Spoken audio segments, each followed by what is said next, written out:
Chapter 1139. Alright, it's my turn to ask a question. Let's talk about Verdant, White Mist said. Brando was naturally oblivious to the private conversation between Endesha and White Mist. After Cinna repaired the ship, the 4 Termosian fleets turned towards the Sea of Lightning under Tata's orders. Half a day later, they entered the Sea of Lightning along the path of light. The scenery on the surface of the sea had changed. The white fog in the Sea of Bones had gradually dispersed, and the stone pillars gradually disappeared from the surface of the sea. The time on the sea seemed to have turned from day to night. The clear blue sky disappeared, and the white clouds on the horizon could no longer be seen. A bright river of stars hung in the sky, and the same scene was reflected in the sea. The sea had turned dark, as if it was swimming in the universe. The stars were thousands of times brighter than the atmosphere of Wonde. Brendel rested his sword on the bow of the ship as he looked at the mesmerizing scenery. In his eyes, the surface of the sea in the distance actually broke apart and became uneven, but the flow of the sea seemed to be illogical. The waves flowed from low to high, and from high to low, and were not affected by the law of gravity. Some strange creatures that he couldn't name were swimming in the sea. When he looked at them, the system menu that popped up showed that most of these strange creatures were level 66 to level 70, and they were all elemental creatures. Some of them even left the sea and swam in the air like birds, but most of them did not get too close to the fleet. They only looked at the Termosian fleets curiously from afar, and some of them even let out long, clear cries like that of whales. Soon, even the traditional sea began to disappear, and the majestic boundary between the shallow sea and the void appeared in front of everyone's eyes. It was like a straight cliff. The water elemental energy separated from the surface of the sea and drifted into the endless void, gradually disappearing. Mana surging in the chaos passed through a shining net and was condensed into the form of blue water elemental energy, fusing into the sea. Even the Termosians couldn't help but hold their breaths when they saw the endless cycle of life and death in front of them. Needless to say, Brando. On the surface of this strange sea, there was only a single path of light that remained unchanged since time immemorial. The fleet sailed on this wide path of light, completely unaffected by the changes in the surrounding environment. Brando looked at the path that emitted an ancient light. He did not know whether to be shocked by the majesty of the law of Tiamat, or to be impressed by the feat of the Termosian ancestors. This was the edge of the real world. However, he did not know why this sea was called the Sea of Lightning, and he did not know why it was called the Sea of Storms. Just as he was about to turn around and ask Miss Fairy or White Mist, he realized that Lute had already arrived beside him. The fairy was sitting on the side of the ship with the scabbard of the flaming blade on her back. Her feet were hanging off the side of the ship, as if she was not afraid of falling into the void. Her short golden red hair was particularly dazzling in the dark night. "Have you tried Frostchant Cinna, the adorer of the flaming blade?" "I have." Brando nodded. "How is it?" Lute looked up at him and asked casually, but the anticipation in his eyes betrayed him.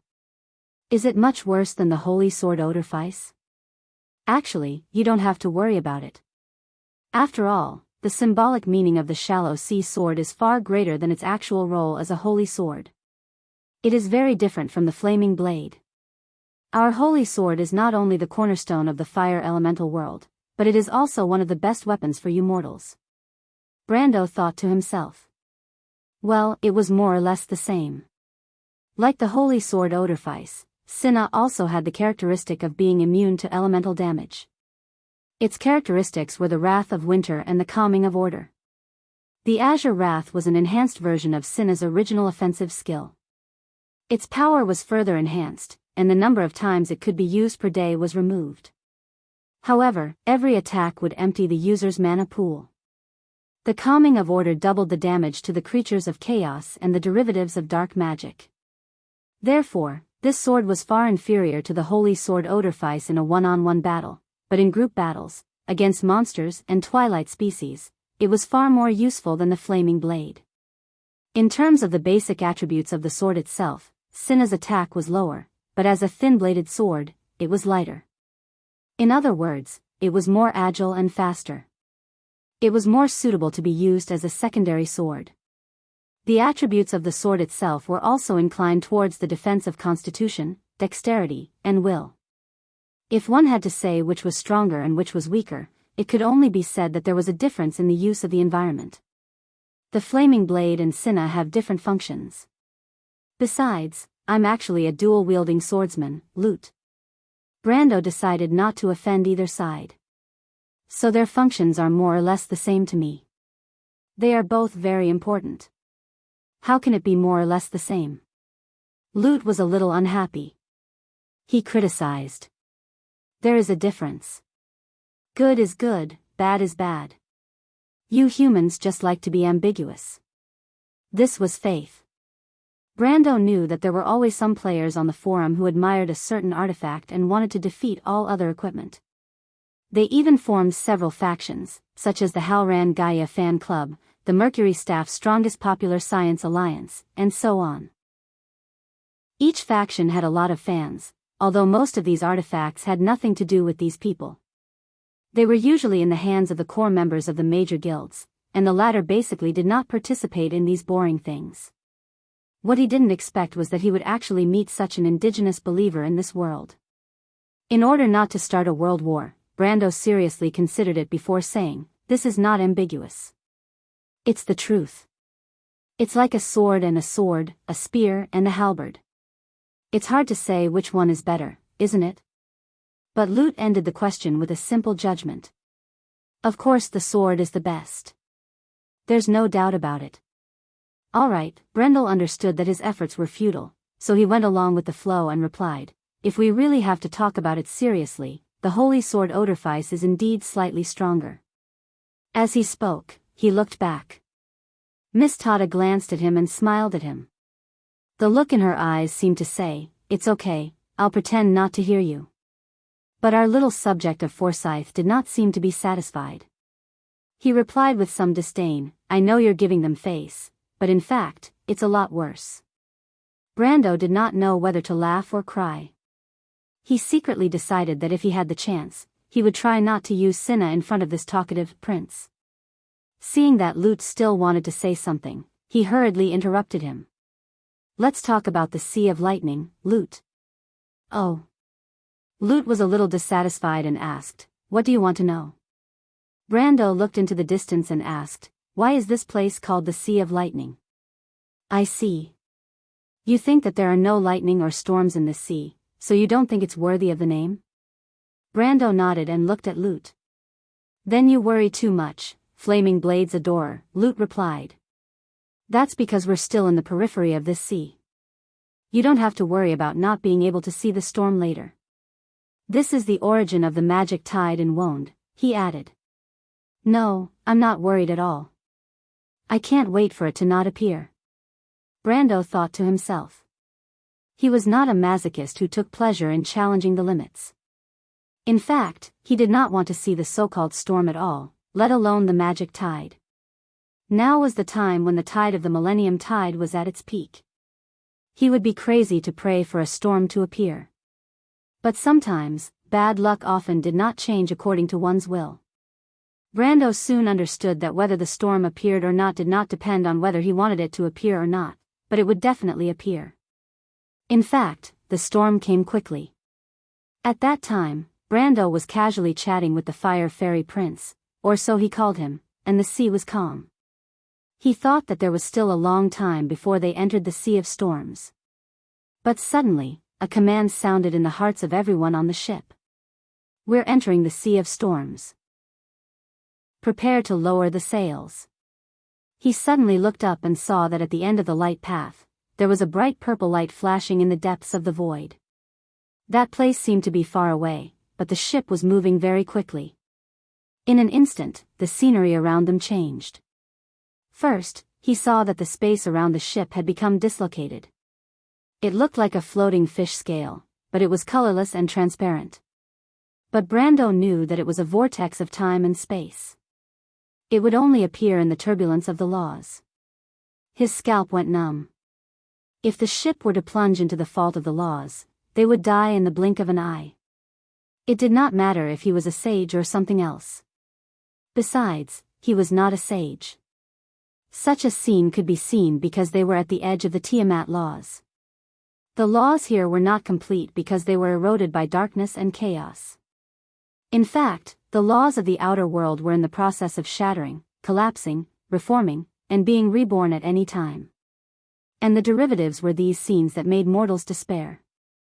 Soon, purple lightning appeared in the turbulence of space. These crisscrossing lightning bolts did not seem to need any medium to travel in the void.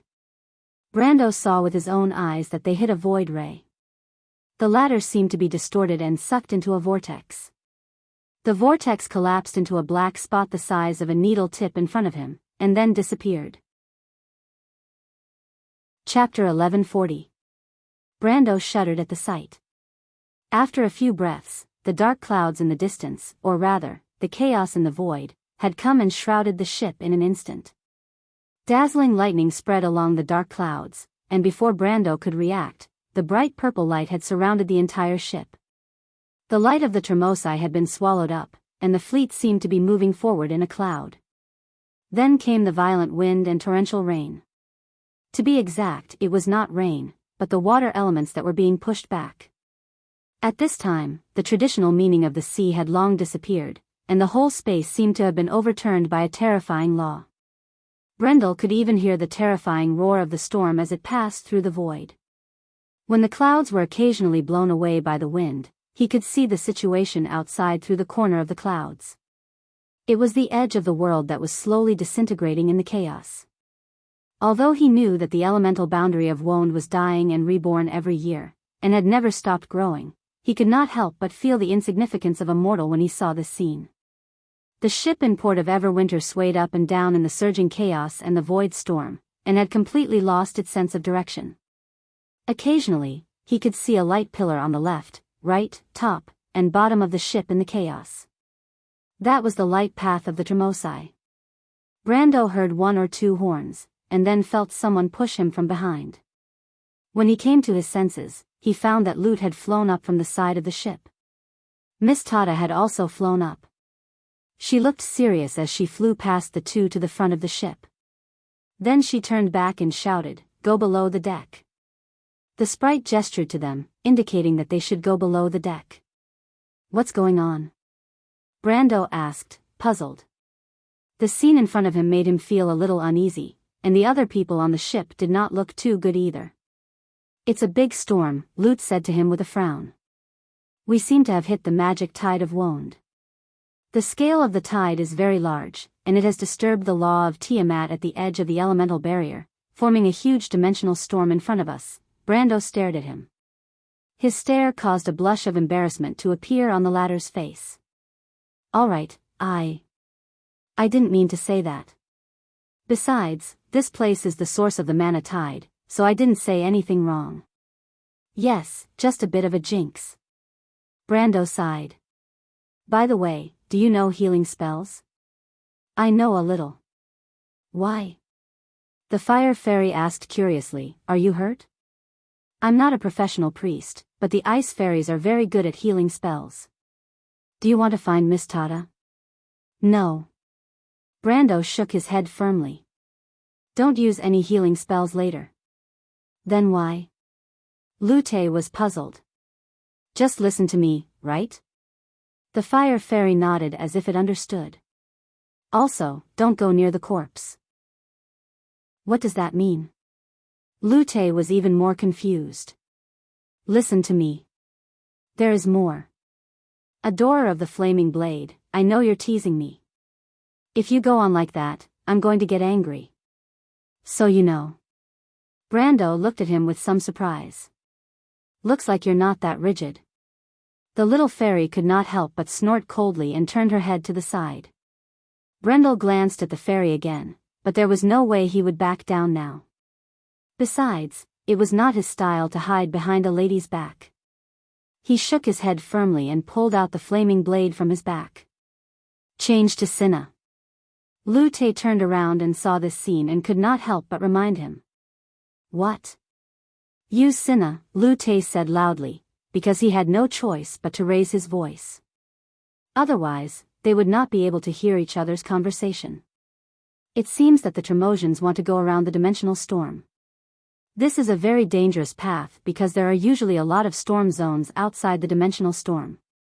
We have to protect the ship. You have Cinna, no problem. Brando reached out to catch Lu Te, who was flying around in the air, and asked, "What's a dimensional storm?" "You'll know later." "Then why not Oderfeis?" "Of course it's because Cinna is more useful here." Lu Te looked at him with some sympathy. "Both Oderfeis and Cinna have their own uses. Didn't you say so yourself? Now is the best time for the shallow sea sword." After hearing this explanation, Brando almost lost his balance and was blown off the ship by the storm. He moved his mouth and wanted to say that was not what Lu Te said before, but after thinking about it, he held back. He felt that if he continued to argue with Lu Te about this, he would have already lost. Besides, he was not 100% sure that he could convince this proud subject of Forsyth. Sitting on his palm, Lute looked at the storm in front of him excitedly and said, "I've never seen such a storm before. When we get through it, I'll definitely be the best sword saint. I'll prove that it's actually nothing." Brando glanced at the little guy's pale face and felt that his words were not convincing at all. But what made him a little speechless was that this guy did not seem to be afraid of death. At least for him, the storm in front of him was already terrifying. The storms on the Naga Sea were just small waves compared to it.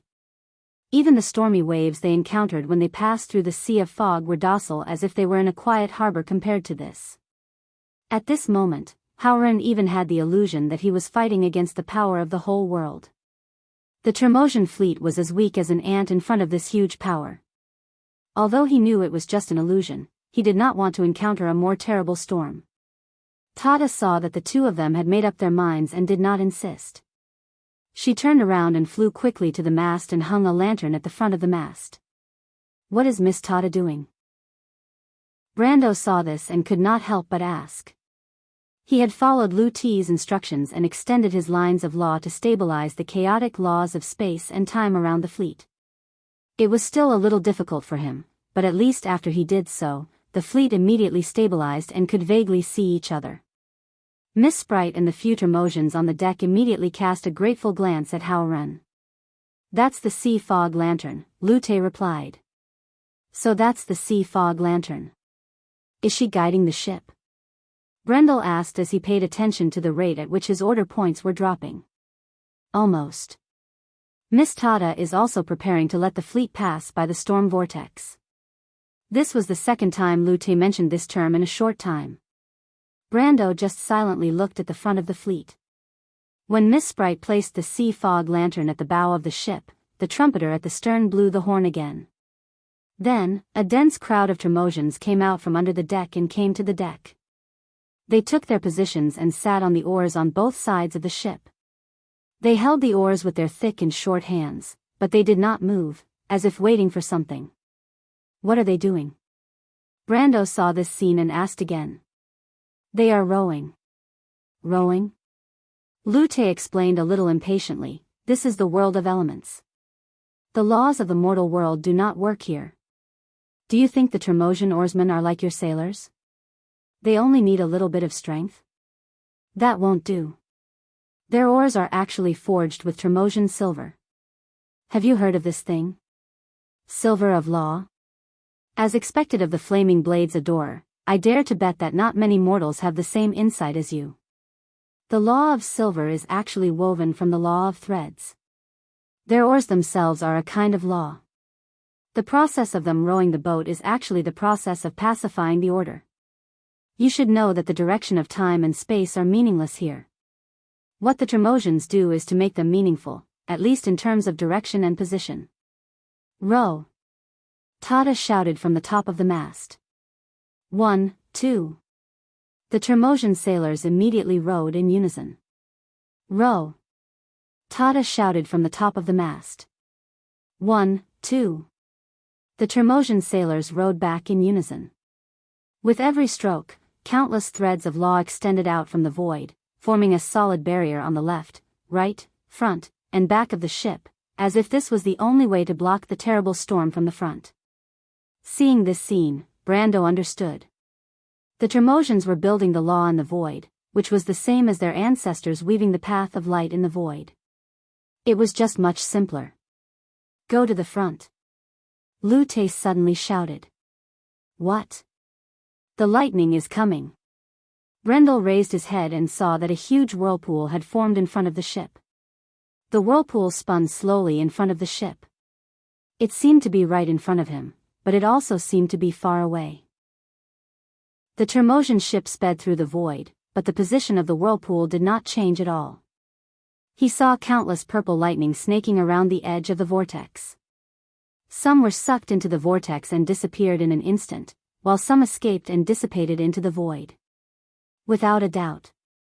That was the storm vortex. P.S. Tomorrow is the TI-5 finals. I want to support LGD and CDEC. I originally wanted to ask for leave, but after thinking about it, I decided not to. I'm so hardworking. Shouldn't you be touched? You can pretend to be touched and vote for me. Be reasonable. So I beg for your votes. Chapter 1141. How could it be so big? Lu Tai was stunned. His small pupils were almost occupied by the huge purple vortex as he muttered to himself. Everyone's expression was not any better. Even Miss Sprite and White Mist had a grim look on their faces. The fleet of the long-toothed sea folk was the first to blow the horn, and a pale yellow barrier of light spread out from their flagship, enveloping all the ships. Brando soon saw the lightning storm that Lute had described. It was as if the air had produced purple bolts of electricity out of thin air, but each was miles long, and when they came to an end they swept down upon the ship like a great wave of electric charge. The lightning swept across the light barrier, causing it to shake violently under the terrifying force. Fortunately, the lightning was extremely fast, and it swept past in the blink of an eye. After shaking for a while, the light barrier didn't collapse and returned to its original state. Behind the fleet of the long-toothed sea folk was the dense fog clan. The dense fog elder stood at the bow of the dragon-headed warship, holding a heavy rusty trident and throwing it forward. The trident hit the purple lightning that swept towards the dense fog clan and split it in half, but the scattered electric charge still swept towards the tail of the fleet. A few warships were torn apart, and the Termosians on board were sucked into the void together with the warships. The lightning storm continued to move forward, and in the blink of an eye, it was in front of the fleet of the port of Everwinter. Brando looked up at the great power of the world. Although it had been weakened a lot, it was still breathtaking. But at this moment, he opened his mouth slightly, because this was not a simple electric discharge, but a huge amount of energy released in the tide of magic when the chaotic magic power transitioned from a high-grade to a low-grade magic power. This was not the will of the sea of magic. It was probably not a storm vortex. But, to the left. To the left. Miss Sprite shouted to the entire fleet from the bow of the ship. She once again picked up the sea fog lantern and stood at the bow of the ship. The lantern flickered and flickered in the storm. The fleet was already close to the edge of the storm, and even the Termosian's path of light was skewed by the strong attraction force. The entire ship was shaking violently, as if it would break apart at any moment. In Brando's field of vision, from time to time, ships would fall behind and be swept into the lightning storm. Or they would be struck by lightning and turn into a ball of fire. Seeing this, Lute became anxious. He muttered uneasily, "This storm is too abnormal. How can it affect such a large area? If this continues, the fleet won't be able to hold on." Millennium Tide. What did you say? Flaming Blades Adorer? I'm talking about the Millennium Tide. Brando answered with a straight face, "The Millennium Tide is here." Lu Tai looked at him in confusion. However, Brando understood that the awakening of the Twilight Dragon had awakened the will of the magic sea, and the entire primal chaos world was undergoing huge changes. The great mana tide was coming. But why fight against it? He muttered to himself. What? Fight against what? Brando looked at Lu Tai strangely. He pointed at the storm vortex and then at the fleet. He did not say a word, but the fairy was puzzled. The Longtooth clan has fallen behind. At this time, a voice shouted in the telepathic communication. They told us not to stop. There is spatial turbulence on the right side of the fleet. This is the last message from the long-toothed wise man. Lord Wise Man. Tada's face was pale, but her expression was still calm. We don't care about them and continue forward. She replied. Without the Longtooth clan, we don't have enough strength to break free from the vortex's pull, my lord. Wait. My lord, the IC clan wants us to continue forward. What are they trying to do? They want to push us out. They must be crazy. White Mist tiptoed and landed on a rope around Brando's feet. Brando lowered his head and looked at White Mist. He did not ask what she said to Andesha and asked, what happened to the fleet? The situation is worse than you think, White Mist replied with a serious expression. The fleet might not be able to survive this storm. Even though the Termosai people are trying their best, the chances of success are not high. The storm is too big, and it might be related to the changes in the wound. It might also be related to the Dragon Queen. It's my fault for not expecting this. It's not your fault. Brando was not as flustered at this time. After all, it was useless.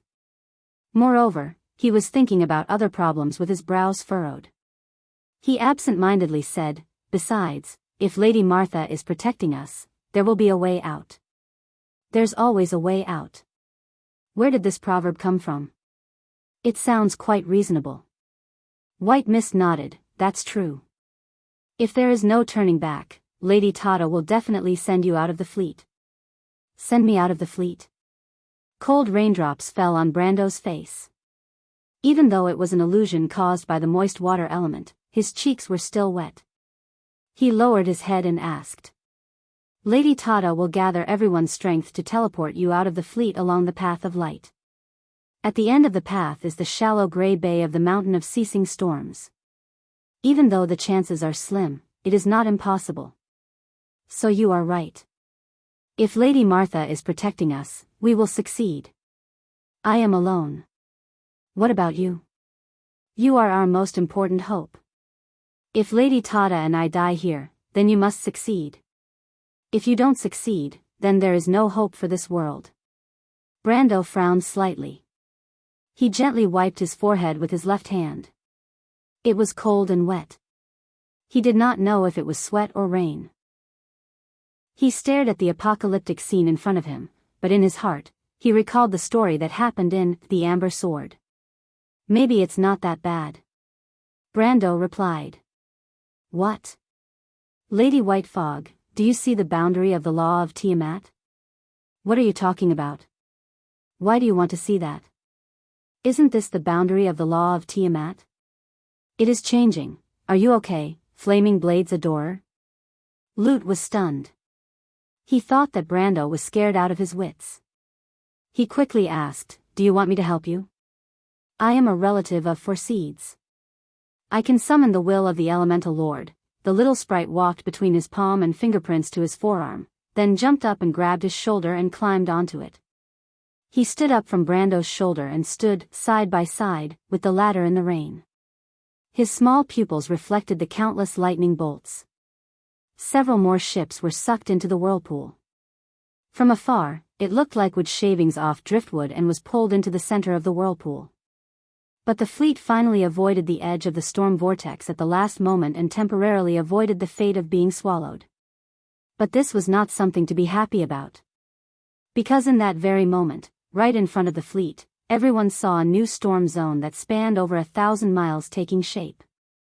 The area it covered was dozens of times larger than the previous storm, with the intertwining time and space turbulence and the purple lightning so dense that it left one in despair. Everyone looked at the newly born storm with a grave expression. They knew that even if they tried their best this time, it would be difficult for them to escape this calamity. The Ice Sea clan finally blew their horns, and their dragon-headed warships broke away from the fleet and headed in that direction to meet the enemy. A majestic force came from the direction of the Ice Sea clan and hit the starboard side of the fleet, slowly pushing the fleet of Evernight to the other side. The price they had to pay for this was that the Ice Sea clan's fleet had to enter the center of the vortex at an even faster speed, crashing into the lightning storm. One after another, the dragon-headed warships burst into bright flames and burned up in the void. Seeing this tragic scene, Lute was speechless for a moment. Brando turned around and looked at this little thing. He raised his left hand and took Lute from his shoulder and gently put it on a wet wooden box. He did not consider Lute's suggestion because every fairy who had the blood of the Elemental Lord only had one chance in their life to summon the Elemental Lord, and that was when they offered their life. Lute turned around and looked at him with his mouth slightly open. "What do you want to do, Flame Blade's adorer? I still have a way." "What?" Brando pulled out Frost Chance Cinna and stepped on the side of the ship with one of his riding boots. The storm tore his robe, and the corner of his Termos-like robe fluttered in the strong wind. He stared at the huge and bright storm vortex and replied without turning his head, "Go and tell Miss Tada that we are turning around and following the IC clan." "Turning around?" White Mist suddenly reacted. "Brando, come back!" she screamed. But Brando had already shot out like an arrow. Miss Fairy turned her head and happened to see this scene. Her face, which had never changed, suddenly lost its color. "Eternal Winter Clan," she screamed, "protect Mr. Brando." The sea folk immediately shouted and the lines of law brought by the giant oars immediately rolled towards Brando. But Brando only flipped his hand in the air and the lines of law were immediately pulled back by him. "Mr. Brando." Tada was also shocked. But Brendel did not say a word. He stared straight ahead, where a bolt of purple lightning that spanned several miles was sweeping towards him. Facing such a violent power, Brando silently raised the shallow sea sword in his hand. Cinna's blade reflected the purple lightning and flashed with a strange light. Then, the next moment, the elemental runes engraved on the blade lit up one by one. Brendel activated the Holy Sword's power at the first moment. Chapter 1142. Everyone saw a dazzling white light slash out from the blade in Brando's hand. It was like the rising sun, the dazzling light of dawn. The light will spread out in all directions, expanding rapidly in the void. It left the sword, and in an instant, the light screen had surpassed the entire fleet of the Termosian people. This light blade that almost covered half of the void, under the control of Brando's indomitable will, slashed forward until it collided with the purple lightning. Under everyone's shocked gazes, the white blade of light that Xian Na sent out sliced the lightning bolt in half. The lightning bolt seemed to have suffered a heavy blow, instantly turning into electrical charges that filled the sky, dissipating into nothingness. "Oh!" Fyeth, who was sitting on Malurcha's head, saw this scene and couldn't help but let out a long exclamation. But Brando didn't have it easy either. After the lightning was cut off, it turned into a few stray electric beams that still swept past him. Although he blocked it with the law of space, he still felt a slight tightness in his chest. He subconsciously opened the panel to take a look, and found that he had lost more than 50 order points, and his HP had dropped by 1/10. Brando immediately took out the mana potion that he had prepared beforehand and drank it. Activating Cinna's power directly drained all of his mana. If he wanted to use the next skill, he first needed to fill up his mana pool. And because Cinna's ability only required him to empty his mana pool, there was no minimum requirement for the amount of mana he had, so this was the first time he felt that his mana pool was too big. But fortunately, as a lord, and with a master alchemist like Tamar as his subordinate, Brando naturally didn't give up on his efforts to squeeze out the remaining value of this top alchemist in Madara's history. In fact, ever since he got the Dimension Cave, he had been carrying all kinds of alchemy potions. Most of them were mana potions, and a small part was holy water that he had let Miss Priestess and Tamar try to make together. These mana potions hadn't been used much during the trip to the Empire, so they came in handy now. But his holy water reserves, because of the lack of production, had actually been in a state of rapid decline.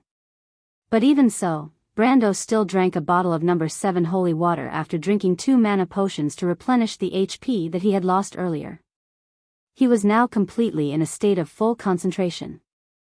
After splitting the lightning with his sword, he immediately picked up an elemental spell that he hadn't used in a long time, and cast a detection spell on the tiny lightning bolts that were dissipating in the void. Detect magic.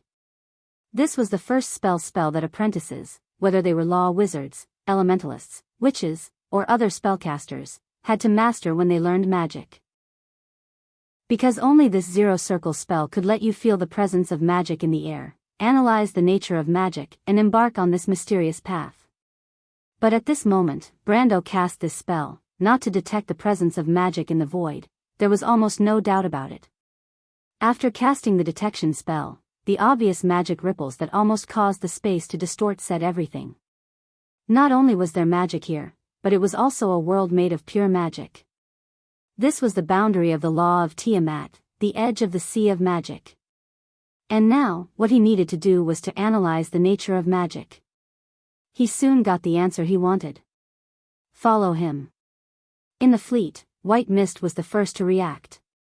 She jumped to the base of the mast and ordered everyone. Order the fleet to turn around and follow His Excellency the King of the Earth. All the Tremosians who were paddling were stunned. Miss Fairy, who was holding the sea mist lamp in her hand, was also stunned. Everyone turned to look at her. Turn around. Tada only hesitated for a moment before she made up her mind. She knew that the sacrifice of the IC clan was not really meaningful. It was just a last desperate struggle. Besides, now they could not abandon Brando and escape the storm vortex alone. What was the point of this voyage of the Tremosians? She also knew that Brando must have his reasons for making such a decision, and after a moment of consideration, she decided to trust him. Turn around, Miss Fairy replied firmly. Follow Mr. Brando. The Tremosians looked at each other. Brando was chasing the IC clan's fleet, and that direction was almost straight to the center of the storm. Wouldn't it be crazy to chase after him now? But they had long been accustomed to obeying the judgment of the wise, and almost no one raised any objections.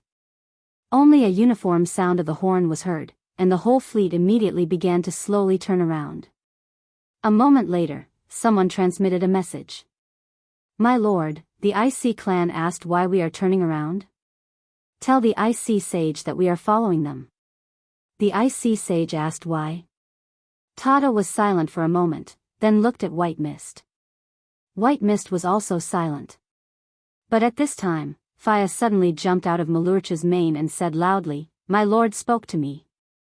What did Mr. Brando say? Tada hurriedly asked. He said.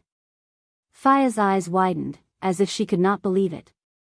He said, let us pass through the storm vortex. What? Everyone, including White Mist, was stunned. Only Miss Fairy was able to maintain a little calmness. She asked, why? Faya shook her head in confusion. I don't know.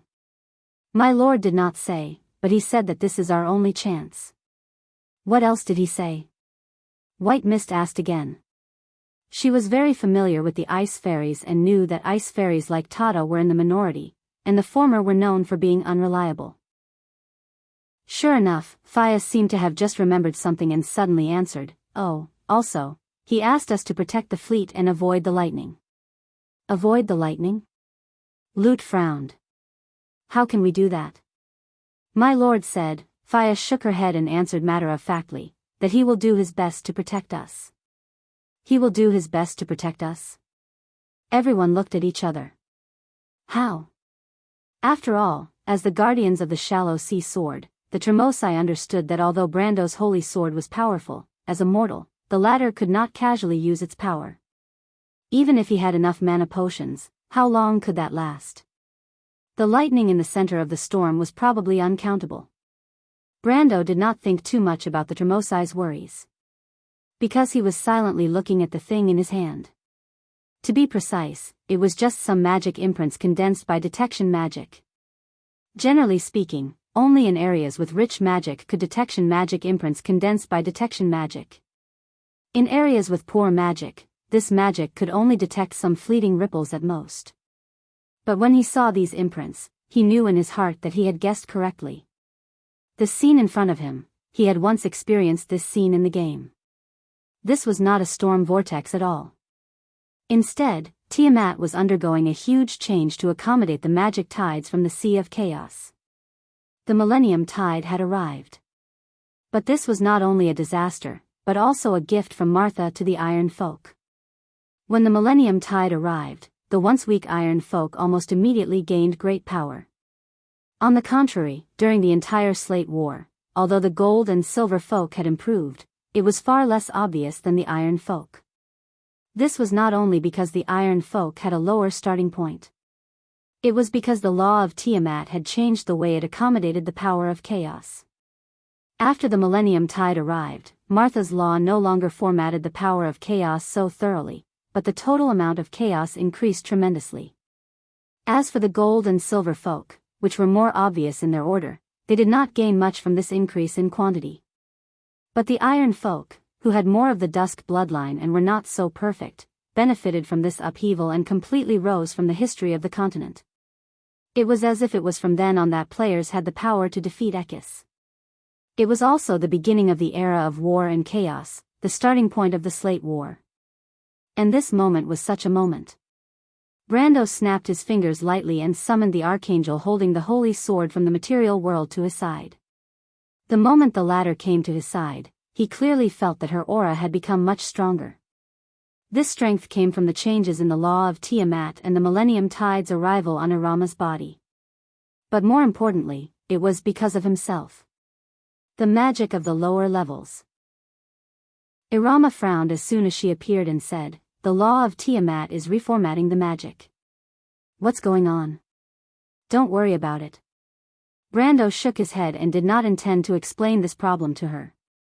It was difficult for him to explain it.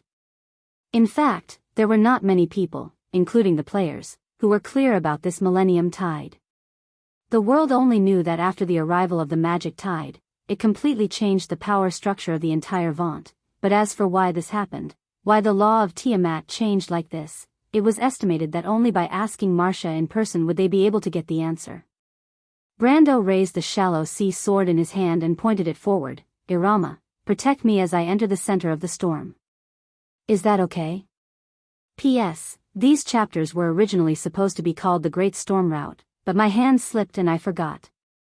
It was the same as the previous chapter's name. Today's TI-5 finals were a bloodbath. Chapter 1143. Iroma was not a talkative demigod. She merely nodded and followed Brando towards the direction of the lightning storm.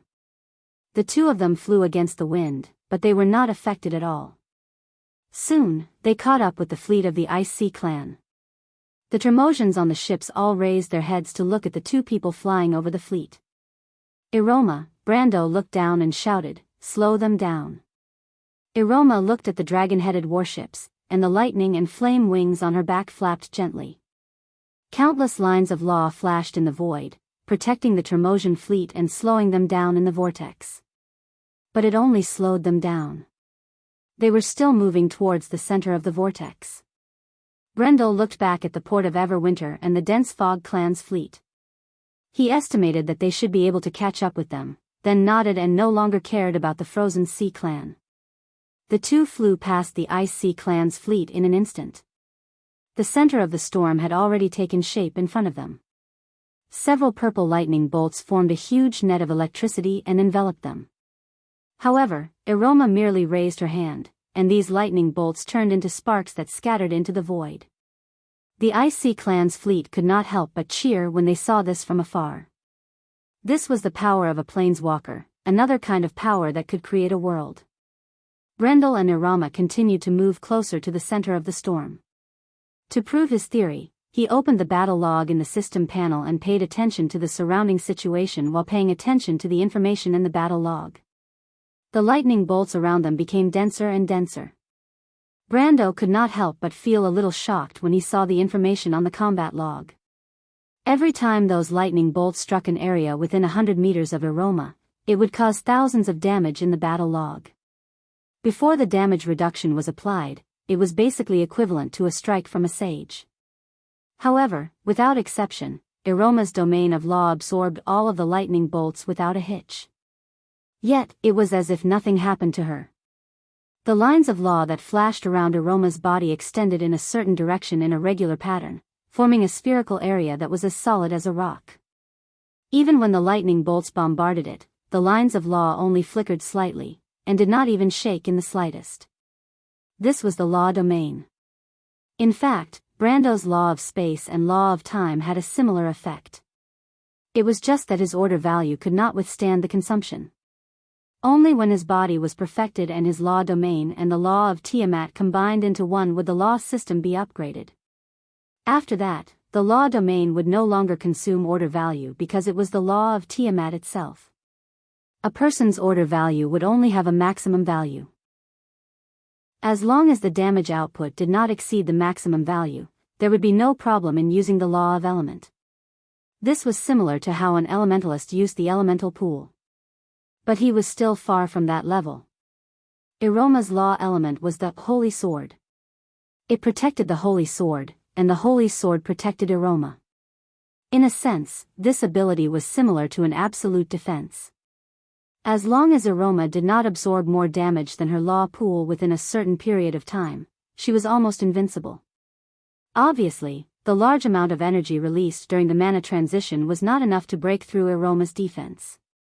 The two shuttled through the lightning storm, attracting a large number of lightning bolts to a narrow area like a moving lightning rod. At the same time, they also reduced the pressure on the Ice Sea clan's fleet behind them. But Brando's goal was not only to save the Ice Sea clan. When he and Iroma entered the center of the storm, a new line of green notification popped up on the battle log. It was different from the blood-red one. System notification, 327 EXP gained. Then, this line of text appeared on the screen, like a waterfall, and instantly appeared dozens of rows below. System notification, 333 EXP gained. System notification, 329 EXP gained. System notification, 335 EXP gained. System notification, 341 EXP gained. In an instant, he had gained nearly 20,000 EXP. Although this was only a drop in the ocean for his character level, it was only the beginning. The EXP screen was far from stopping. In fact, it was like the system had malfunctioned. In the blink of an eye, dozens of pages had been turned. Each notification was only a few hundred EXP, but the interval between notifications was too short. It was as if in a breath, Brando found that he had gained enough EXP to upgrade the Frost Soil Guard or the Templar Knight to the next level. However, he was not in a hurry to level up. Instead, he insisted that Iroma continue to move forward. The EXP bar gradually increased from 330 to 350 with each jump, then to 370, 380, and finally stabilized at 420 in the center of the storm. In just a few minutes, Brando had gained more EXP than he had gained from the fragment of Maevecart's grimoire. With this EXP alone, he could upgrade the Frost Soil Guard to level 20, or the Templar Knight to level 30 or above. However, the speed of gaining EXP was not constant. Soon, the rate of EXP notifications in the center of the storm slowed down. At first, there were dozens of notifications in a second, but soon it became a few times, and finally stabilized at a frequency of once per second. Brando was not surprised by this. In fact, this was the normal frequency.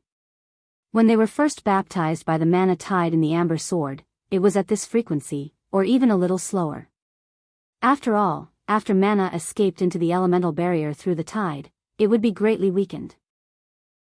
The first time the great tide of the Sea of Magic was observed in the Amber Sword was also in the Year of the Sword, but the first time the tide of magic passed through the elemental barrier and affected the prime material plane was about 6 years later, before the start of the Slate War. Brando was sure that at this time, Wone in the inner layer of the elemental barrier had not begun to experience the mana tide. The residents of the land at most observed the fierce collision between the mana tide and the elemental barrier. This was the beginning of the mana tide beginning to transform the shallow sea and the other 3 elemental planes. According to the game's calculation, it was about 3 months before the first mana tide came. However, the progress of this world seemed to be faster.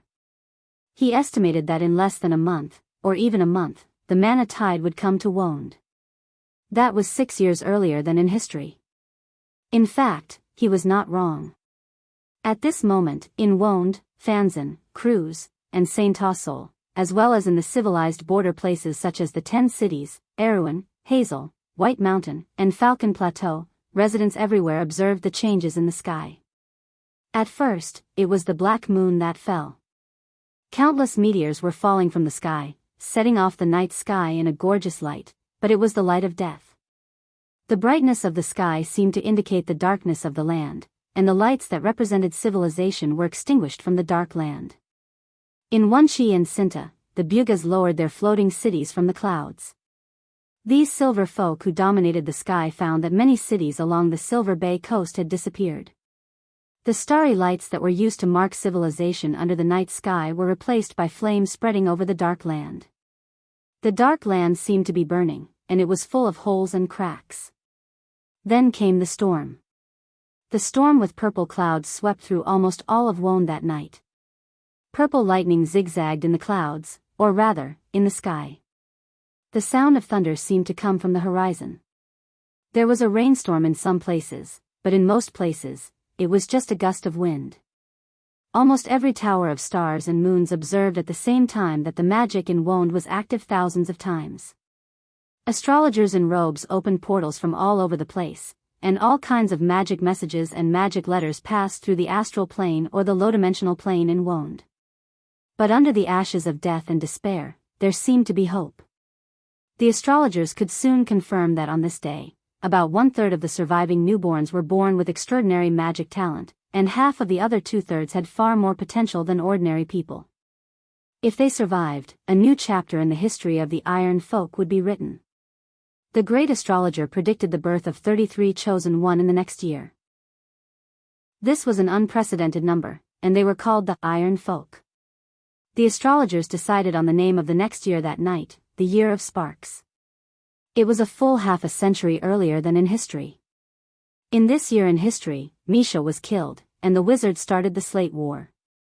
But all of this seemed to have nothing to do with Brando at the moment. He did not know the drastic changes that were happening in Wuxia at this moment. Although he might have guessed in his heart, he knew that he was in an independent time stream. Compared to him, Wuxia should be still at this moment.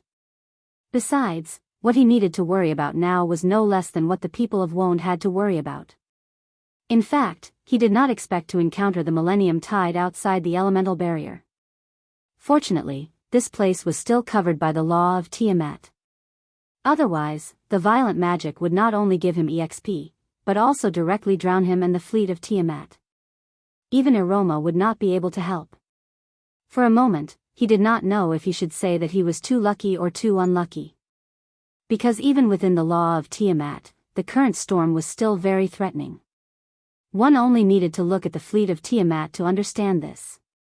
Although the heart of the storm nurtured a large amount of low-level wandering mana that mortals could use, or perhaps some sort of easily obtainable EXP, the tremendous energy generated by the violent mana during the warp was equally destructive. That was the lightning storm. Letting the fleet pass through the center of the storm vortex was actually a helpless choice. Compared to sacrificing the fleet of the IC clan in exchange for an unpredictable result, it was better to take the risk. Besides, he was not completely without confidence. Although the center of the storm was filled with energy lightning, time, and space vortices, there was also an advantage. The large amount of low-level magic converted would quickly increase everyone's strength, and they would not have to worry about mana and stamina exhaustion. If they could avoid the effects of the energy lightning and time turbulence, the fleet might even gain immeasurable benefits in the center of the storm. As for how much they could achieve, it depended on their understanding of the law of time and space. Chapter 1144. But if he had a choice, Brando would still want to do it again. Experience and levels were no different from life for the players. And for him, there was nothing more urgent than the desire to become stronger. After the speed of gaining experience began to slow down, Brando realized that he was not quite used to it. Although the speed of gaining experience had far exceeded his experience in the game. After all, this was the outer world outside the shallow sea. It was close to the edge of the sea of magic, and the magic was incredibly rich. In the inner layer of the wound, when the tide of magic came, the speed of gaining experience was at most 1/3 of this speed. The speed of gaining experience was even slower for low-level players. But it was easy to go from frugality to extravagance, but it was difficult to go from extravagance to frugality. After enjoying the crazy speed of gaining experience, Brando was a little dissatisfied with the snail speed of gaining experience every second.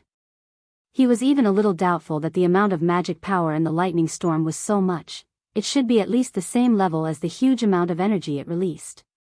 But the amount of experience he absorbed was far less than that. Although the experience bar was almost crazy, it was only relative to the speed. In terms of total amount, the amount of experience he absorbed was less than a quarter of the experience he needed to go from the peak of the law to the supreme realm. But the energy released by each lightning bolt was at least the full power of the sage. There were no less than thousands of lightning bolts in the storm. The difference between the two was just too big. Even if I slowly absorb all the remaining EXP from the storm, the total amount of EXP won't increase by much, because the rate of gaining EXP will become slower and slower, and the amount of mana floating in the air will become less and less.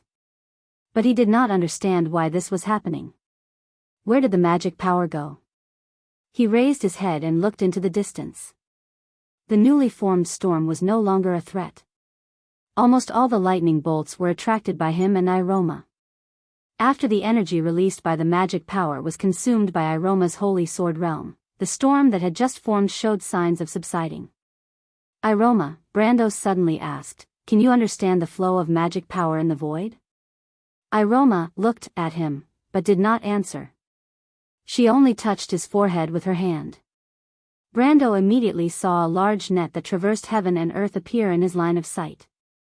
In this net, all kinds of magic power were flowing. When they passed through the net, the nearby lines of law lit up slightly, and the magic power formed a downward vortex. There seemed to be a bottomless pit under the vortex, sucking in the flowing magic power and then disappearing. This was the Eye of Law. Brando knew that this was not what he was seeing, but what Iroma had shared with him. Only after a complete body could one have such vision. Players could directly see the laws at the bottom of the world, and did not need to use elements to make the laws manifest. This was the biggest difference between the realm of gods and mortals. He knew that the large net he saw was the law of Martha that covered the entire Wond, the four elemental planes, and the outer world, Tiamat. It was obvious that the law of Tiamat was transferring the magic power to another place. Brando knew at a glance that it was the Medusa layer and Pandora layer of the seven-layered network of law. This meant that Tiamat was actively absorbing and accommodating the magic power of chaos. In the past, this process was extremely slow. Martha had once reached an agreement with the four elemental masters to let the four elemental masters build the boundary and foundation of Wond.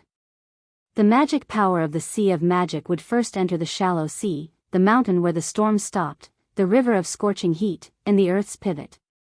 After the magic power of chaos here was transformed into the foundation of elements and order, it was then incorporated into the seven-layered magic network of Tiamat and finally supplied to Wond. But now, the basic law of Tiamat had disappeared, and the law of Tiamat was almost directly absorbing the magic power of chaos. This would inevitably lead to a huge accumulation of magic power in Wond, further increasing the strength of the entire world. However, it was not without disadvantages. The almost unformatted magic power of chaos would further deepen Wond's chaotic index. In the long run, this did not seem to be a good thing for Martha's order system. In the history of the Amber Sword, after the Slate War, the whole world fell into chaos and war, and it was probably related to this. Brando did not know why the law of Tiamat suddenly went crazy, but he could not change this established process. Perhaps Martha wanted to reduce Wond's dependence on order, or perhaps he did not know. But now he at least knew where the magic power around him had gone, the center of the storm that the two of them were in finally began to disintegrate, and the void no longer released lightning. Only one or two thin electric beams occasionally flashed around the two of them. For Brando, this was a bit of a pity, but for the fleet of the Termosian and the Ice Sea clan behind, it was a blessing. Thanks to Brando and Iroma, they could be said to have escaped a disaster. Under the protection of Iroma's wings, the fleet slowly moved along the center of the storm vortex, and soon the fleet of the Mist clan and the port of Everwinter caught up with them. The three fleets once again merged into one. But although the temporary threat was eliminated, the storm vortex in the distance was still there. It was like a dazzling purple light channel, constantly pulling everything around it into its center. Around it, new lightning storms were constantly forming and subsiding.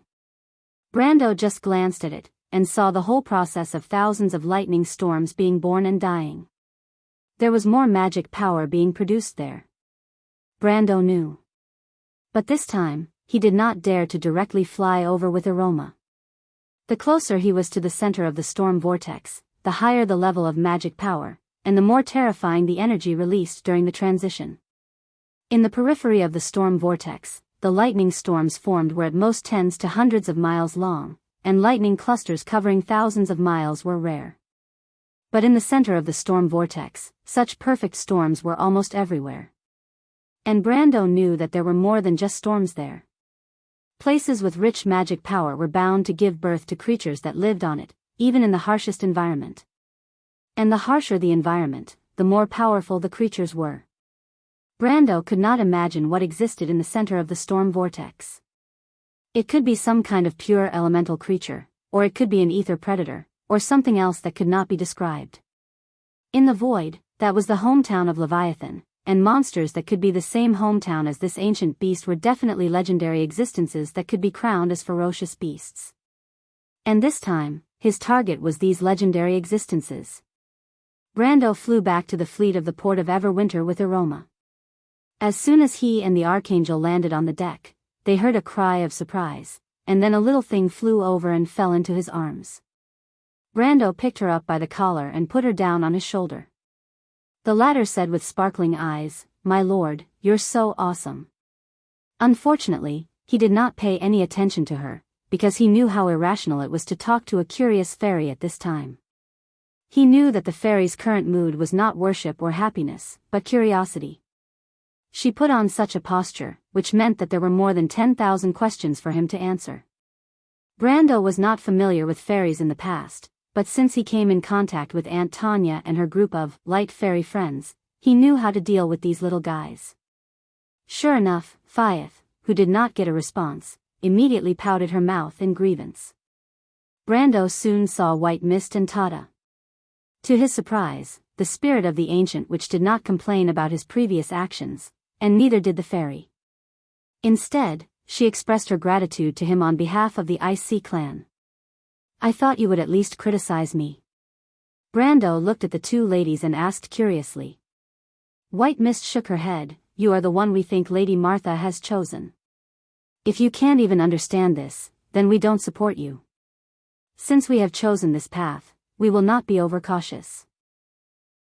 "Mr. Brendel," Miss Tata spoke up as well, "if you fail, then it's our failure as well. But this kind of hope is not even 1 out of 10, and there's no possibility of success. We're all gamblers right now, and that's all." Gambling with the fate of the world?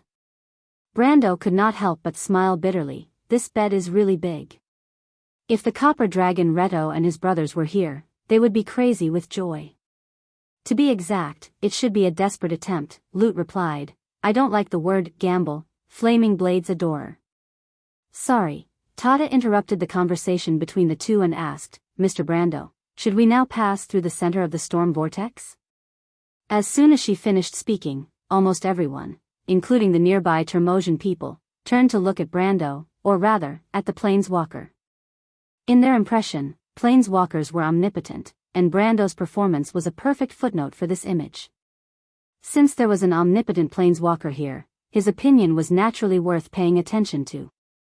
This was what almost everyone thought, except for the fairy herself. Brando nodded. "How confident are you, Mr. Brando?" "Before we talk about confidence," Brando said, "let's do something else first.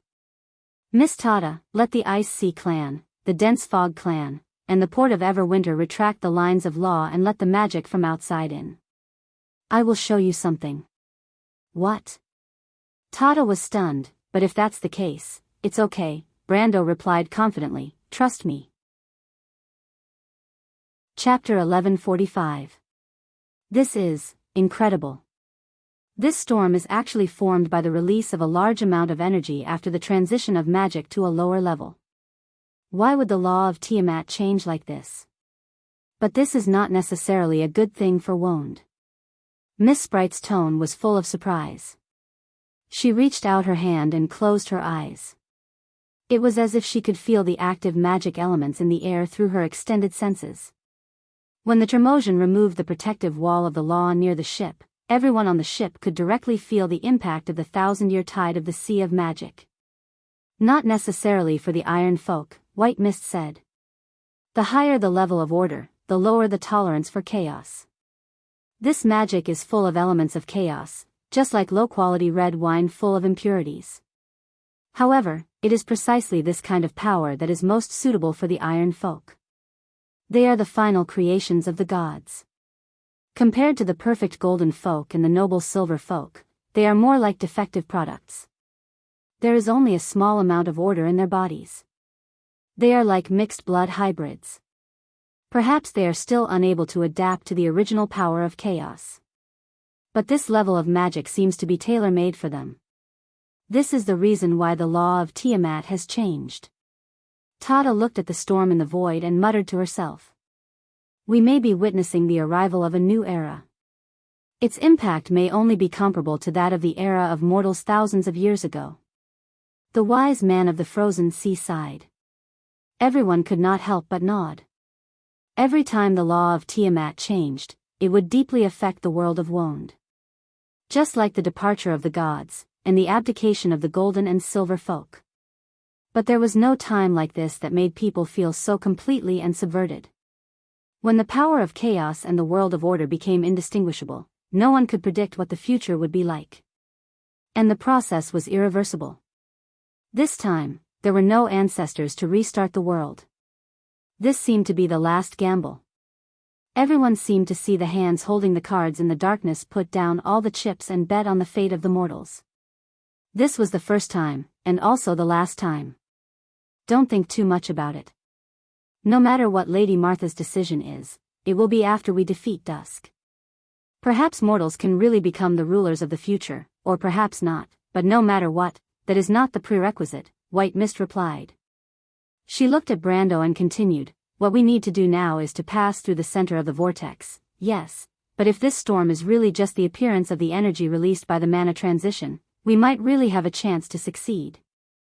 This is because we only need to worry about the energy lightning in the void, not the space and time disruption that we can't contend with. Tada glanced at the tall Brando beside her, and asked, Mr. Brando, I'm very curious. How did you know all this? This question was not easy to explain. I don't know either. I just have this thought in my mind. Although I have never been outside the elemental barrier, as half an elementalist, I still have some understanding of the sea of magic. Brando thought for a while and casually made up an unreliable reason. I understand, Tada nodded. Smart people tended to think too much, and she was no exception. The mana tide is the reflection of the waves of the sea of magic in Wond, but it can't really affect the Wond directly. The fact that it can release such a terrifying amount of energy can only mean that it is caused by the activity of the mana.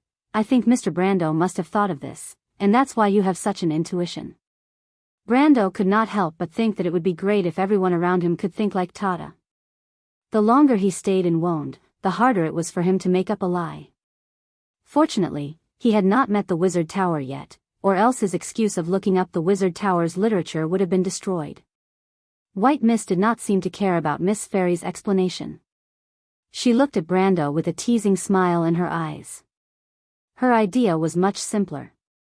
In the Black Prophecy about the future, there was an omniscient and omnipotent king. The witches usually thought that the king was the incarnation of the Dark Dragon. As someone who had seen Odin himself, of course, she knew that the Dark Dragon's wisdom was because he had more inheritance and knowledge. The Dark Dragon described in the Black Prophecy was obviously referring to him, and not to all the Odins who shared this title. Like the witches, she never doubted the Black Prophecy. She also did not think that the Silver Queen was the person described in the prophecy. On the other hand, although Brando never thought of himself as the Dark Dragon, the signs he showed undoubtedly pointed to the prophecy that was being confirmed. No one could be born with knowledge. However, White Mist had long associated the person chosen by Brando and Martha with every sentence in the Black Prophecy. Unlike Tada, she believed in her intuition.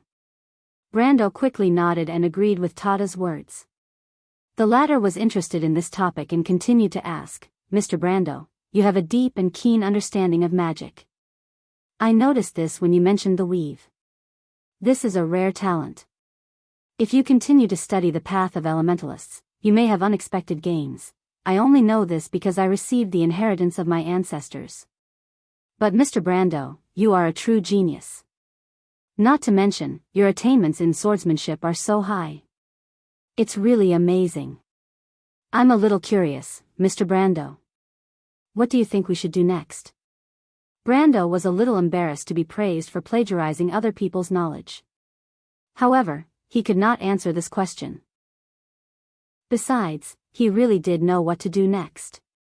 He had never been to the shallow sea, but there were many players who had. He did not know much about the magic tides, but there were many players who knew about the magic tides. This was the biggest difference between the modern era and the modern era. In terms of ability, he might not be as good as many people in this era. However, in terms of knowledge, he was familiar with the other world. He could find a random person on the internet and they would be able to tell him a lot of things. He thought for a moment and replied, "This storm is formed by the transformation of Tiamat's magic. It's formed by the huge energy released when Tiamat transforms magic from a higher level to a lower level.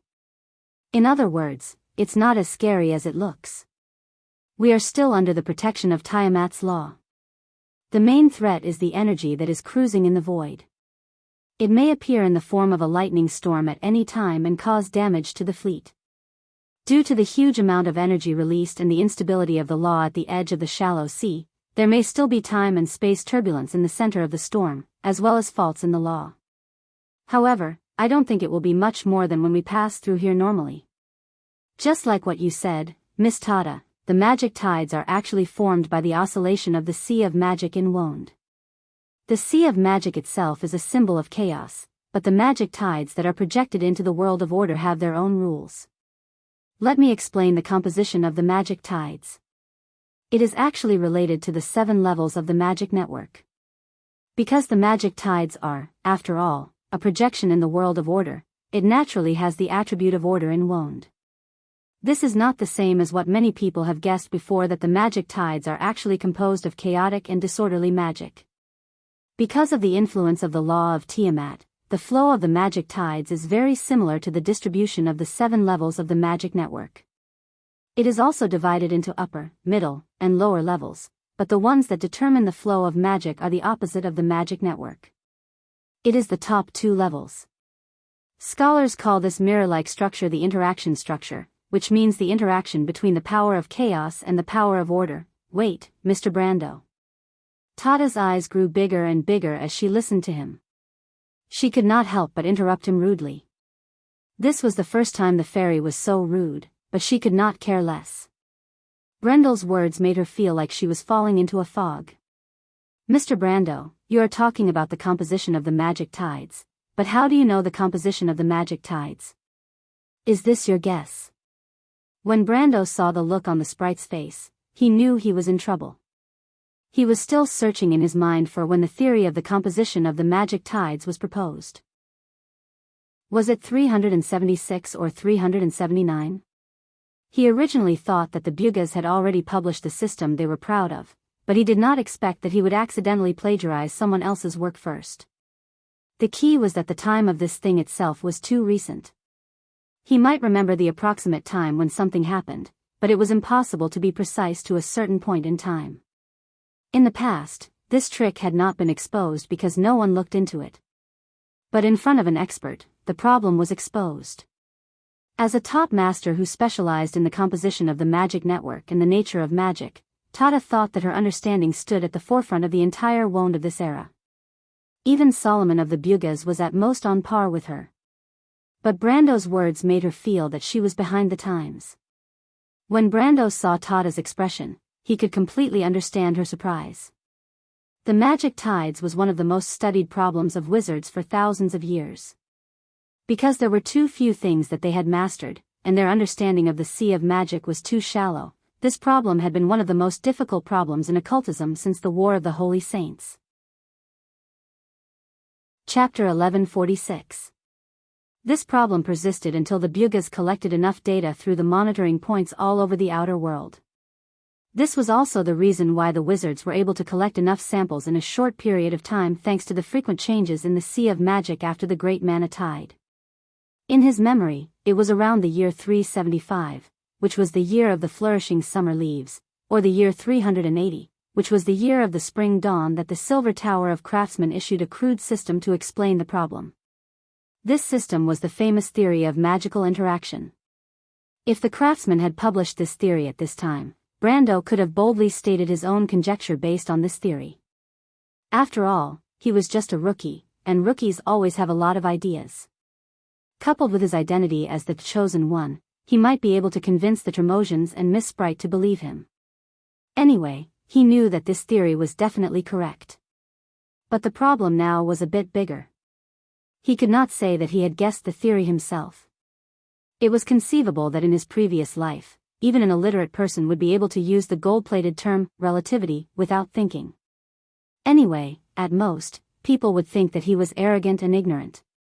Because illiterate ignorance was not a crime, but if an illiterate person deduced a new system of physics and gave a detailed description and proof process, it would be suspicious. First of all, people would most likely think that it was a coincidence or plagiarism.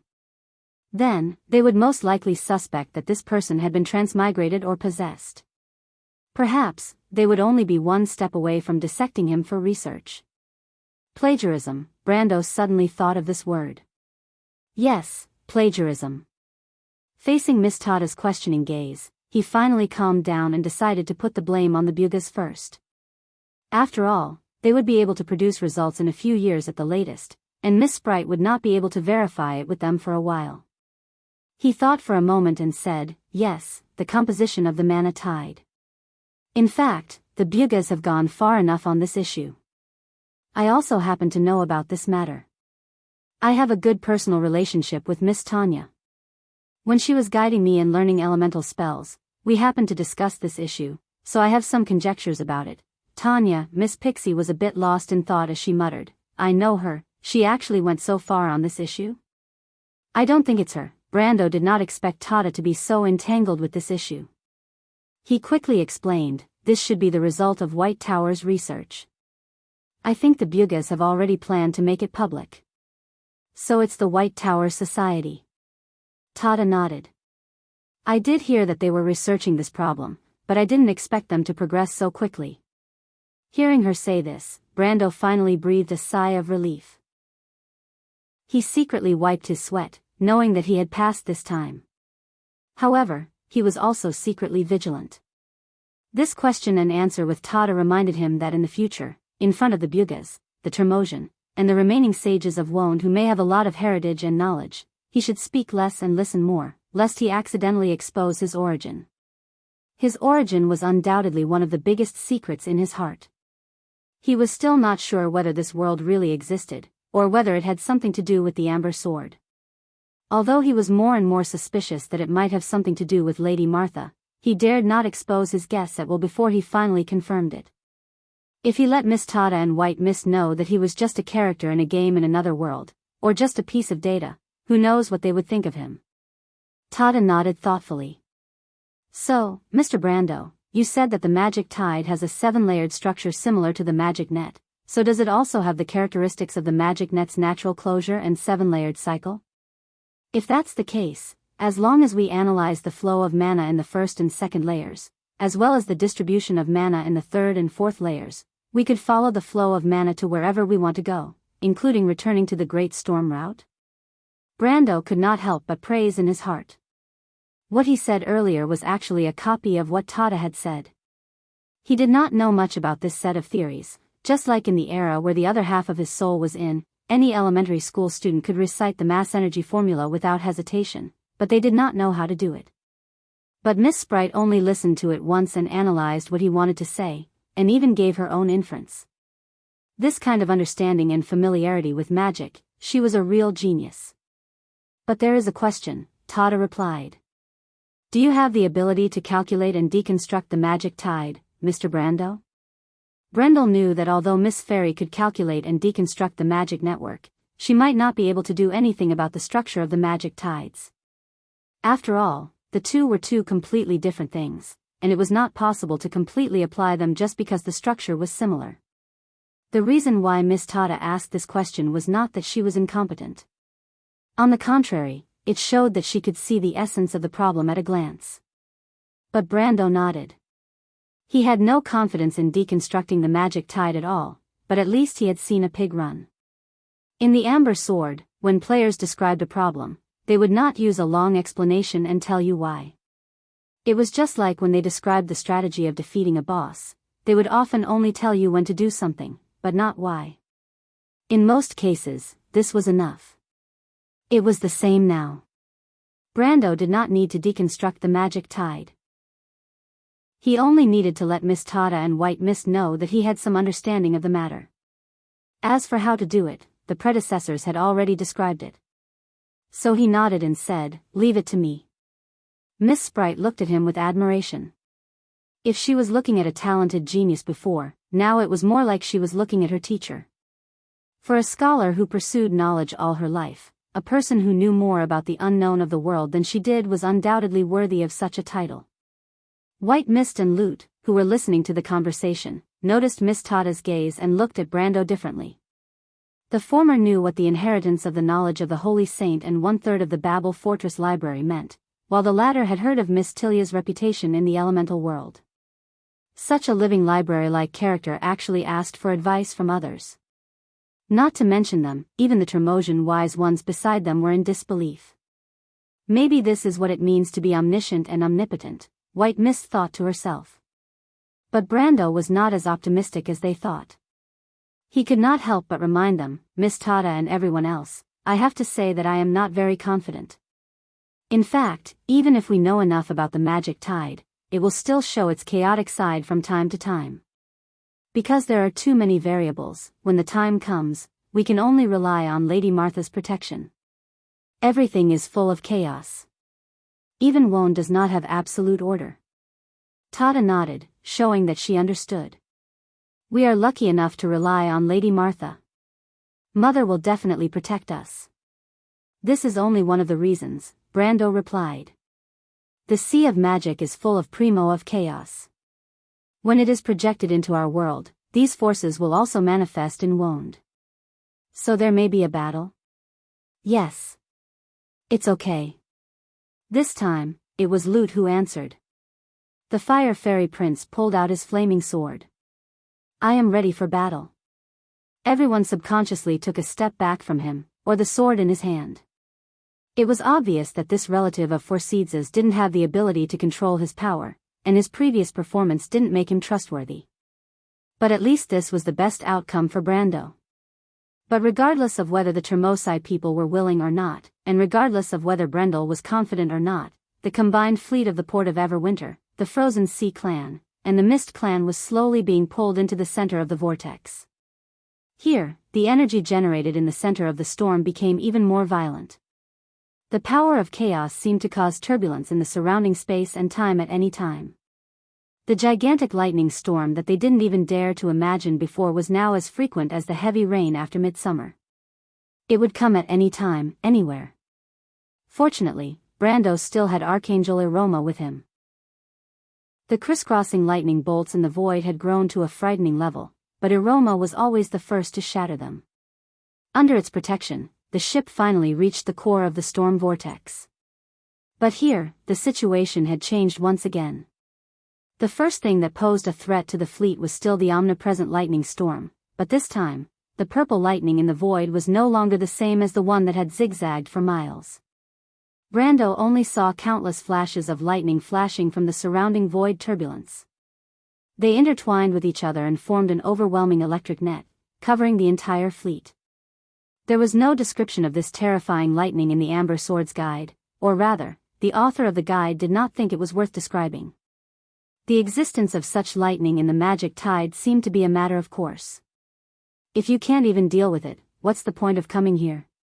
But the author of the guide obviously did not take into account the situation like Brando's. Or even for the players, even in the most desperate situation, they could just revive and start over. It was not worth writing a guide specifically for this. But at this moment, behind Brando, Iroma had already warned him. Obviously, the lightning here was not something it could easily deal with, or even if it could break it, the fleet would still have to pay the price. Brando knew that it was time to fight to the death. Chapter 1147. As far as the eye could see, their vision was almost filled with dazzling lightning. The faces of everyone on the ship were pale. Brendel knew that this was the most critical moment. If they couldn't get through this wave, then all the experience they had gained would be for naught. He turned around and said loudly to the others, "Increase the protection of the law to the maximum. I will take the first hit, but the fleet must at least survive the aftermath of the impact." "No problem."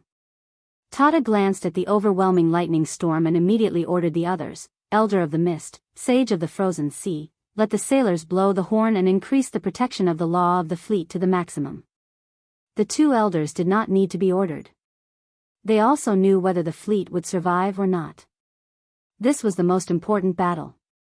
The password was quickly transmitted to the hearts of every sailor of the Tremosian fleet through the mental network.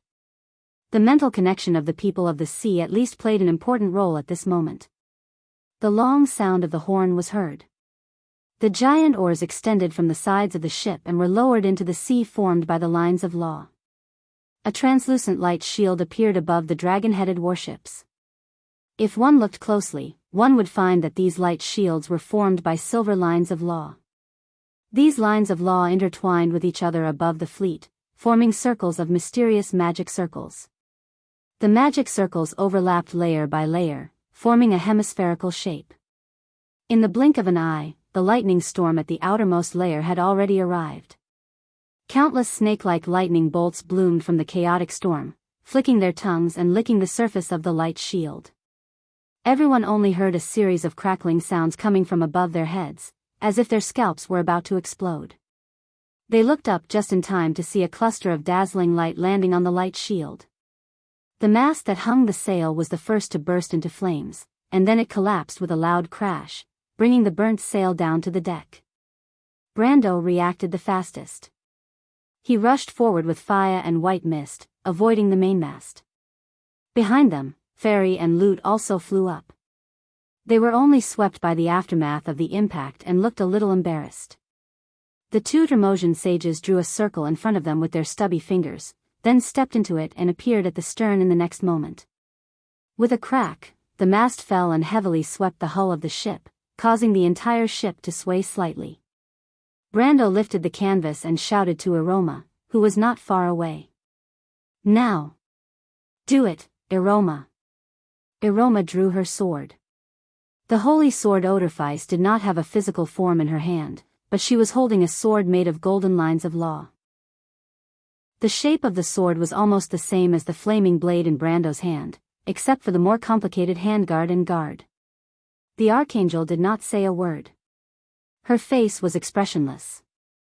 In fact, there were no facial features on her ivory-smooth face. She only raised her sword and slashed at the incoming lightning storm. A golden flame rose from the ship. It was hundreds of meters wide and several miles long. It pierced into the center of the lightning storm and collided with countless purple lightning bolts. The center of the lightning storm was hit by a blinding flash. Almost everyone on the ship instinctively closed their eyes. At that moment, it was as if there was a terrible explosion right in front of the ship.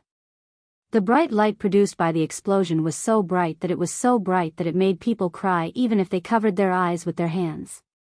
After a few seconds, Brando, Fairy, and the Tremosian on the ship heard a deafening roar in the silence. The roar went from invisible to tangible. Fyeth covered her ears with her hands, and her mouth opened and closed, but no one could hear what she was trying to say. Everyone could only hear one sound, and that was the continuous sound of the explosion. Amidst the strong light and violent airflow, the crew could only feel the ship shaking violently under the impact. They did not know what had happened to Aroma's sword, and whether she had managed to split the terrifying lightning storm apart with a single slash. Only Brando was an exception. In fact, he already knew what the result would be even before Aroma made her move. Besides, even if he did not know, the Archangel with the sacred sword would have told him. He could even see that the sword had torn a huge hole in the lightning storm. The two forces that were powerful enough to make all the mortals on Earth look up to collided in the void and then exploded. A bright wheel of light swept across the void. The energy and wind pressure from the wheel made everyone's hair stand on end. But Aroma could not completely block the massive energy released by the violent magic power. After the purple lightning was torn apart, it continued to sweep towards the ship as if it had some kind of inertia. Translator, Endless Fantasy Translation Editor, Endless Fantasy Translation, that's all I can see. Brando thought to himself. He saw that Aroma's body and hands were almost torn apart, and golden flames were spewing out of them. This meant that she had already reached the limit of her power. The archangel with the sacred sword had done her best. The rest would depend on the Tremosian's ability. The entire ship shook violently. The three ships at the front of the ship instantly turned into flames. The burning debris and sparks flew into the void behind them. As for the passengers on the ships, they had already turned into ashes. Then came the flagship of the port of Everwinter. Brando looked up and saw the scattered lightning bolt colliding head-on with his warship. At that moment, the entire ship almost fell apart. The huge inertia almost sent him, who had the physique and strength of a giant, flying from the deck and slamming into the base of the mast. Brando looked at the scene dizzily, but at least he saw one thing clearly. The shield of the ship did not collapse. Although it was almost flattened by the lightning storm, it tried to maintain its integrity. This meant that the fleet had withstood the most fatal wave of impact. Brando quivered and suddenly woke up. He flipped over and bounced up from the deck. With a wave of his hand, the flaming blade automatically flew back into his hand. He held the sword in one hand and rushed to the place where the mast had fallen. He lifted the canvas and rescued Malurcha and the sprite from below. He did not have time to ask about the two's condition. He hurriedly shouted, "Miss Tata, quick, let the ship move in the 7 o'clock direction." Fortunately, the sprite was only a little dazed from the impact. Her somewhat dazed eyes quickly cleared up. She rubbed her forehead and flew up from Brando's hand. She looked at the deck. At this moment, all the Tremosians in the ship were in a temporary state of blankness. Some of them had even fainted because they could not withstand the impact. They were scattered all over the deck.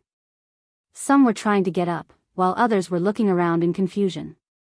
Without a doubt, the two wise men were the first to regain consciousness. The Elder of the Mist was a strong warrior, and it was the least injured in the previous impact. It only fell into a pile of cables, and the soft and tough cables made of sealskin had cushioned the impact on the Elder of the Mist. So it was the first to get up from the pile of people and ran to the other side to save the wise man of the frozen sea who had fallen into a pile of wooden barrels. Tata was the first to see the two wise men and immediately flew over. "My two wise men, please immediately let the ships of the Mist Clan and the Frozen Sea Clan follow the ship of the port of Everwinter. Let everyone turn around and move in the 7 o'clock direction," Tata said in a slightly hurried tone. Fortunately, the two wise men were the wisest and most experienced in the clan. Of course, they knew what to do at this time. They did not hesitate at all and passed down the order. Soon, the sound of a horn rang between the ships. Brando heard the sound and rushed to the side of the ship.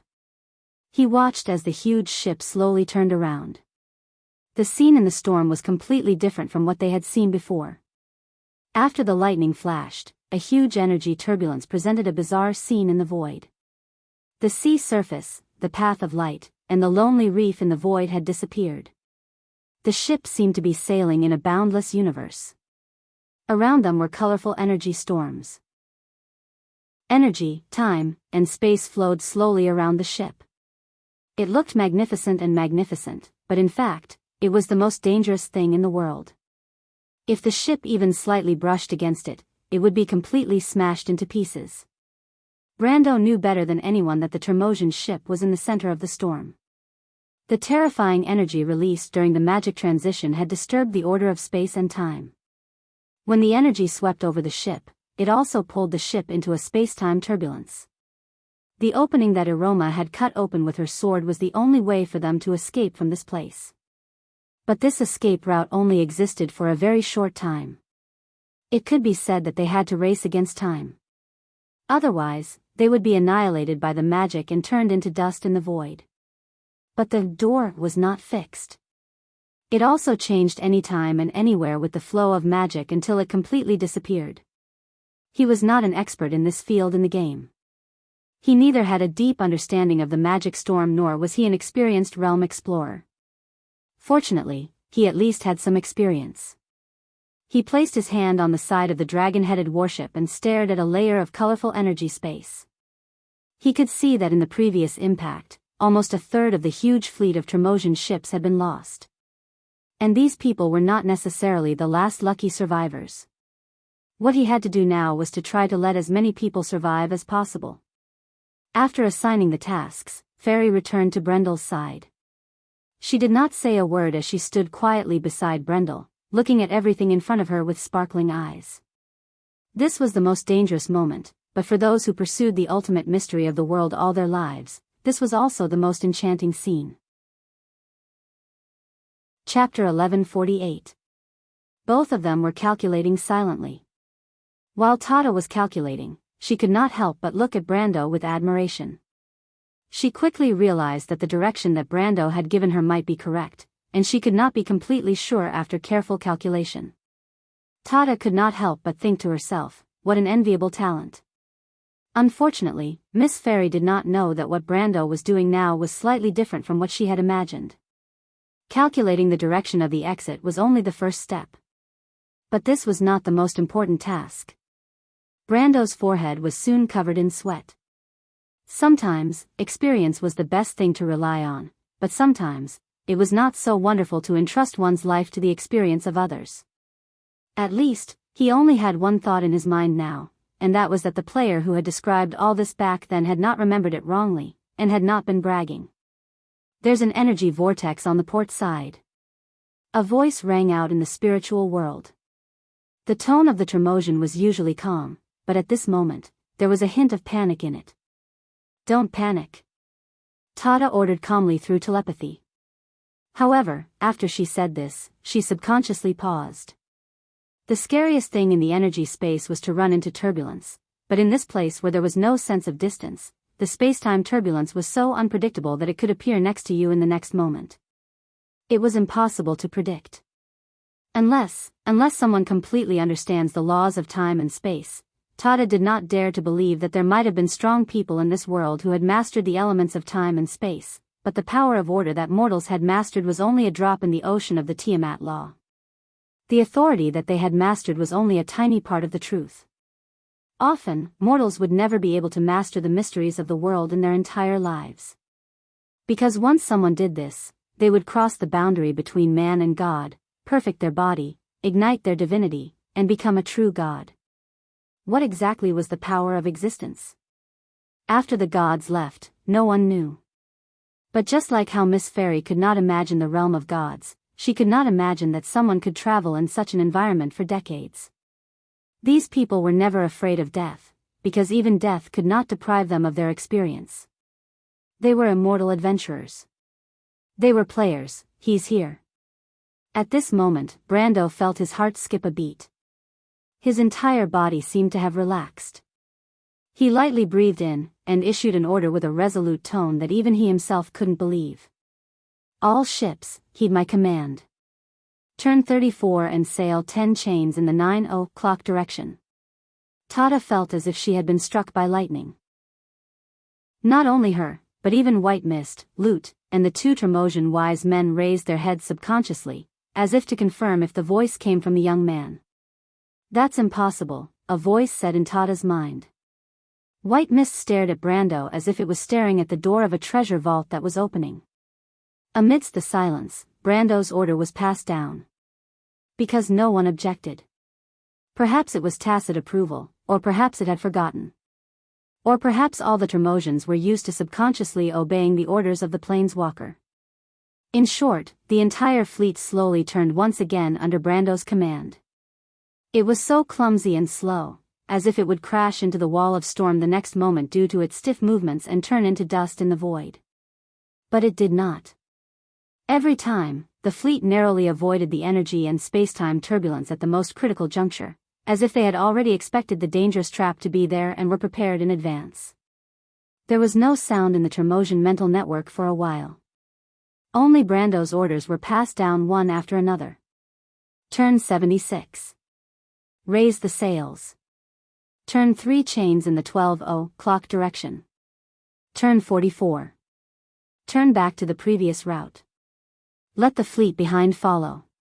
Continue to sail 7 chains. As if under a spell, the Termosians mechanically carried out the orders like marionettes. Only the occasional shout of the lookout at the bow of the ship could be heard. There's energy turbulence on the starboard side.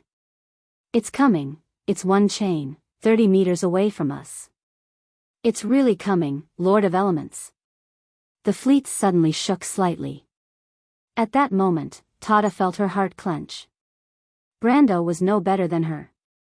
His forehead was covered with fine beads of sweat. He knew in his heart that this was the most critical part. The energy gap was just ahead, but it was hidden in the turbulence of space-time. The huge fleet had to pass through it. Whether the experience of the self-proclaimed veterans was useful or not depended on the last few seconds. Although from the previous performance, it did seem to be a little useful. But Brando knew that in fact, there were several times when things almost went wrong. If it were not for Iroma who continued to help him maintain the Eye of Precepts, the fleet would have suffered heavy losses, although not all of them would have been wiped out. The sea of magic was ever-changing, and the experience of the players was not necessarily reliable at all times. In fact, he knew that the players who relied on these strategies to travel outside the elemental barrier and the Amber Sword were all experienced veterans, but even so, they often failed miserably. The difference was that they could afford to lose, but he could not. Brando's palms were full of cold sweat. It was not that he was not confident enough, but which player who could reach the elemental barrier was not an elite? At least he himself was not qualified to be a member of the Adventurers Club. Even those people could not do it with certainty. He was not sure if he could succeed in one try. In fact, he was already praying to the gods and Lord Martha in his heart. Spacetime fault. There was a sudden scream from the bow of the ship.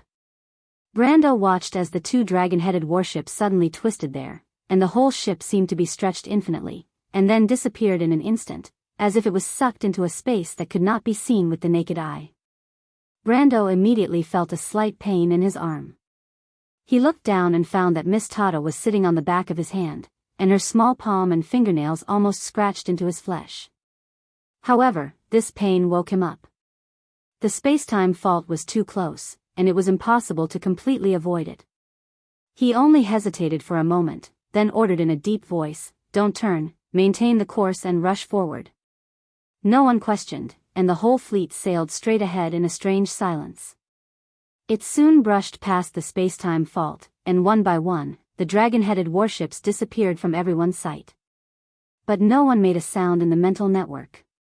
Half of the fleet was almost slowly disappearing. Brando backhanded the flaming blade on the deck, then took out the dimensional hole, poured the things inside on the deck, and then handed it to Iroma. He looked at the latter. The angel with the holy sword also looked at Brando.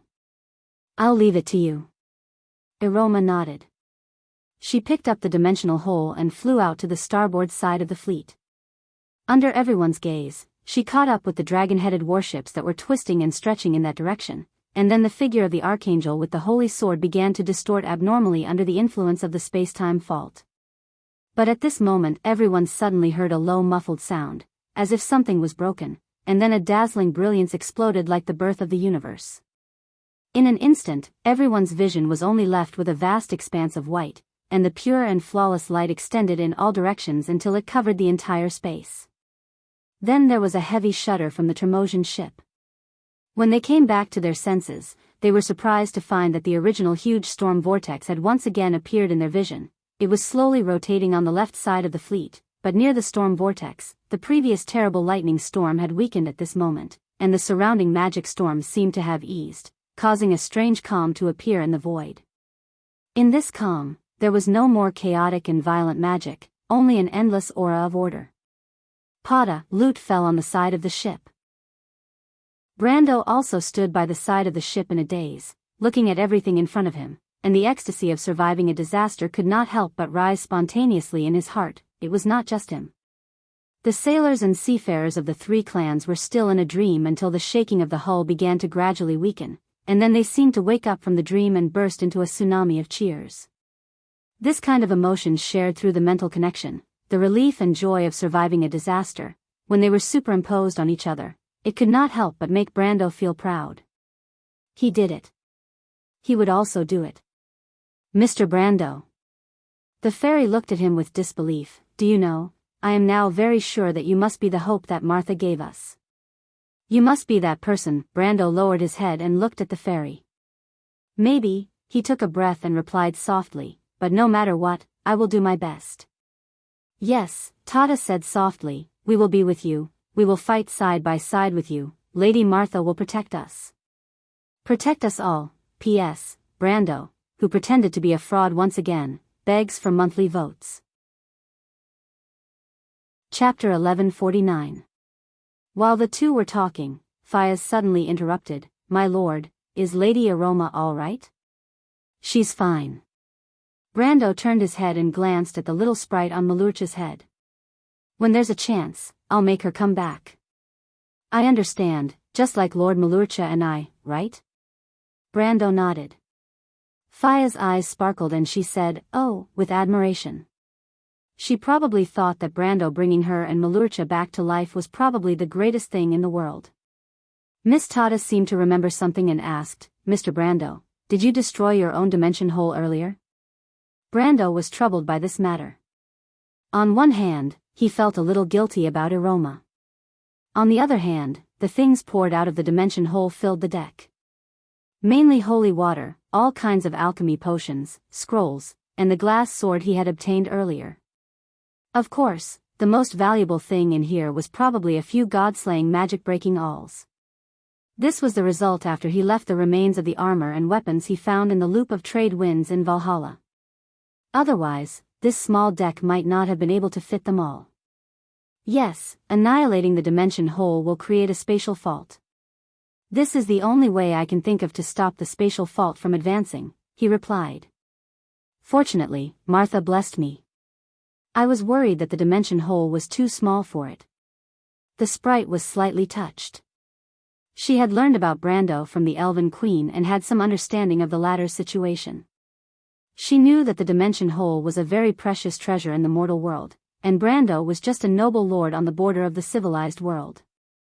Although the Elven Queen had mentioned that he was the grandson of Sword Saint Darius, sword saints were not rare in the elemental plane. A mortal sword saint could not possibly be that rich. She also remembered the Elven Queen telling her and Eloranta about the young man in front of her borrowing the dragon's orb from the elves. If he even needed to borrow something like that, it was obvious that the latter was poor. No wonder Mr. Brando was interested in such a lousy item when he traded with us. She thought to herself. On the surface, Miss Fairy's expression was as usual and she did not say a word, but her little heart was slightly melancholy. It was such a person who was willing to give up the most precious treasure to save everyone at the critical moment. She felt her nose tingle slightly. It was like a rich man and a beggar both donating a copper coin. The two approaches might not be better, but the latter was often more touching. Of course, she did not know that Brando was far from a proletarian fighter in wound. At the very least, he had nothing to do with poverty or lack of money. All in all, the huge difference in value and wealth between elementals and mortals created a wonderful misunderstanding at this moment, making Brando's image in Miss Fairy's heart become incomparably lofty. She was even full of sympathy. In fact, with Miss Fairy's current state of mind and knowledge, even if she really saw Brando's warehouse in Abi's castle full of gold, silver, and jewels, of course, most of them were the property of the Roman lords and the public property of the territory, she would probably be full of sympathy. This kind of mentality was probably similar to when we saw ragged barbarians treat shells and glass as treasures. She could not help but subconsciously have such a thought, how pitiful, they don't even know what real wealth is. If this kind of mentality was mixed with some affection for the latter, it would not be surprising that it would evolve into sympathy and pity. Miss Fairy thought for a moment, reached her hands behind her neck, and untied a leather rope from there. She picked up the leather rope and held it in front of Brando with both hands, saying, "Mr. Brando, please accept this. What is this?"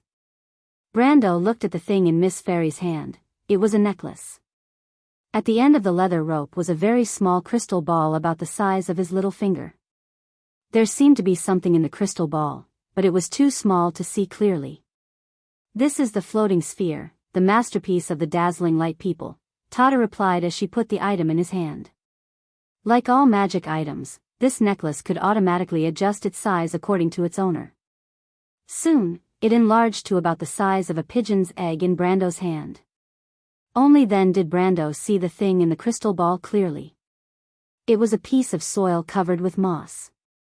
It was suspended in the middle of the crystal ball, and there seemed to be a miniature landscape above the moss.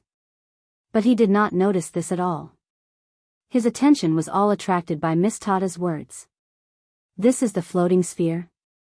Brendel could not help but suck in a breath of cold air. The celestial sphere was a subdivine artifact. What was sealed in the celestial sphere was not a miniature landscape, but a real continent. Among the most legendary half-plane fragments of Vaunt, a few were sealed in such a celestial sphere. Not only were there continents, but there were also living beings and societies. The legendary Lich Adden had such a floating sphere. The continent in the floating sphere was called the Last Holy Realm. There were several kingdoms on the continent, and hundreds of thousands of mortals lived there. The floating sphere was of a much higher level than the dimensional hole. The dimensional hole was just a dimensional fragment, but the floating sphere sealed a real half-plane, the world fragment. Previously, when he asked Aroma to take the dimensional hole to detonate the dimensional fault, if he had used the floating sphere, he was afraid that even a corner of the shallow sea would have collapsed. Fortunately, the law of the floating sphere was very stable. As the most legendary race of craftsmen, the divine artifacts and lesser divine artifacts they made were very reliable. "This is too valuable, Miss Tada." Brando suddenly felt that the crystal ball in his hand was a little hot. "It's okay. You saved all of us. We can't let you suffer for nothing. Besides, if you are the king that Lady Martha has promised, we will all be your followers." Tada could not help but sympathize with him when she saw him like this. Mr. Brendel was such a simple person. Even a small celestial sphere could be considered as a precious item. And this floating sphere isn't our best demi-plane fragment. If there's a chance, I'll give you my leaf crown vein. There's a complete tree of life in that demi-plane fragment. It'll be of great help to you. This is not our last half-plane, leaf crown vein, complete tree of life. Brando was suddenly bombarded by a series of terms that left him speechless for a long time. He finally understood the gap between his knowledge and the other parties. No wonder the White Mist said that he was blind and got a bunch of rubbish after the deal with the Tremosai people. It was not that the White Mist's standards were too high, but that he was too country bumpkin. After figuring this out, Brando silently kept his mouth shut and accepted Miss Tada's gift. The Mist Elder and the wise sage of the frozen sea naturally also expressed their gratitude. The two Tremosai elders looked at Brando with a gaze that made him feel a little uncomfortable. If they had eyes, they each gave him a lot of gifts. One of them was the Angel's Heart Bottle. This was one of the most powerful recovery items in the Amber Sword. Of course, this was a title given by the players. In fact, it was just a mythical item. The milky white bottle was said to contain the tear of an angel.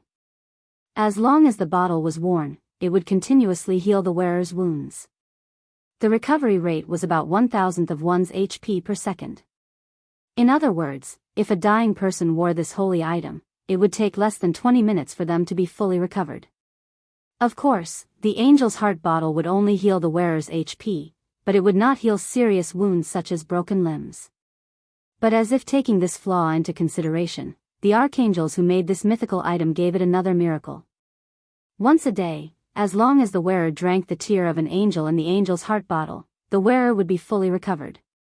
Of course, resurrection was a little exaggerated, but full recovery was not a joke at all. It would remove all abnormal statuses and heal all injuries, including broken limbs. Of course, the injuries had to be sustained on the same day. Old disabilities were not within the healing range of the angel's heart bottle. Otherwise, this thing was almost equivalent to a moving fountain of youth. After the angel's heart bottle was used, it would lose all its power and become an ordinary crystal bottle. It would not be refilled until the next day and recover its power. The description of this holy item was also very interesting. There was a sentence engraved on its metal ring called, "Full of Hope." Brando always felt that this holy item was given by the Mist Elder because of the disdainful tone of the Mist Elder after seeing his holy water. The Mist Elder's thoughts at that time were probably, "These things are not worthy of His Excellency, the King of the Earth." Only a few bottles of number 2 holy water could fight. Brando felt like crying but had no tears. The wise man of the frozen sea gave him the treasure of Anvaranoth, the King of the Rings. The players called it the One Ring because of the curse power it carried. He also told him that the World Tree's root could counter the curse on the ring. But it was not only because of the World Tree's root, but also because the World Tree's root was the thorny laurel of the King of the Wound. In other words, this ring was actually a symbol of the King of the Wound. Brando felt a little ashamed. It was not that Miss Tada and the wise men of the Termosian people were country bumpkins, but that he was too ignorant. Chapter 1150.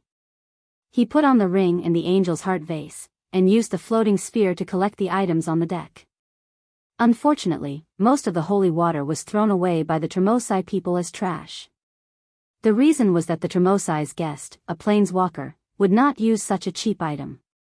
The Termosai elders, on the other hand, praised the soul-stealer bow. It seemed that the elementals did not have any prejudice against demonic items. After doing all this, Brando suddenly felt a lot more confident.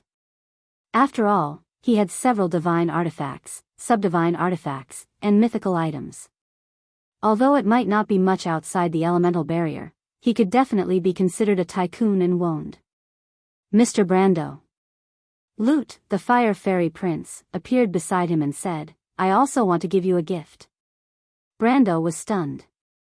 He was about to open the battle log to see if there was a large amount of magic that was jumping to a lower level near the center of the vortex. This was also the so-called experience points. At this time, he had to stop and look at Lute. He noticed that this Versidian was looking at him with a burning gaze. He could not help but feel a little strange. Miss Tada and the Termosai elders had a good impression of him. One reason was that he might be the so-called chosen one of Martha, but the main reason was that he had saved the entire IC clan and showed his ability to win their trust. That was why they were on good terms with him. Just like before, the people of Roas might have believed that he was the king of the earth, but they were not willing to be with the other clans. After all, prophecies were not something that could be eaten for a living. So, what did this little fire elemental intend to do? It was said that the fire fairies were not rich. He could not help but think of the customs of the 4 elemental worlds that Miss Tada had told him. Lute bowed to him, and the cold and arrogant expression on his face loosened a lot. "I want to introduce myself to you. I want to finish the rest of the journey with you. I, the chosen one of the flaming blades, hope to be by your side in the future." Wait, Brando thought. This should be considered an oath. But this kind of oath made him feel a little strange. Lute was a real prince, and if he said that he was a princess, well, that would not be too good. In short, Brando was now confused. He asked, "You want to find the flaming blades with me?" More than that, Lute shook his head. "To be precise, I want to fight by your side, the chosen one of the flaming blades." "Why?" "Of course, to defeat the Twilight Dragon." "You are so sure?" "I'm not afraid of sacrificing myself for this, Mr. Brendel." "But..." Brendel scratched his head in annoyance. He glanced at his battle record panel, and as he expected, it was flooded with green words. In the battle log, pages of records flowed down like a waterfall. The green words were all notifications of the countless experience points gained. He could even hear Andesha and some Termosians exclaiming not far away. Of course, the latter was in the telepathic link. The power of the magic tide had arrived. In this place closest to the center of the storm, even these people of order could feel their strength increasing rapidly. This experience was not only the feeling of magic, but also the understanding of order and law. Because of the law of Tiamat, the whole world was clearly presented in front of everyone like a big open book. Except for the illiterate. This is the center of the storm. White Mist was talking to Malurcha. I can clearly feel the law of Tiamat. It is here. I didn't expect that the violent energy storm outside was caused by the changes here. But how does his lordship know all this? I think it is his first time here. Do you know how the first generation of ancestors passed on their wisdom, Malurcha? Forgive my ignorance, Lady White Mist. It's said that the wisdom born from fire is innate. All things are bestowed with wisdom by fire, but knowledge already exists in the darkness. The pale poem was born from fire, and Marcia also chose that person from fire. His lordship is indeed special. I have a feeling that he may not be from our world. Hearing this, Brando could not help but shiver. He quickly gathered his thoughts, afraid that something would be seen on his face. In fact, Lute was also looking at him with bright eyes. The Fire Fairy Prince asked, "But, what is it? Are you saying that I am not good enough for you?" Pfft. Brando almost choked on his own saliva. He hurriedly stopped the little fairy's next words, afraid that the more he spoke, the more ridiculous it would become.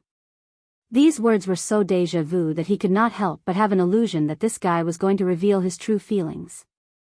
No, Lute, that's not what I meant. I am saying that I agree to go with you to find the flame scepter, but as for what happens after that, shouldn't you be more careful? But I have already thought about it, Lute replied. I recognize you as the Flame Blade's adorer. I believe that you are the one who can inherit the will of the Golden Flame. The residents of Forsytes can only have one follower in their lifetime. The fire elementals will follow their protector, and I will follow you. What's wrong with that? He said proudly, unless you think that I am not qualified, I will not question your decision. But only death can wash away this shame.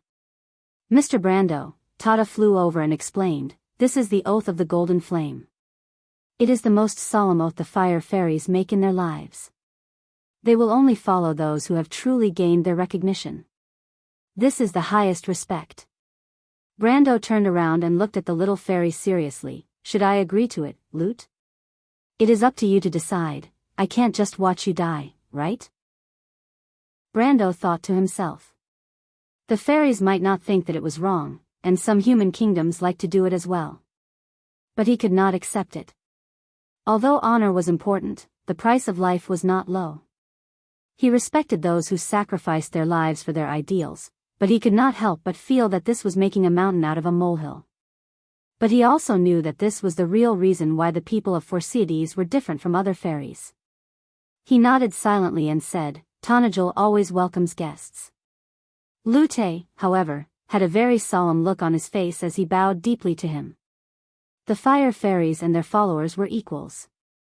They would sacrifice everything for the sake of loyalty and friendship. But if their followers did something disappointing, they would also leave quietly. Tata supplemented Brando's knowledge in a timely manner. But at this time, Brando heard White Mist's voice in his mind. You mean I still have to live with this damn flame mosquito from now on? What can I do? Brando replied innocently, let him bleed on the spot. Death is not to be regretted. White Mist snorted and did not answer. Although she spoke in a gloomy and terrifying manner, she was actually as soft-hearted as most women. Brando could finally put an end to this troublesome problem. He knew that the fairy was not here to help him, so he quickly turned around and asked, Miss Tata, what happened? Tata nodded and said, It's nothing serious, Mr. Brando. Just as you expected, we have reached the center of the vortex. It's very calm here, and the magic energy is very rich. The previous losses of the fleet are nothing compared to this. But there are some signs of abnormal magic activity in the center of the vortex. I think there might be some creatures hiding in there. You mentioned earlier that if we found any creatures, we should inform you in advance. When Brando heard this, he could not help but straighten up and put the previous matter to the back of his mind. The first thing he thought of was that there were indeed creatures here. It was impossible for there to be no creatures in a place rich in magic energy. Those creatures came from the Sea of Magic, and were one of the most primitive magical creatures in the world. But that was not the main point.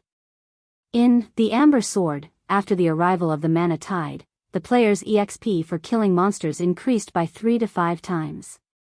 Compared to the temporary effect of the Mana Tide, this increase was permanent. And here, at the center of the Mana Tide, the place closest to the Law of Tiamat, how much would the EXP for killing these primo in the Mana Tide increase? 20 times? 30 times? Or even more? Brando did not dare to imagine. But this was also the question he was most concerned about. It was not easy to get through the storm, even sacrificing Iroma and the dimensional cave, all for this moment. He wanted to become stronger, and it would depend on whether these primo would be effective. There are magical creatures? His voice unnaturally raised a little. Have you found them? On the left side of the fleet, hidden behind a cloud of magic power, Tada replied. But the creatures that live in places rich in magic power are usually primo species that live on magic power and energy. They may be magic creatures, dusk species, or even ether predators. Are we really going to take the initiative to attack them? Of course, Brando answered firmly, but he still added, can we deal with them? Now that he had lost Iroma, his tone was not so sure. After all, the fairy was right. How could something that could survive in such a place be easy to deal with? But at this time, the voice of the Tremosian elder, the elder of the Mist clan, interrupted the conversation. The Tremosians are the best hunters in the shallow seas. There is no prey that we cannot deal with. But Sir Planeswalker, are these prey valuable? Hearing this answer, Brando smiled. I promise you, he said. They will be the most valuable prey you have ever caught, and may even be the most valuable prey you have ever caught. Then I shall keep their heads as the greatest honor in my life as a hunter. The Elder of the Mist laughed. He then turned to Ms. Sprite and said, Ms. Tada, listen to His Excellency the King of the Earth's command. Have the ships turn around. Tada nodded without hesitation. Chapter 1151. This was the shallow gray bay. A fleet of ships was anchored quietly in the mist. The slender silhouette of the dragon-headed warship could be vaguely seen behind the mist, undulating in the waves. The waterlogged timbers were covered with crisscrossing scars, and some of them still had sharp teeth that could not be removed in time. The ship's song of the Tremosai came faintly from the mist. It was a song that came from the soul, echoing an ancient tune. It was as if another legendary sea race had come from the sea through time. In the waist-deep seawater, they dragged their heavy prey onto the beach with ropes made from the skin of sharp seals. The largest of them was a squid that was almost as big as a boat and several stories tall. It lay weakly on the beach, its dozens of tentacles full of sharp teeth no longer so threatening due to dehydration. Its soft skin had also dried up, and the huge eyeballs in its eye sockets protruded, making it look like the carcass of a sea monster that had died on the beach for several days. But this was an ether predator, the descendant of Tunglamo. It was not the largest prey that the hunters of the mist had ever caught, but it was definitely the most valuable prey. It provided as much as 133 times, or 134 times the experience, for a total of 27.4 million experience points. Brando looked up at the huge creature. It and the surrounding Tremosai formed a very unreal picture, a picture that was both magical and primitive. It was as if he saw the mythical sea people hunting on the ice sea. Those brave and cold Viking pirates who sang the ship song, carried magic spells, and ran in the forest to hunt. This was a race that was sometimes barbaric and sometimes elegant. He could still clearly remember when the lightning beam from the dragon-headed warship hit the monster's skull and opened a crack there. A strong magic storm erupted in the void where the vortex was, causing the strength of the entire fleet to increase by more than 10%. Furthermore, the experience it had gained had directly pushed it to the extreme realm, and this did not include the experience it had automatically absorbed from the void. He gently stretched out his hand, and the ivory planes appeared in his field of vision. Countless laws intertwined in front of his eyes. Although they were silent, they desperately wanted to express their meaning. And the process of mortals understanding them was the process of them experiencing the planes. The gods had attributed the truth to this place. A mortal picking up knowledge from the plains was like picking up shells from the vast sea. What he could obtain in the end depended on what he wanted to obtain. These truths and laws were what he knew, his ideal kingdom, which was stable and inviolable. Only those who could truly gain something from it could be called a sage. This was a genuine Lamiter. It was completely different from the feeling he had obtained with the help of the flaming blade. In other words, when he held Holy Sword Odorfice again, he had already faintly touched the threshold of the peak supreme class. This was also because his understanding of the laws could not keep up with the growth of his strength, because from the experience that Brando had gained, it was more than enough to enter the realm of the sage. But once one entered the realm of elemental mastery, the law would always be the first rein that bound power. If a mortal crossed the line, they would sink into the magic power and become a monster that could not control themselves. It was similar to the tragedy of the Bronze Tribe. However, Brando would not be able to repeat this tragedy, because when he leveled up the Templar Knight and the Frostborn Guard to level 50, the EXP points had completely turned gray. Even the Elementalist and the Scholar could not be leveled up anymore. Obviously, the system strictly guarded this point, afraid that he would cross the line. Bran wasn't too surprised about that, because the experience was the same as in the game. At this point, the natives had to understand the laws. Players could not understand the law, so they had to do the promotion quest, the Sage's Proof quest. This quest required them to collect the Philosopher's Stone. It was not a quest that could be completed overnight. The former was also illusory, and no one knew how long it would take. The last mortal with a similar experience was born more than 1,200 years ago. Currently, there was only one sage left in Wonde. The Misty Elder looked at its prey with some pride. Brendel was right. This was probably the most valuable prey that it had ever hunted in its entire life, and it was even capable of hunting. It was strong, perfect, and a beautiful prey. Its law of engulfment was also very powerful. But these were not the key points. This prey contained an incredible amount of magic power.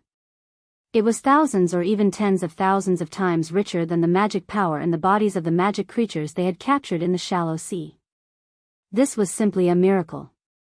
In return, Brando gave the Misty Elder the right to dispose of this prey. The Misty Elder had decided that when they returned, it would always be placed in the most conspicuous place of the fleet. It would be best if it could be made into a statue on the bow of the ship. This would be one of the most glorious deeds of the Misty Elder. The IC clan were mainly craftsmen, and they would get the most valuable parts of the corpse. Everyone was happy, and the journey was not only filled with sadness and tears. In fact, although the Tremosian fleet had lost nearly half of its fleet, and the Longtooth clan had been completely wiped out, because of Brando's final decision, their strength was not reduced by much. All the clans had gained a lot from this journey. Adventurers in the shallow sea did not care about life and death. The meaning of their lives had been shown in the process of sailing in the wind and waves. When the Tremosian people played a melodious tune with their bone flutes to bury the souls in the sea, no one was very sad. At most, they were a little serious. This attitude of the eternal people was something that Brando and the Misty Elder could not understand. Mr. Brando, we can only send you here. This is the edge of the mountain of ceasing storms, but there is no concept of space here, so you may only be one step away from the Dragon Queen and the Scepter of Flames. Tata said respectfully to Brando, while the Tremosian people stood behind her. Unlike Brando, they were about to embark on their journey back. Brando knew that they would pass through the gray section on their way back. Unlike when they came, it would be a dangerous journey. What I want to say is that you will always be the most distinguished guest of the port of Everwinter. One day, you may even become its master. I believe that you will be recognized by Cinna and become the true king of the shallow sea. The IC clan also welcomes you, Sir Planeswalker, the wise elder of the IC said. Same for the Misty Elder. The Misty Elder followed closely behind. Brando nodded to them. No matter what, this experience was worth remembering. Just like how he would always remember that a Tremosian clan had sacrificed everything for him. Their bones might be buried in the turbulence of space and time, but their names might disappear in the shallow seas. But in his heart, he would always remember them. Please take care of yourselves, everyone. The Tremosian people's mental network was filled with blessings, especially from the IC clan that Brando had once saved. Many people knew what kind of journey this young man was about to embark on. When he turned around, it could be the beginning of a new legend, or it could be the end of the world. But no matter what, it meant that it would be difficult for them to see each other again in the future. For many of the people present, this farewell might be an eternal farewell. Brando saw Elder Keb waving his short, chubby hand at him in the crowd with human etiquette. He smiled and waved back at the somewhat cute Tremosian people. See you again if we have the chance. He took one last look at the short, chubby people of the sea, and at the fleet that was faintly discernible in the sea fog. He took Malurcha and the little fairy Fayaz and turned to leave the beach. Andesha and Lut followed behind him. The latter was far away from the white fog, and the patriarch of the tree herders walked uncomfortably between the two of them. At the same time, he had to endure the angry glares of both sides. Tata looked at this group of people, as well as the back of the tallest person in the group, as if she was looking at a hero. But Mr. Brando is actually more suited to be a scholar.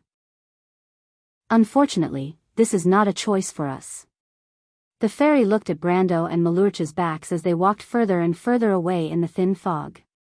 She couldn't help but think so. With that, she turned around and said to Elder Keb not far away, "If we don't come back in this battle, you will be the next wise man of the port of Everwinter." Elder Keb looked at the fairy and nodded solemnly. This was the shallow gray bay. The wilderness gave birth to a strange landscape of jagged rocks. Stone pillars that looked like blades surrounded the bay. The sea breeze would occasionally pass through the cliffs and blow away the fog, leaving traces on the pale beach. Brando grabbed a handful of gravel and let it fall through the gaps between his fingers.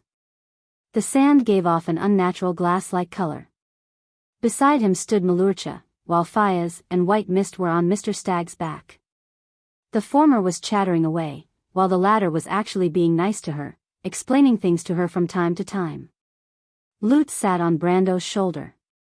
The fairy prince did not smile at White Fog, Fayaz, or Andesha. Only Malurcha could make him speak. He had a serious little face, as if he did not care about anyone, but he only listened to Brando. Brando was now at the highest point of the bay. When he looked back, the bay where the ship was only a small dot in the fog. He did not know if the fairy and the Termosai had already weighed anchor and returned, but he could not help but feel a little empty in his heart. Although he had not spent much time with these people, he had experienced more than a normal person would in a lifetime. Then, he heard the sound of a horn piercing through the fog. There were 3 horns in total, and they traveled from far to here, as if paying respect to him. Chapter 1152. Listening to the long sound of the horn coming from behind the mist, Brando let out a long sigh. He didn't say anything. He just turned around silently, leaving the long sound of the horn behind him, and walked down the dune. Malurcha also turned his head to take a look. Then he strode forward to catch up. Behind him, Fayaz finally shut her mouth. White Mist looked at the little guy in surprise. She wondered what kind of power could make a fairy become silent.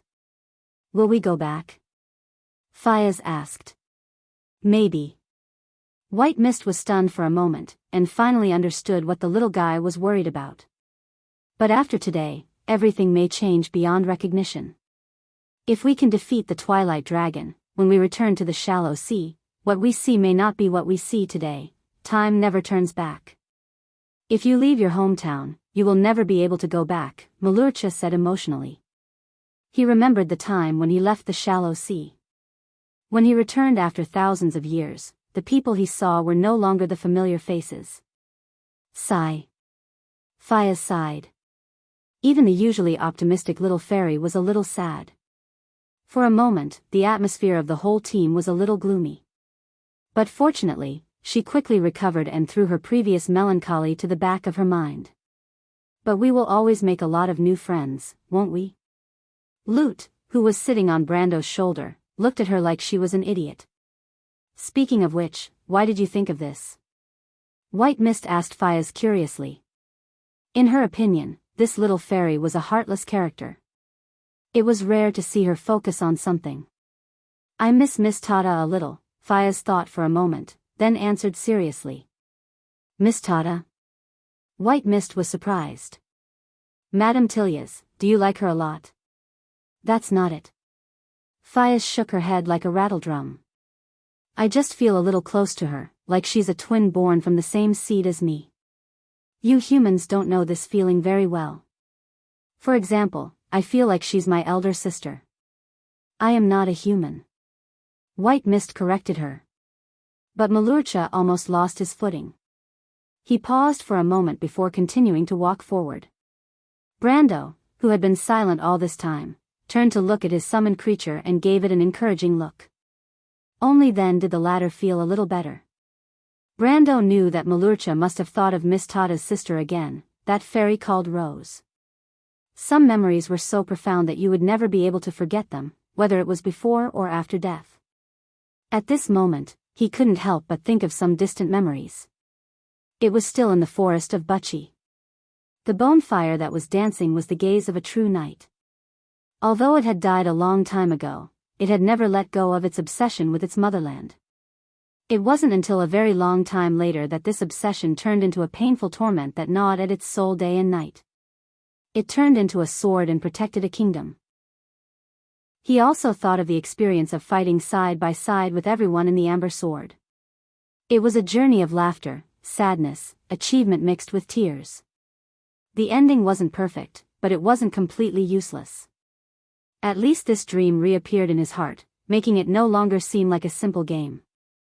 And he was considered lucky compared to Ebden. He was able to be in a dream, or perhaps it was his own dream. Brando sometimes wondered if he had died. His experience at this moment was just to make up for the regrets in his heart. But he was able to regain everything he had lost in this dream. He changed the fate of many people and prevented many destined tragedies from happening again. Although Won's history was falling apart before his eyes, becoming unfamiliar and unreachable, and even the entire world was on the verge of collapse and was about to fall into an irreversible fate of destruction. But strangely, this time he didn't feel much regret in his heart. Because he did his best and left no regrets. Whether it was Erwin, Princess Griffine, Freya, Scarlet, Medisha, or the Roman, the merchant lady, his fiancée. He looked at the road in front of him. It was a grey road that was completely different from the land of Wond. At the end of this road, he thought that perhaps it was the end of his dream. Whether it was to save the Roman or to be destroyed with this world, he didn't have much regret in his heart. He thought that perhaps this was the end of a distant memory. At the end of everything, it was the eternal silence and the end. But this time, there were many people with him. It wasn't just Miss Tata and the Tremosian people. He saw many people's faces from the same gaze. Those people were Black Tea, Pulley, Shadow, and his former comrades in the Amber Sword. He felt as if everyone came to his side.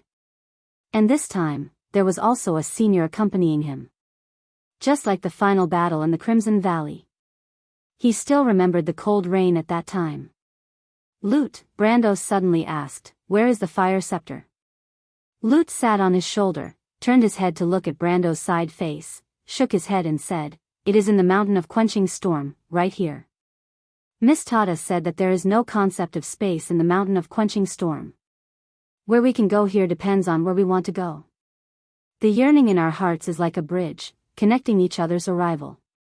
In other words, Brando said, the fire fairies only know that it is here, but no one knows where it is. Only when it wants to see us can we find it. To put it simply, it was to leave it for the fated person. Brendel knew that the Amber Sword liked to do this kind of thing, and he hated it. But Lute shook his head seriously. He replied with certainty, no, you will definitely find the fire scepter. Why? Because Miss Tata and I both believe in this. You should also believe that you can do it, Mr. Brando. If you can't do it, then there is no hope in this world. Brando did not agree with this statement. Although he was not a doctrinaire materialist, sometimes he would prefer to believe in the former. Subjective initiative was important, but some objective facts would not change because of one's will. Of course I believe in it, but this may not solve the problem. Brando replied, "We can't just walk aimlessly here, right? Although I have no doubt about your and Miss Tada's vision, it doesn't change the fact that we still don't know how to find the fire scepter, right?" He thought he was being straightforward enough, but he did not expect Lute to be stubborn beyond his imagination. The Blessed of Forsyth shook his head firmly and said, "Sometimes, if you want to, then you will definitely find it. This is the mountain of quenching storm. If you still retain the logic of the earth, then it will not work." "He's right, Brando." At this time, White Mist also stopped the meaningless conversation with Fayez. She turned to Brando and said, "This is outside of the elemental plane. It is the world of spirit and will. You must understand this. Try to abandon some common sense and strengthen your belief." "Then what should I do?" Brando could not ignore White Mist's advice. "As I said, believe that you can find it. Strengthen your belief, Mr. Brando." Lute replied, "This is actually very simple. You just have to let go of the absurdity in your heart. And this experience will be very useful for you. The extreme plane is to abandon some common sense of wound and integrate into the essence of the world. In the world of laws, will and spirit are the most important." White Mist added. Brendel furrowed his brows. No matter how he said it, he really did not know where to start. It was like a person who was used to walking normally and could not get used to walking backwards, let alone running. Lute said to strengthen his belief and let go of the absurdity in his heart. Then what should he do? Should he just say in his heart, "Scepter of fire, quickly appear. I will definitely find you," and that would be enough? That would be a little too ridiculous. Brando's heart was filled with this somewhat irritating thought. But just as he was about to say it in his heart, he suddenly opened his mouth in shock. All of a sudden, he saw a towering mountain peak appear behind the fog. He could point to the heavens and swear in the name of Martha and all the gods and Buddhas that a second ago, there was definitely no such mountain in front of them. This, Brando was a little shocked. This kind of thing completely overturned his common sense. They were clearly in the gray stone wilderness, which was very close to the shallow gray bay. He still remembered that when he had just walked down from the nearby cliff headland, there was a low, uneven wilderness in front of him. That's right, the shallow gray bay. Brando hurriedly turned his head and found that the shallow gray bay was still behind him.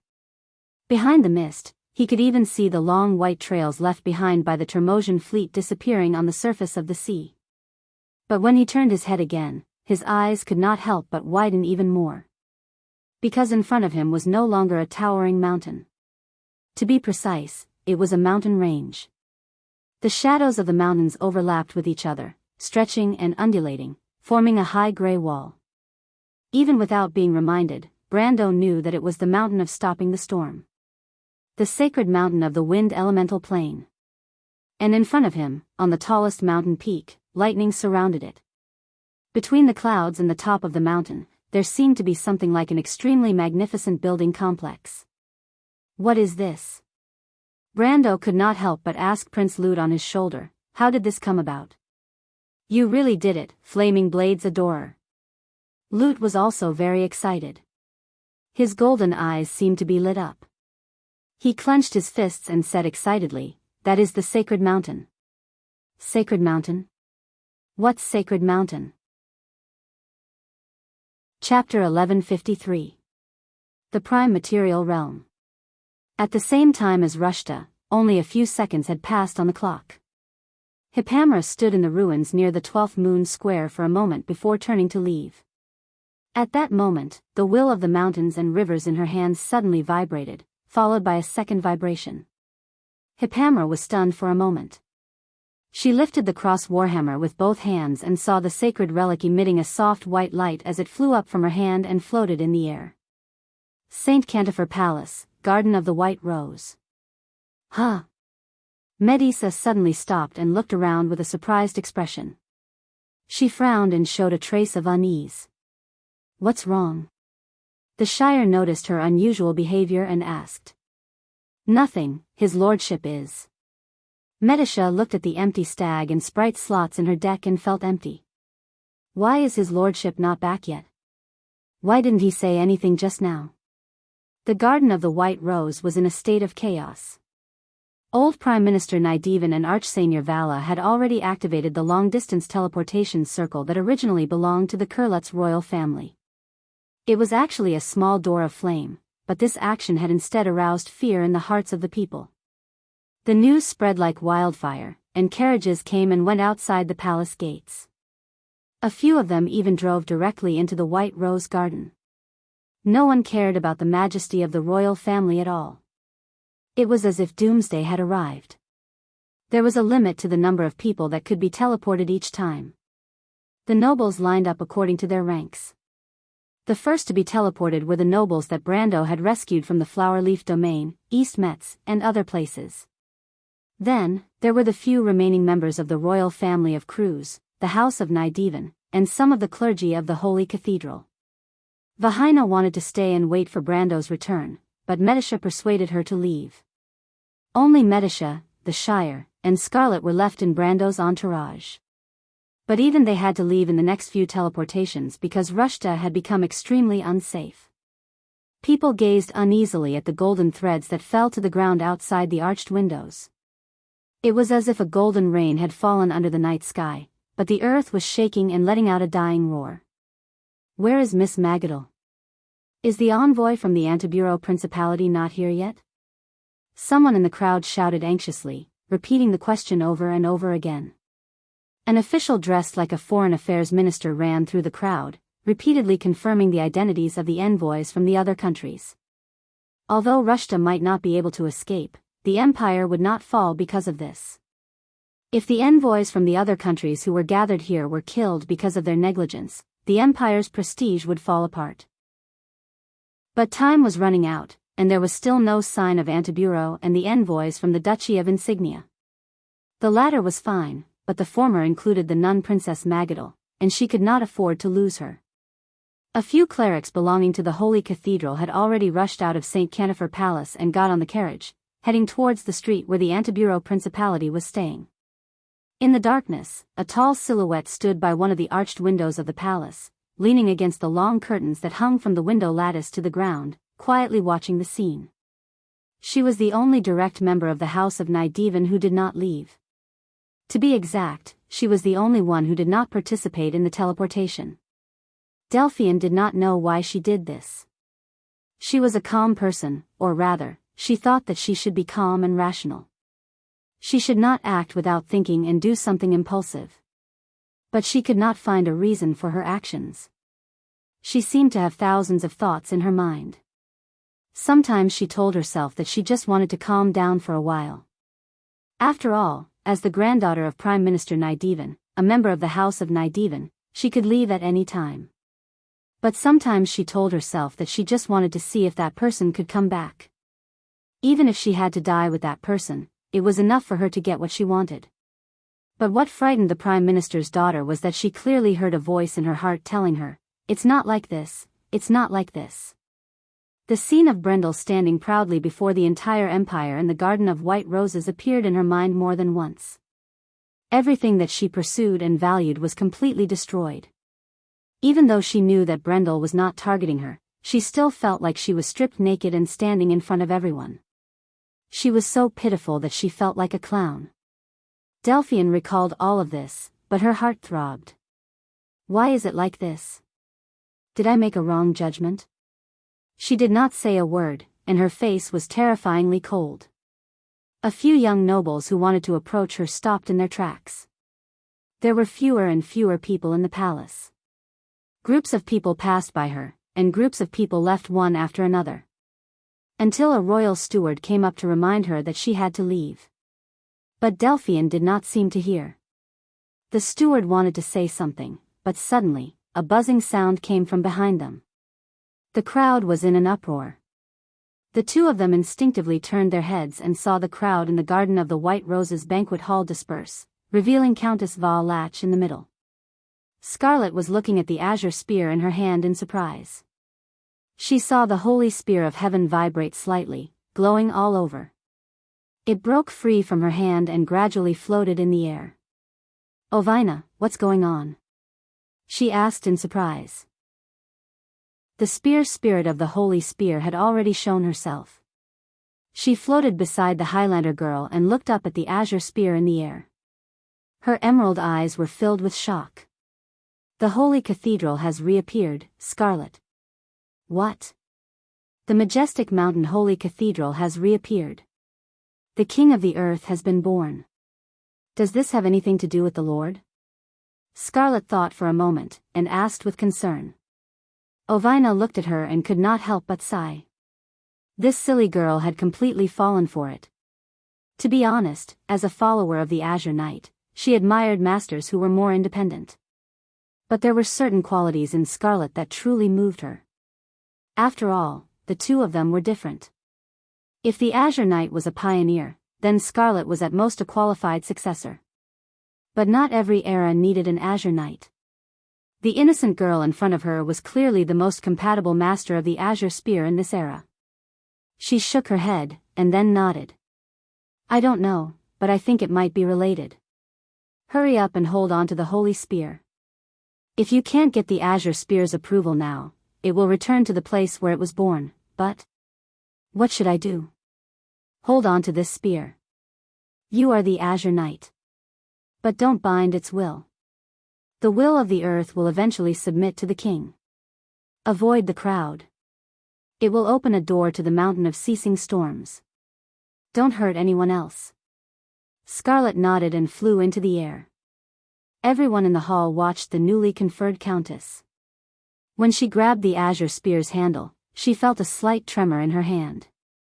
This is, south of the Empire, Anslova region. There were very few people in the highlands and lowlands. From the lone port to Vargas, there was almost no order. Since a month ago, when the allied forces of Jorgandi Ridge and the Tokunin Lion men were defeated in the north of the Evergreen Corridor, the defeated soldiers retreated and fled to some areas southeast of the Sublime Inland Sea in the south, causing the security here to deteriorate. The natives of Jorgandi Ridge, some troglodytes, lizard men, and bugbears, were entrenched in the countryside, doing what they did in the underground world, robbing. A few underground lords occupied towns and ruins, but just like their rule in the underground world, they did not care about the wilderness. Other than the area occupied by the Medusi, which still had some characteristics of civilization and order, most of Anslova had returned to the wilderness. These places took humans and elves hundreds of years to build in the Year of Glory, but the war took less than 2 months to completely destroy everything. A fleet was slowly sailing above the clouds.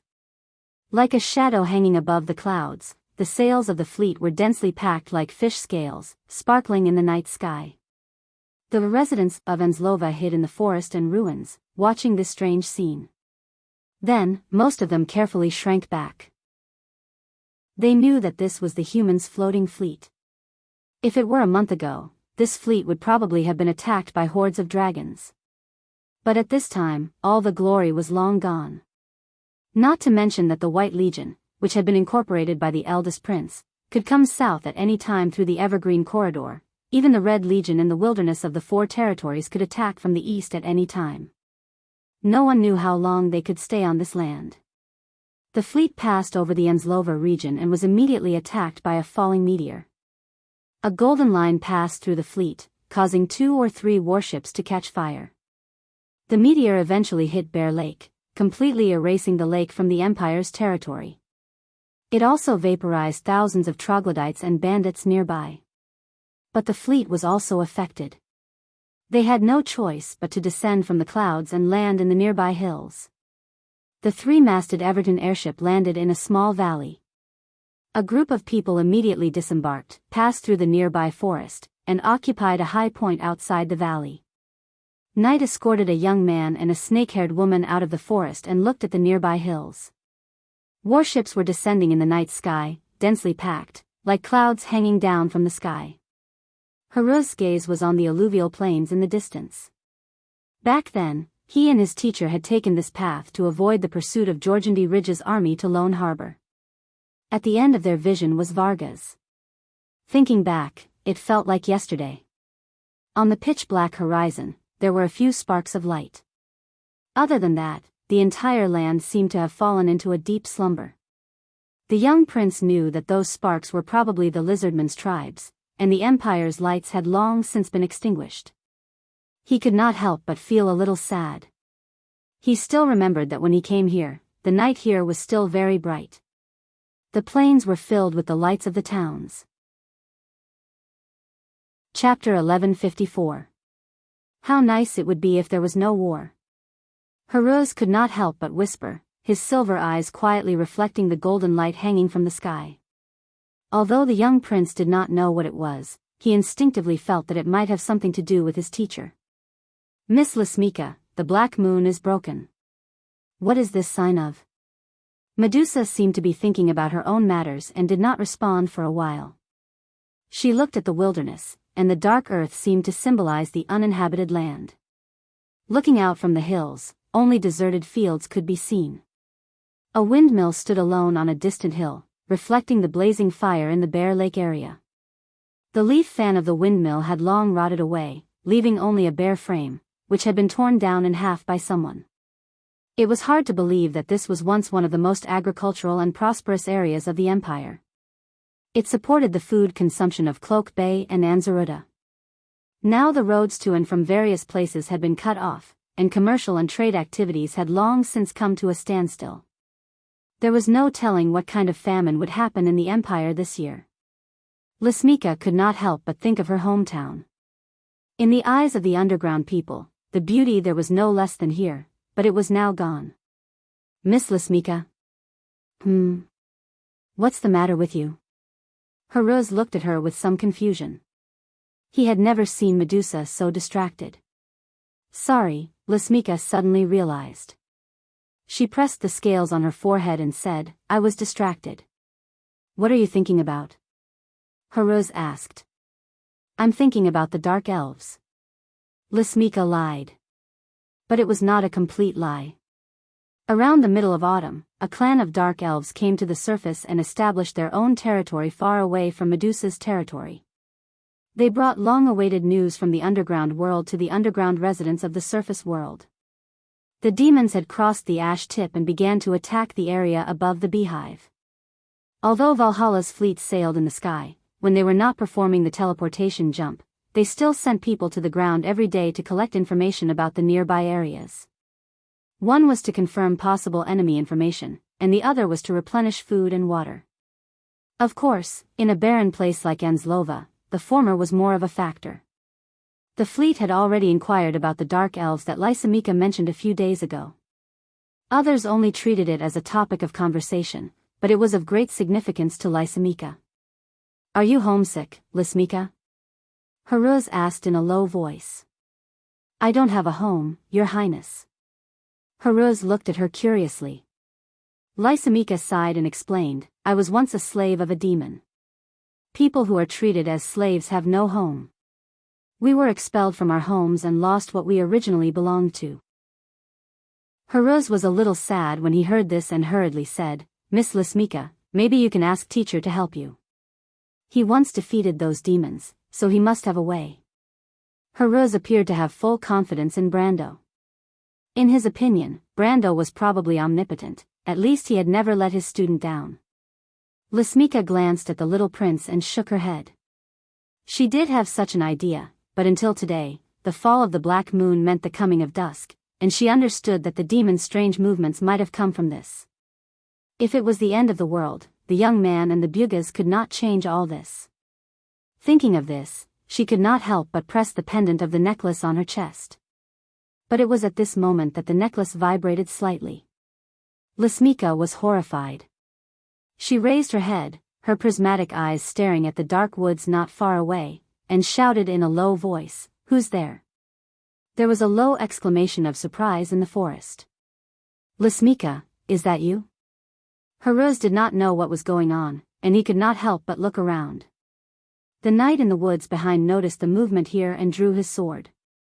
Then he saw Miss Medusa next to him frozen in place as if she had been petrified. Kaya? Lasmika asked tentatively. There was a cheer from the forest. Then, a young girl holding a longbow and wearing a long cloak jumped down from the tree. Her hood was folded behind her neck, revealing a head of beautiful white hair and pointy ears under the moonlight. She was obviously an elf, but her body was much shorter than the average wind elf and silver elf. Her skin was dark, and the sides of her straight nose were slightly sunken. In her eye sockets were a pair of eyes that sparkled like rubies, making people subconsciously think of certain legendary vampires. But there was no doubt that the other party was not an undead, but a distant relative of the elves in the underground world, a dark elf. Heruz did not expect Lasmika to appear as soon as she mentioned these dark elves to him. And it seemed that this dark elf girl knew Miss Medusa beside him. The moment the dark elf girl Kaya saw Lasmika, she could not help but let out a cry of excitement. She threw away her longbow and rushed over, hugging Lasmika tightly. Miss Medusa hurriedly stopped the knight who was approaching from behind, and then hugged the little girl. She was also a little excited. She first held the other's face and looked at it carefully, then kissed the other's forehead according to the Medusa's etiquette.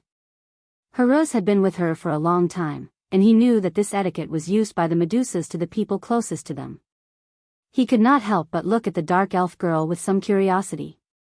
In some of the knowledge that Brando had taught him about Jorgandi Ridge, the dark elves were independent, and this matriarchal society had nothing to do with the other residents of the underground.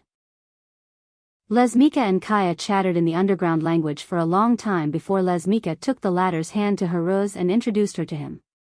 "Your Highness, this is Kaya. I met her in the demon's slave camp. She has saved me several times. Sister Lysimika has also saved me several times," Kaya said, her pronunciation perfect. This dark elf girl actually knew the language of the ground, and her intonation was also very standard. "Greetings, Your Highness, human prince. Joksha is protecting you." Heruz knew that Joksha was the spider goddess, but she was also Martha. She was similar to the goddess of the dead moon that the undead believed in, but was actually just a side of order. "Hello, Miss Kaya." He nodded politely and then looked at Lady Medusa. Clearly, he had not figured out what was going on. Kaya brought news about the underground. Lasmika understood what the little prince's eyes meant and quickly explained. "Didn't you ask earlier what the fall of the black moon meant?" "Your Royal Highness, it means the awakening of dusk." "Ah." Heruz was startled. "Don't worry, Your Royal Highness," Miss Medusa waved her hand, indicating that the other party should not interrupt her. "But the Twilight Dragon seems to have lost contact with this world, and the demons are in civil strife because of this. All this happened 2 months ago, and Kaya and the others escaped at that time." 2 months ago, Heruz remembered something. "Wasn't that when we first met the Dragon Queen?" It was almost that time. The demons were still fighting each other until a few days ago, which means that something must have happened to the Twilight Dragon, Lasmika said with some excitement. "The black moon fell, but the Twilight Dragon did not appear. Maybe the rumor is true." "What rumor?" "It is that the Azure Knight completely defeated it. If it does not appear after the end of the demonic wave, the demons will retreat to the Sea of Chaos. Maybe we will have a chance to return to the Tip of Ashes." Miss Medusa's voice could not help but raise a few notches. She clenched her fists and her eyes sparkled. Heruz had never seen her like this. "Miss Kaya," he turned back and asked, "is what Lasmika said true, that the Twilight Dragon is dead?" Kaya shook her head blankly. "I don't know, but the demons have indeed begun to have civil strife. They stopped in front of the big hive and killed each other in Jorgandi Ridge. We took this opportunity to escape." She thought for a moment and said, "Your Highness, my people and I have nowhere to go at the moment. I heard that the Empire may recover this place at any time. I heard from Sister Lysimika about you and your sister. I would like to beg you to take us in temporarily. We will definitely be able to help you." "Ah?" Heruz was stunned. He knew that there must be more than 1 or 2 dark elves who escaped to the surface. Since they could be called a clan, there must be at least hundreds of them. Although the dark elves were a matriarchal society, they were brave and good at fighting. They not only had to compete with other races underground for territory, but also fought with the demons all year round. Their individual combat strength was in fact far superior to their relatives on the surface. These people were not only a force to be reckoned with, but they could also be trouble. His understanding of this race was limited to what Brando had told him, and he could not tell what their personalities were like. If these dark elves were aggressive, greedy, and ambitious, then wouldn't he be bringing back trouble for his sister? The little prince could not help but feel a little distressed for a moment, thinking that if only his teacher were here, he would be able to make a decision easily. "Your Royal Highness," Lasmika suddenly said, "promise her that the dark elves will not stay on the surface for long. When the demons retreat, we will return to Ash's Tip. But before that, we can help you and your sister a lot." Haruz frowned and rubbed his eyebrows. This action was very much like his sister's. If Brando were here, he might have mistakenly thought that he was looking at the little princess he saw in the dream. Miss Kaya, he thought alone for a moment, imagining how Brando would deal with this problem if he were here, and then said, "Can you tell me more about the Twilight Dragon? What happened?" Haruz decided how to answer this question after confirming that the demons would retreat into the chaos. Kaya was stunned when she heard this question. She probably did not understand the connection between the two, but she reacted quickly and answered almost subconsciously. But this sentence was spoken too quickly and did not seem to be in the language of the surface, so Haruz did not understand it at all. Even though the little prince did not understand, Lasmika did. Her expression changed slightly, and she said subconsciously, "Impossible." Unexpectedly, Kaya did not obey her this time. The dark elf girl shook her head firmly and said something again. Because she was talking to Lasmika, she opened her mouth and said a series of words in the underground language. When Lasmika heard this, a look of shock appeared on her face. She subconsciously put her hand on her chest and felt the necklace around her neck vibrate slightly again. Then it suddenly began to glow and slowly rose from between the Medusa's snow-white cleavage. Kaya stared at the pendant with burning eyes, as if she had seen something sacred. Chapter 1155. Have you ever seen a lonely mountain? The mountain was as green as jade, and white clouds surrounded the lonely peak all year round. It was like a sharp sword, piercing straight into the clouds. Goshawks could only reach its mountainside, and the mountains could only be its background. Brando looked up at the lonely peak and was speechless for a long time. He thought that the mountains of the Loop of Trade Winds were majestic, and the mountains of Algash were steep, but they had to crawl and submit in front of this lonely peak, like a king. There were some natural scenery that could hit the heart and shock people, and this lonely peak was undoubtedly one of them. A long ladder hung down from the top of the mountain, and there were countless steps. Each step was paved with gray marble, and on both sides of the long ladder, there were also countless marble pillars.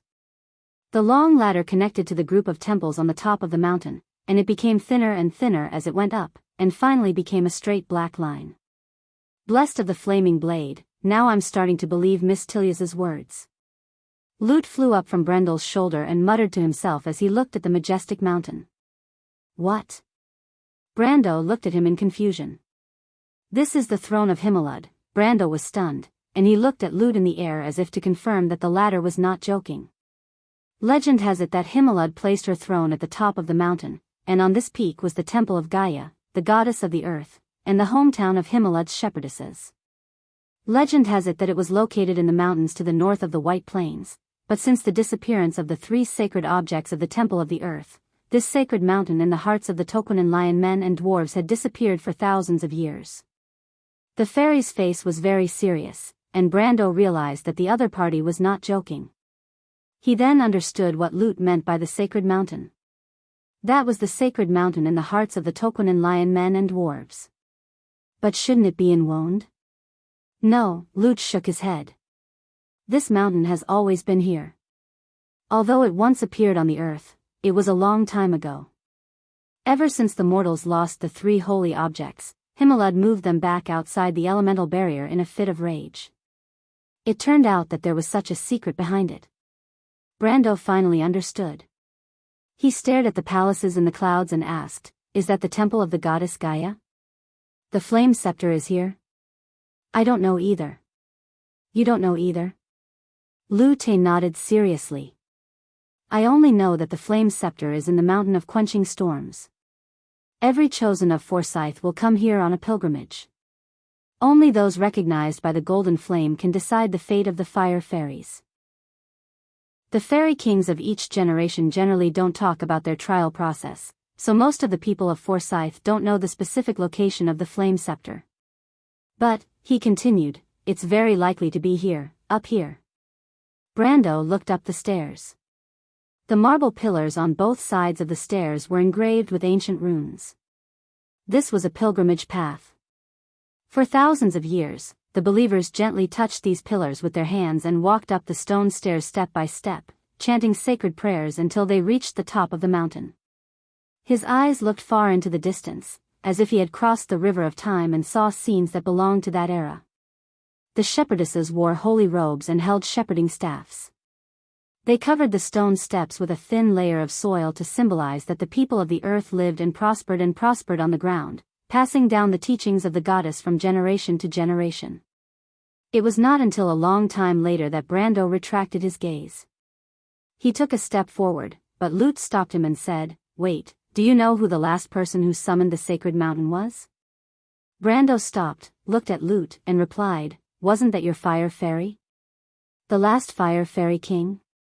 Lute shook his head like a rattledrum. "That's not the same, I'm talking about mortals." "No. Perhaps they can't be considered as mortals."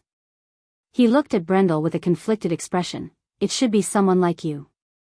"Someone like me, a planeswalker?" "Maybe you can say that, but not exactly. It's more or less like you." "Do you know who it is?" Then, without waiting for Brando to answer, he continued, "The blessed of the flaming blade, the sacred mountain means something completely different to people like you. It's a trial." By this time, Brando had already guessed who Lute was talking about. "The lofty mountain trial, the night of the azure sky?" Lute nodded, looked at him silently, and murmured, "Miss Tilius's prophecy may be true. The lofty mountain trial is just the beginning, but it's the highest standard." "You mean, that trial isn't the only one?" "Of course it's not the only one. It's a trial for those who recognize the 7 sacred objects. The previous dark dragons could only get the king's trial." "The previous dark dragons?" "They're candidates. Malurcha carried Fayaz and White Mist and followed. White Mist answered, but they might not be recognized. In earlier eras, they weren't the only ones. But regarding the content of the trial, Odin never mentioned it. No one, including the Witch Empress, knows." The little fairy seemed to be hesitating. He seemed to want to express something, but he couldn't say it. In the end, he said, "The blessed of the flaming blade, once you take this step, there's no turning back. There's danger.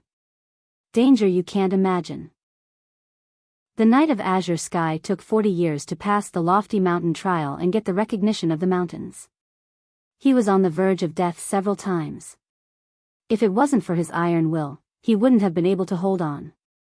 If he died in the trial, he would really die. "You're still too weak. The key is that no one can help you, not even your planeswalker ability." "Right, I might be able to travel with you. I'm also summoned by the Scepter of Flame." Brando looked up and glanced at the stairs that led to the sky. Then he turned around and said to the others behind him, "Wait for me here." As he spoke, he took a step forward without hesitation and stepped onto the first stone staircase of Himalad's throne. "Wait for me!" Lute shouted and rushed up. But just as he flew up the stairs, he found that he had lost sight of Brando. Brando found that the moment he landed, the stairs disappeared. The marble pillars on both sides of the stairs also disappeared. The sacred mountain disappeared, and the palaces on the mountain peak naturally disappeared as well. A gust of biting cold wind blew in his face, and only then did he realize that he was in the middle of a snow-covered mountain range. The wind whistled between the mountains, and the mountain peaks were like exposed rocks that were as sharp as blades. The sky was gloomy, as if it was cast in lead. When the second gust of cold wind whistled, Brando felt a bone-piercing chill. This chill seemed to be able to penetrate his tough skin and reach his bones and internal organs. It froze his blood that was flowing like molten steel after reaching the extreme state. His powerful strength seemed to have disappeared, and he shivered in the cold like an ordinary person. Although Brando knew that this was just an illusion, he only needed to open the system to know that his strength had not decreased, but had increased. The Termosian robe he was wearing had been replaced by a double-layered chainmail. Between the seams of the chainmail, there was a thick layer of mink fur on top of the chainmail. The inside of the chainmail was padded with thick velvet, and there was also a layer of silk on the inside. The inner layer of the metal gloves was filled with the best deerskin and velvet, and there was also a thick layer of soft metal underneath the iron gauntlets. He also had a long bearskin shawl and a cloak. The craftsmanship was enough to put any craftsman of Ampere Seal to shame. Brando didn't even need to confirm the name of this set of armor. It was Corel's courage, the hero's armor, and it was also equipped with a cold protection kit. Each piece was carefully selected by him from the market. Although it couldn't be compared to the magic kits that the rich used, it was at least the best of the best. He raised the sword in his hand. He didn't need to look at it. Just from the feel of the metal gloves, he could tell that it was an authentic Grecian sword. It was a two-handed greatsword. During combat, one would even need to hold the blade in one hand and the hilt in the other. The metal gloves were prepared for this purpose. This sword was called Engraved Spirit, one of the nemeses of the undead. This was the equipment he used in the last battle in the Alkash Mountains. Except for the items that he had prepared in his backpack, he didn't miss even the slightest detail. The blood in his body formed a perfect cycle, surging endlessly. Every inch of his muscles was like a sculpture. Every breath he took was long and powerful. The domain around his body had disappeared, and in its place was law and order that seemed to have merged with the whole world. Brando turned the sword upside down and used his finger to gently cut the blade. A drop of silver blood flowed out of the wound, and it healed in an instant. He exhaled softly. Perfect body, silver body. This was his peak state in the game. But where was this place? Brando looked around and finally remembered that he was in a trial. But why did the legendary majestic mountain test change his state to the last moment before he transmigrated to this world? He didn't know. Could it be that this trial was purely for the soul? Just as this thought appeared in his mind, another gust of cold wind hit him in the face. The biting cold of the north wind was like a knife hitting his face. It was so cold that he almost felt his skin cracking. He did not dare to touch his cheeks, for fear that there were already a few cuts there. In this extreme environment, before blood could flow out, it would freeze and scab. It was not impossible for him to accidentally tear off a piece of skin on his face. Chapter 1156. His silver body was like a piece of paper in this cold wind, and Brando finally understood why the Azure Knight had to go through so many life and death situations here. When he exhaled, the mist actually turned into ice shards that rustled down.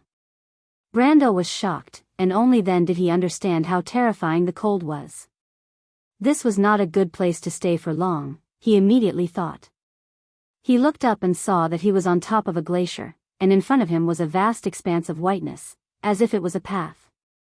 He looked back and saw that there was a bottomless abyss behind him. When he moved his feet slightly, countless ice shards rolled down until they disappeared.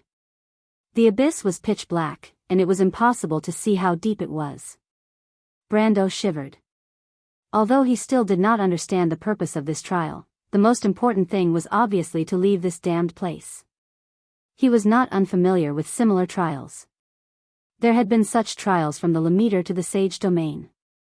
Of course, the difficulty was not as high as this one. In theory, such trials were like a dream, but Lutz said that if he died in this dream, he would really die.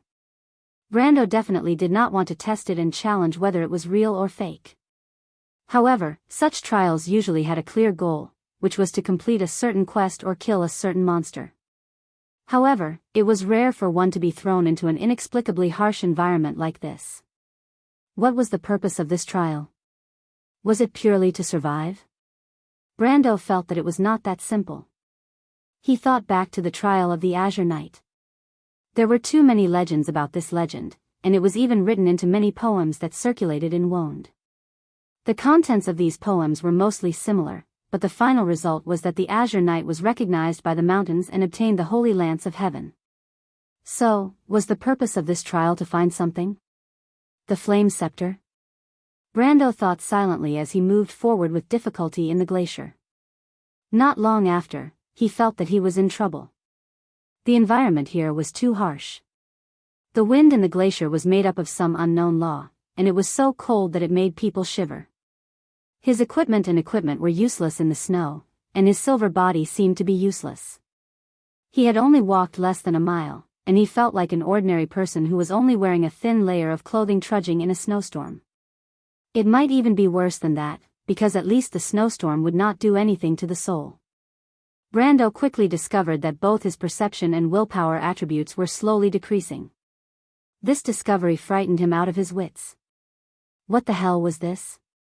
He had never encountered a cold wind that could cause damage to his internal attributes before.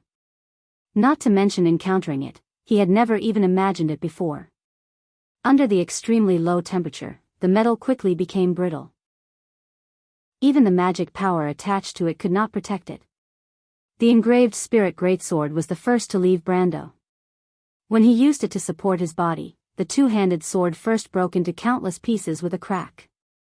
It almost made Brando fall into the snow. This almost made him break out in a cold sweat because he was not sure if he would have the strength to stand up again if he fell. But just as the cold sweat appeared, it immediately turned to frost, and his body temperature dropped even further. Brando could only throw away his sword and stagger forward.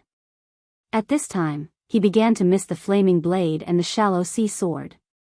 The former could provide him with warmth, and the latter could at least be immune to or at least greatly reduce the damage from the cold. However, he also understood that if this trial didn't restore his strength in the battle with Alkash, he would have turned into a popsicle as soon as he was thrown into this world.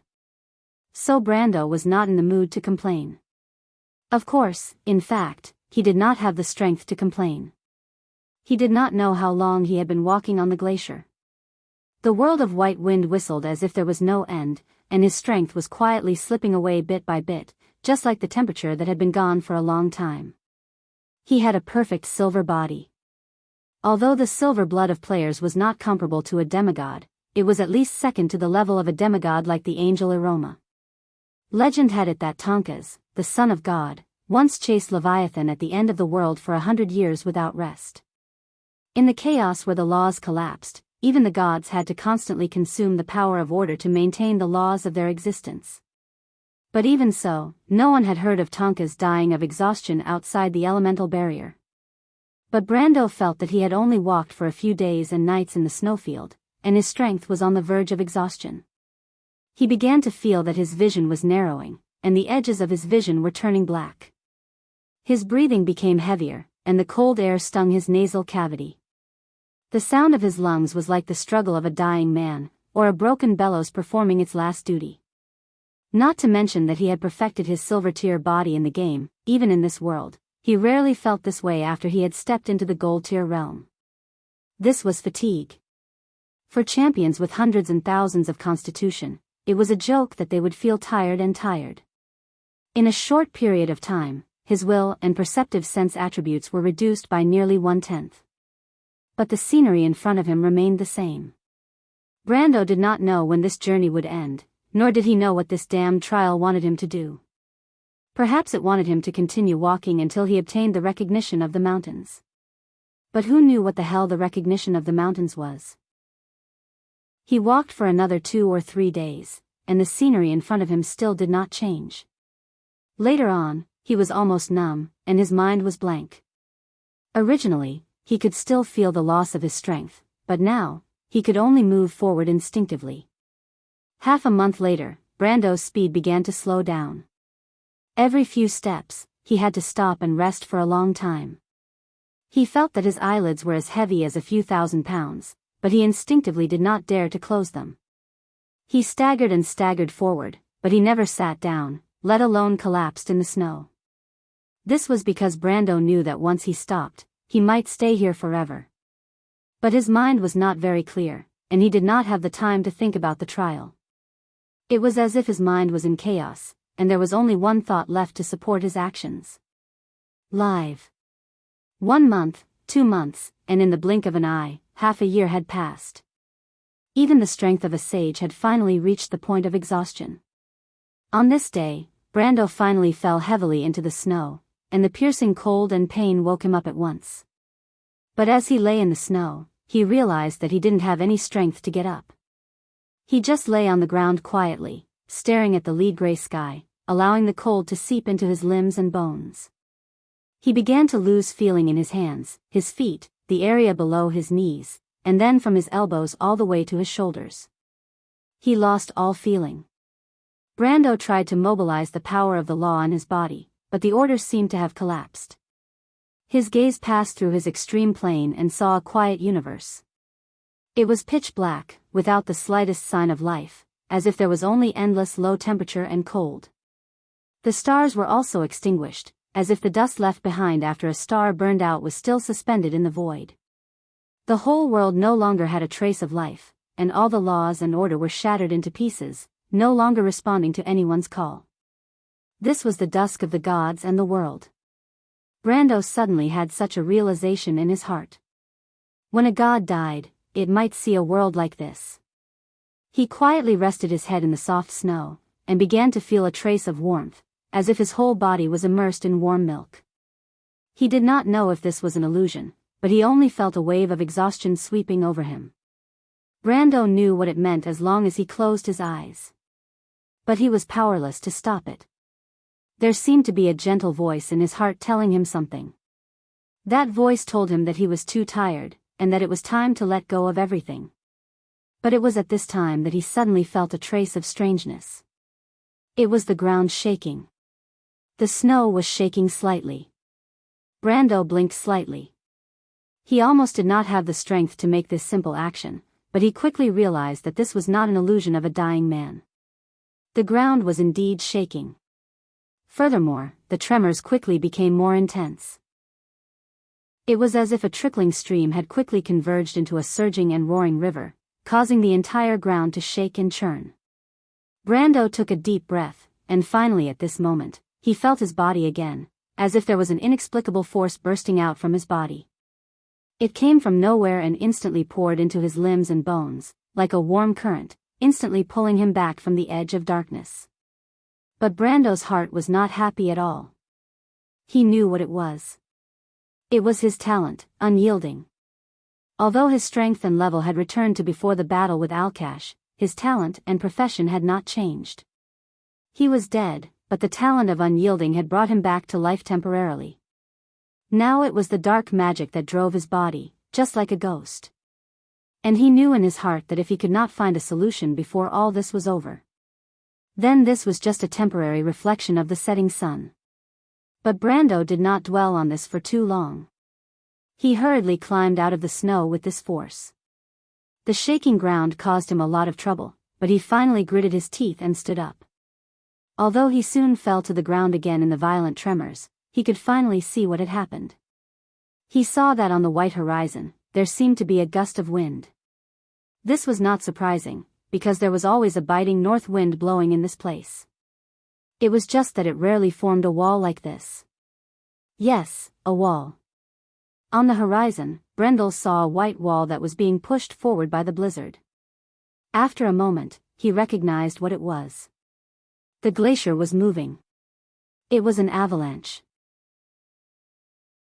Chapter 1157. Brando's first reaction was to run to both sides of the valley, but his body had already reached its limit. Every step he took, he felt as if his whole body was falling apart. His speed was less than 1/10 of his usual speed. His indomitable talent only allowed him to prolong his life, but he was far from being able to escape the avalanche that was dozens of miles wide. The earth roared and trembled under his feet, making it impossible for him to stand still. Soon, the roar of the avalanche was behind him. Brando glanced back and saw that the ice wall in the distance, which looked like a line of snow, had turned into a glacier waterfall nearly 100 meters high. The waterfall swallowed everything in its path, mixed with countless sharp rocks. If a person was sucked into the waterfall, their fate would not be much better than being sucked into a meat grinder. But when Brando looked back again, he saw that he was at least a few miles away from the nearest high ground on both sides of the valley. His heart suddenly sank. Am I going to die here? He did not expect that he would not die in the hands of Madara's skeletons, not in the hands of Erewhon's rebels, and not in the hands of the Silver Queen, but in a trial. This was the road that the man had walked, the trial of the mountains. The azure night issued a challenge to the mountains. The biting cold wind tore at his face, but he was resolute and unyielding. It was as if nothing could stop him. In the end, he conquered everything and gained the recognition of the mountains. That was a story in myths, a hero in legends. Brando could not help but shake his head helplessly. He was still too far away from the legendary level. It was not that he did not want to, but he could not. The difference in strength was too great. He took a few deep breaths. He could almost feel the chill of the ice chips on his back. Although it was strange, he should not be able to feel the concept of temperature in his undead state. This thought flashed through his mind. Then, he grabbed his cloak and tore it off with force. Then, he threw it away casually. Throwing away the cloak, Brando used all his strength to speed up a few steps and suddenly jumped forward. In front of him was a black rock protruding out of the snow. He rolled and crawled in the snow and firmly grasped the rock. Brando did not intend to give up until the very last moment. Although the chances were slim, the next moment, he felt a heavy blow on his back. Even though he had a silver body, the immense pressure still made it difficult for him to even breathe. With a muffled groan, his vision turned dark, and he almost fainted. Fortunately, his unyielding talent was strong enough to allow him to maintain a trace of clarity in such a situation. Brando could only close his eyes tightly, as if he was in the middle of a stormy sea. His hands tightly gripped the rock, refusing to let the moving glacier take him away. This was because he knew that once he let go, there would be no chance of survival. After several enhancements, the duration of unyielding innate skill was still several times longer than its initial state. However, it was still not too long. If he was buried under a layer of ice that was hundreds of meters deep, he would definitely not be able to save himself before the duration ended. He gritted his teeth and allowed the violent energy to pass by him, but he didn't waver in the slightest. Because he was so focused, he did not even notice that his fingers were inserted into the rock. The loose front part of the icefall was quickly washed away, and the dense back part made up of rocks and broken glaciers followed. After Brando passed the initial period of relaxation, he immediately encountered new trouble. The rocks mixed in the broken ice layer did not care whether he was the king of the earth or not, and he was not. A few rocks the size of a table suddenly hit his back. Normally, such an attack would be like a tickle to a silver body, but here, Brando heard a series of crisp sounds coming from his back, and then a sharp pain swept over him. He immediately understood that it was the sound of his ribs breaking, but before he could let out a scream, a huge force pressed him down on the rock like an ant. Brando did not have any room to resist, and the air was quickly squeezed out of his lungs. If it was not for the fact that he did not need to breathe under the unyielding talent, this would have been enough to take away half of his life. But it was this blow that gave him the hope of survival. Brando quickly realized that the most difficult moment was over. Physical damage was not enough to make the unyielding talent ineffective. No matter how much damage he suffered, he could use the angel's heart bottle to recover after this wave of glaciers passed. As mentioned before, although this trial had changed his equipment and status, his backpack and items had not changed. The Thunder God's belt, the Horn of Commendation, and even the floating sphere that Miss Tada had given him were all considered equipment. However, the angel's heart bottle was a genuine item that could be used. It was currently lying safely in his backpack.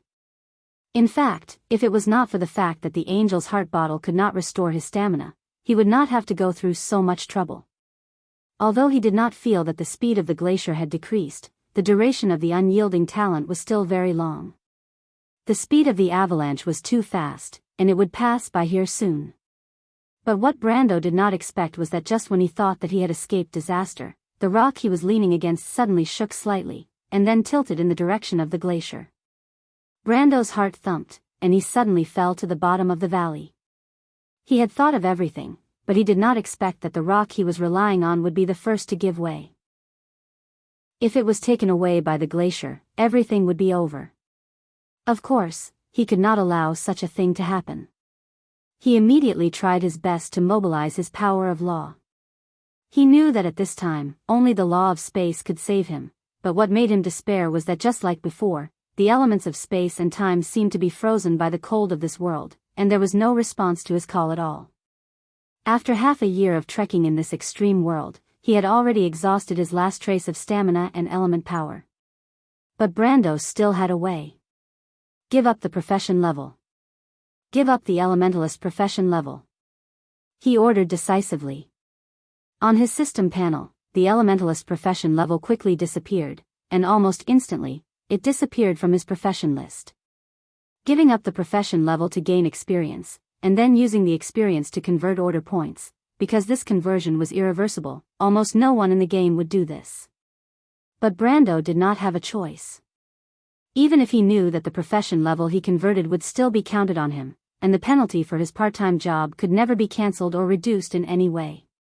But at this moment, he had no choice but to do this. The elementalist profession level was burned, but the order points obtained were still not enough for him to mobilize the law of space.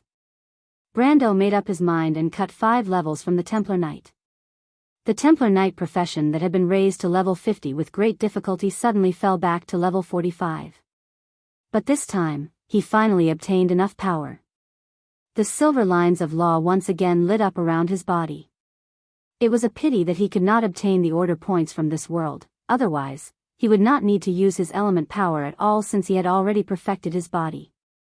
Brando cursed this damned trial in his heart, and at the same time, he mobilized his law of space to stabilize the rock. His law of space recovered very quickly with the help of order points, and soon it extended to the root of the rock. At this moment, Brando thought that he could almost see hope. But unfortunately, things did not go as he wished.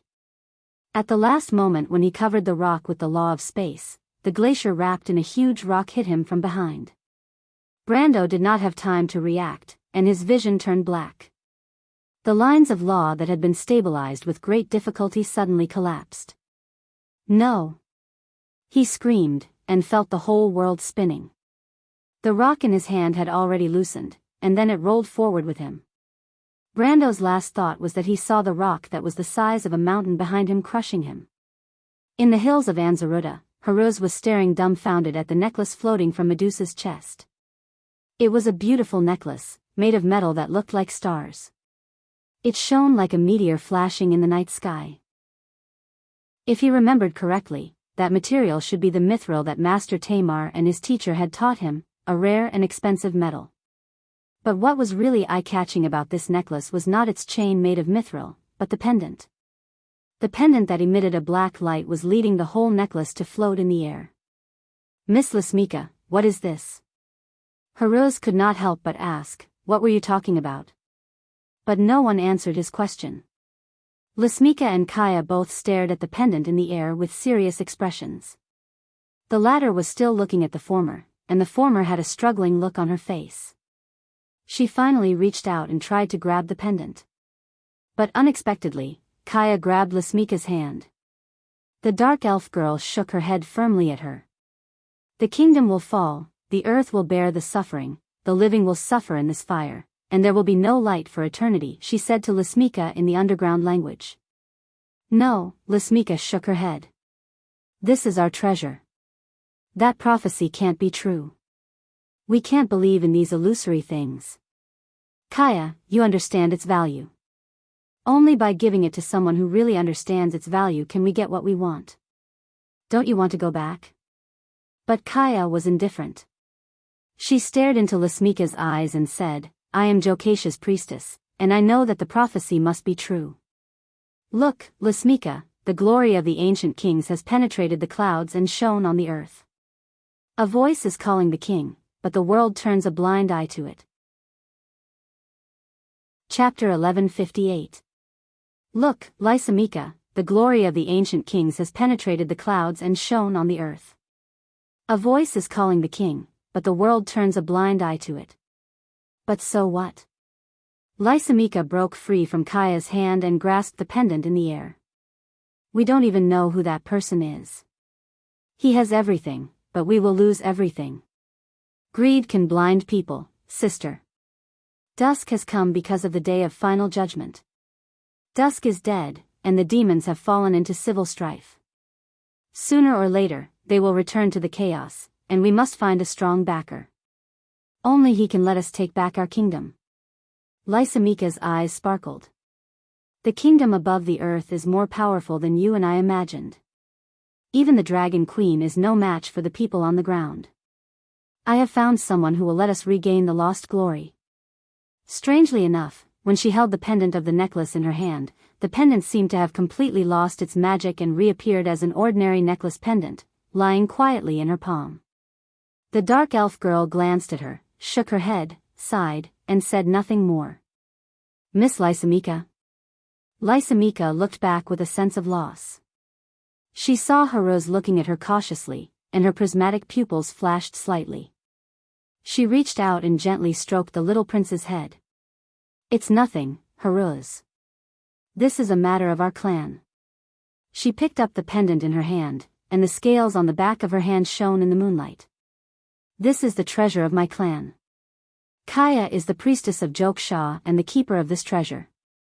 This treasure is very important to my clan, so I will not let anyone else have it. Haruz looked at Kaya, who was not far away, dubiously. The dark elf girl chose to remain silent. Then Miss Lysimeka, please put it away quickly. I promise that no one can take it away from you. You are my sisters and my guest. We will protect your safety in Erewhon, he replied. Good boy, Lysimeka smiled. No one can take it away from you, but you still have to keep it a secret because it will only bring you and your sister trouble. Do you understand? Haruz nodded. It was at this time that a melodious song suddenly came from the distant hills. Haruz turned his head curiously in that direction. He had never heard the language in the song. It was neither the song of the mountain people nor the local slang of Anzaruda. What's that? The young prince asked curiously. Golden rain was falling from the sky, and the flames seemed to light up half of the night on the distant horizon. He did not expect someone to be singing at this time. Moreover, this song seemed to have some kind of strange magical power that made people feel a little sad. That's the Lion Man of Tokunen. Lysimeka listened for a moment before looking in that direction and replying. Why are they singing? Haruz asked again. What are they singing? But this time, Medusa didn't say anything. Instead, it was Kaya who glanced at the young prince and replied, because thousands of years later, someone else passed the trial of the Chong Mountains, and a king was crowned with the crown that belonged to him. The lion folk of Tokunen, the dwarves of the mountains, and the people of Jorgandi Ridge are all the people of the land. As she said this, her eyes fell on Lysimeka, but the latter did not respond. Instead, she said to her, So what? How are we driven out of our homes and reduced to slaves of the demons? The people of the earth are long dead. Believe in yourself, Kaya, believe in the guidance of goddess Wuxia. The king of the earth is not the only one who has descended. Sister, you know that. Lysimeka's expression changed slightly. In the garden of white roses of the St. Contapu Palace, all the guests in the banquet hall seemed to have forgotten the passage of time at this moment. People looked up like ducks with their necks pinched, their mouths wide open as they stared blankly at Scarlet in the air. The mountain girl held the trembling azure spear in her hand. The dreamy green spear pointed in a certain direction, as if it would fly out of her hand at any moment. Everyone saw that the golden and silver lines of law intertwined with each other, constantly appearing and disappearing in the hall. They gradually formed a mysterious picture around Scarlet. At this moment, the whole hall was so quiet that one could hear a pin drop. Only Ovina's voice echoed under the dome. Hold me tight, but don't bind the will of the sacred relic. It seems to be saying something to me, Ovina. Scarlet shouted anxiously. Should I respond to it? That's not my voice, but the echo of the mountains. Someone has passed the trial of the Chong Mountains. What does that mean? It means that a king has returned to Wond and put on his laurel crown, so the sacred sword that belongs to him is about to return. Suddenly, a deafening roar that drowned out the conversation between the two reverberated in the hall. Scarlet felt as if the azure lance in her hand had become 1,000 times more powerful than before, and a vast will had descended upon the lance. A sacred symbol manifested in the hall. Lady Martha. Heavens, that's Lady Martha's sacred emblem. The hall was suddenly thrown into chaos. Ever since the gods left, no one had seen such a scene. Martha's sacred emblem manifested, as if that glorious era had returned to this land. But this scene only lasted for a moment. Everyone saw the spear in Scarlet's hand shoot out a blinding light. It formed a beam of light that shot towards the empty area that Scarlet was pointing at, the empty side corridor of the banquet hall, and hit an arched window there. Then a miracle happened. After the beam of light hit the arched window, it immediately opened a door. The door was a scene that no one had ever seen before, a shallow blue sea and rolling mountains on the horizon. The moment the door opened, the beam of light disappeared. Even the curtains and broken glass near the door were all sucked in. But in the blink of an eye, the door of light began to shrink and finally disappeared. Only Scarlet, who was still holding the azure spear, was left in the hall.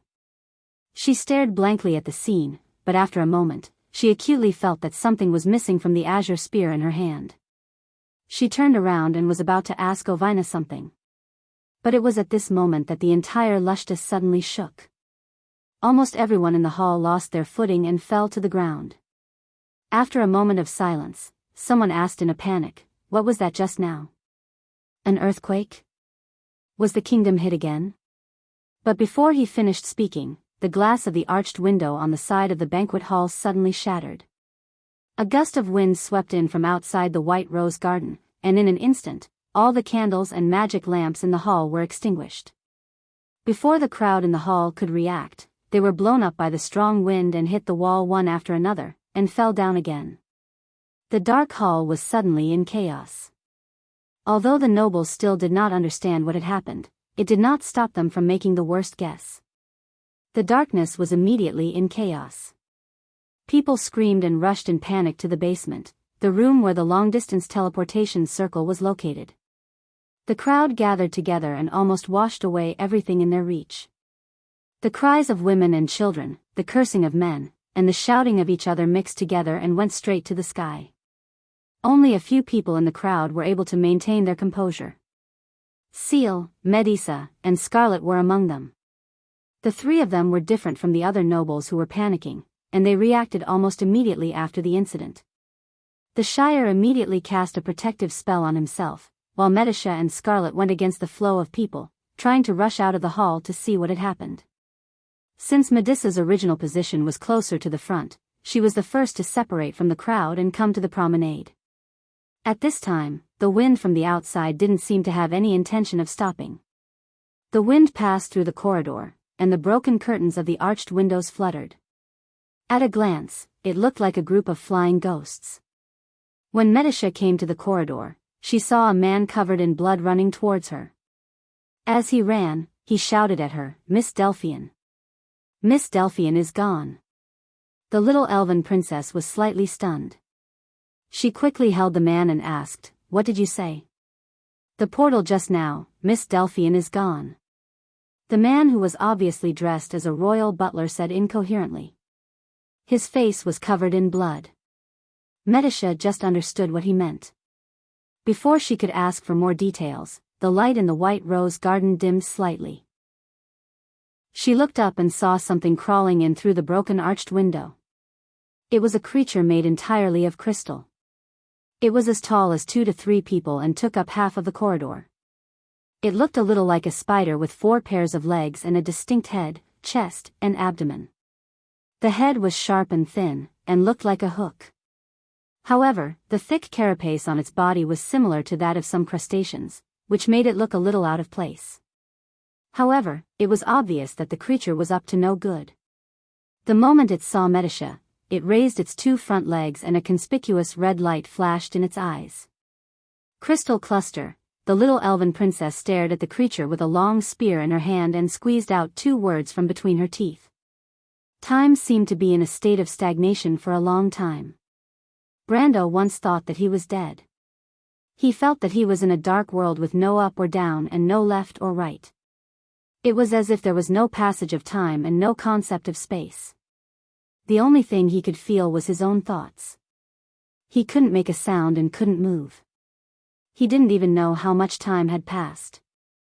Maybe it was a day, or maybe it was a year, or maybe it was completely stagnant. Due to the lack of reference, he only felt that it was an extremely long period of time. This is the world after death? He couldn't help but think. But soon, he realized that he was wrong. Chapter 1159. In Brando's vision, there were many fragments that emitted colorful lights in the darkness. They were like glass shards scattered in the dark, reflecting light. They were also like mirrors, reflecting different scenes. Some of these scenes were what he had experienced before, and some were unfamiliar to him. These scenes kept appearing and disappearing with the flashing fragments, until a stable door of light appeared in front of him. It was a rather large fragment, but it had the shape of a glowing door. Brendel stared at the door, and the glowing door seemed to lead to another world. It was a courtyard that was intoxicated by a slight breeze. Carved beams and pillars, flowers surrounded it, and light songs were sung. The ivory-white pillars were hidden in the shade of the trees. The scene was emitting a faint light, like a picture scroll of time passing, as if Chang Chenyong was still in a dream. Brando saw rows of armored guards with shining silver scales, holding long halberds, and silver-pointed helmets. They swayed with each other, and pointed ears were exposed behind the bright silver helmet. Their silver hair flowed down the back of the armor like tassels. At this moment, he suddenly heard a voice in his ear. Why do you always like to peek into the inner world of others? Is the king in the prophecy someone like you? It was a woman's voice. It was a little hoarse, low and steady, reminiscent of the moonlight whine of the elves. It was mellow and intoxicating. Brando was slightly stunned. He wanted to look around before he realized that he could not move. However, the long period of darkness had sharpened his other senses, and his memory and imagination had become richer. The voice echoed in his mind for a moment, and he recognized its impossible owner, a person who should have died long ago. Bye? He could not speak, but this question automatically popped up in his mind. This is your memory? Aren't you dead? Or am I hallucinating? It's your illusion. This is hell. You're dead, so we can meet again. Bai's voice was still in the mood to joke. It seems that you're not dead. I'm not dead. You're lucky that you can wake up so quickly. I shouldn't have reminded you because it has nothing to do with me anyway. What do you mean? Because if you had told me earlier that you were the one chosen by Martha, you wouldn't have caused me so much trouble back then. You're a complete idiot. Also, I didn't think that the winner would be as useless as you. You almost died in the trial and almost caused me to die with you. You saved me? Brando did not pursue the question of why the other party was still alive. He could roughly guess the answer now. The woman's soul elemental power was quite high, so she was able to separate her soul from her body and store it in his body. This method of existence was very similar to how Saint Tossol the Wind Empress left her soul in the Holy Ring. The only difference was that Saint Tossol did not ask for his permission. It wasn't me. I couldn't save you, but I did wake you up. Did you wake me up? Brando gradually regained his memories. He remembered the broken glaciers and the rocks wrapped in the ice that were falling on him like Mount Tai. He remembered what happened before he lost consciousness. Do you remember now? Seeing that Brando was silent, Bai asked. I remember now. But why am I here? That's why you're lucky that you're not dead. And this is a very strange place. I have a suggestion. We can work together. Brando was silent. He did not believe this woman. Although the Black Knight of Madara did not have any bad records in history, she was still an enemy. But Bai seemed to have guessed his thoughts and said, You don't believe me? That's okay. I have a way to make you believe me. What way? Don't worry. I'll tell you the content of our cooperation first. I can tell you that there's something here. I must get it. You help me. Also, I want to borrow your angel's heart vase. In return, I'll tell you something. Why do you need my help? Brando asked. Bai did not answer. So you can't move freely, right? Where is your soul hidden? He already got the answer. That's why I hate your cleverness at this time. It's the same at that time. Brando smiled. I'm lodging in your spiritual world. I've been very careful, so you didn't discover me. Knowing that she could no longer hide, Bai's voice was filled with hatred. You actually dare to tell me? Aren't you afraid that I'll kill you? Although Brando already had some guesses, he could not help but be surprised when he heard Bai's words. In everyone's mental world, everyone was their own master. The dream world was only a part of everyone's will, but within it, he could still take whatever he wanted, kill or steal. Not to mention, the mental world of a planeswalker was an independent world that was completely under the control of the planeswalker. If he had known that this Black Knight was hiding in it, he could have turned her into ashes with just a thought. Bai did not explain. In fact, she knew that she had to face such danger if she stood out, but she had no choice.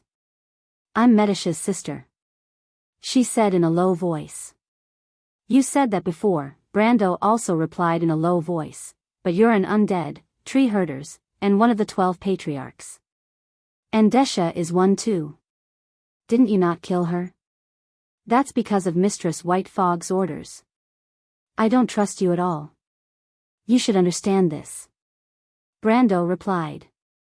He was not threatening her. In fact, due to the bad impression he had in the game, he did not want to make any deals with these evil cultists. Although this Black Knight did not have many records of going back on her words, she was cold and heartless.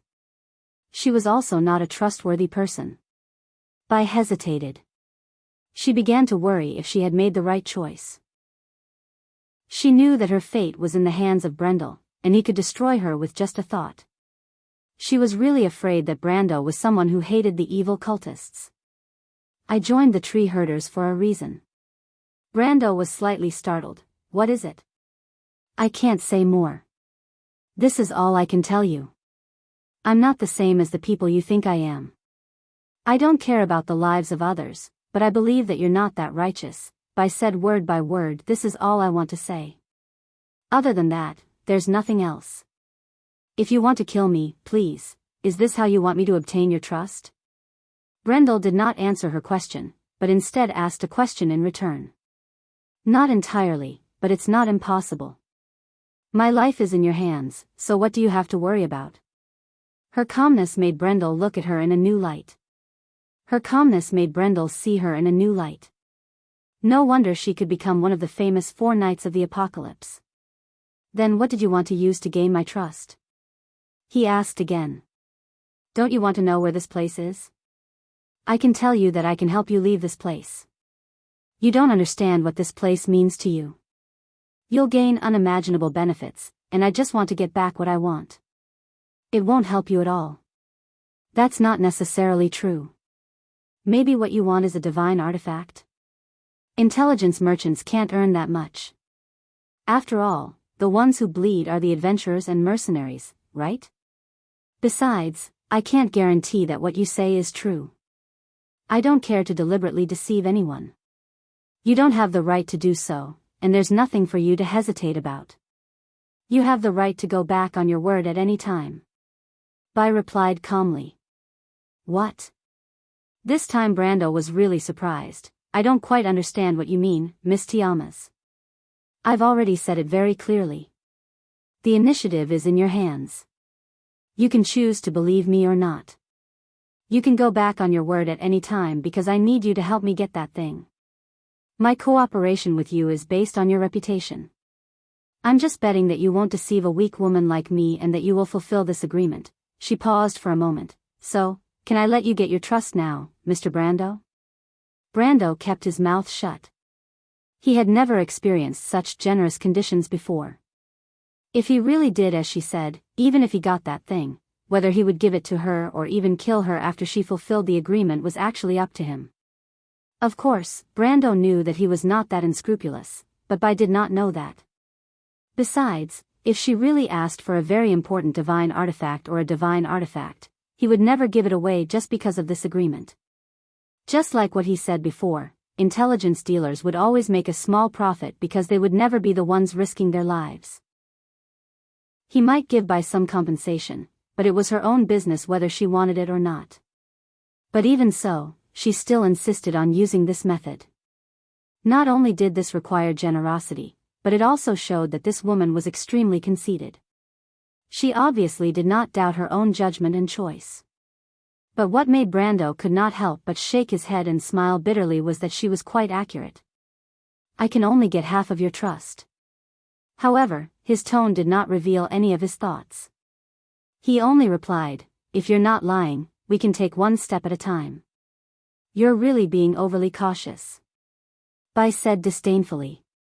This was indeed being overly cautious. Brando could not think of any reason why she would deceive him, but it was better to be safe than sorry. It was always better to be cautious at this time. He did not comment on Bai's disdain. Anyway, the initiative is up to me.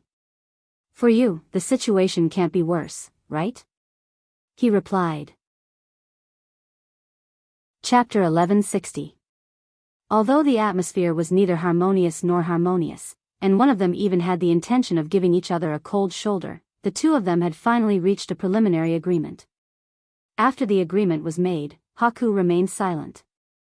Brando could only take the initiative to ask, Miss Tiamas, since we have reached an agreement, you can tell me the details of the cooperation. What is this place? How can I help you? What is it that you want? Haku's answer to this series of questions was very simple, there's no need for that. She paused for a moment before adding, solve your problem first. You have to solve your own problem first before you have the right to talk about what's next. I spent a lot of effort to wake you up. But in fact, I still don't quite understand what kind of state I'm in now, Miss Tiamas.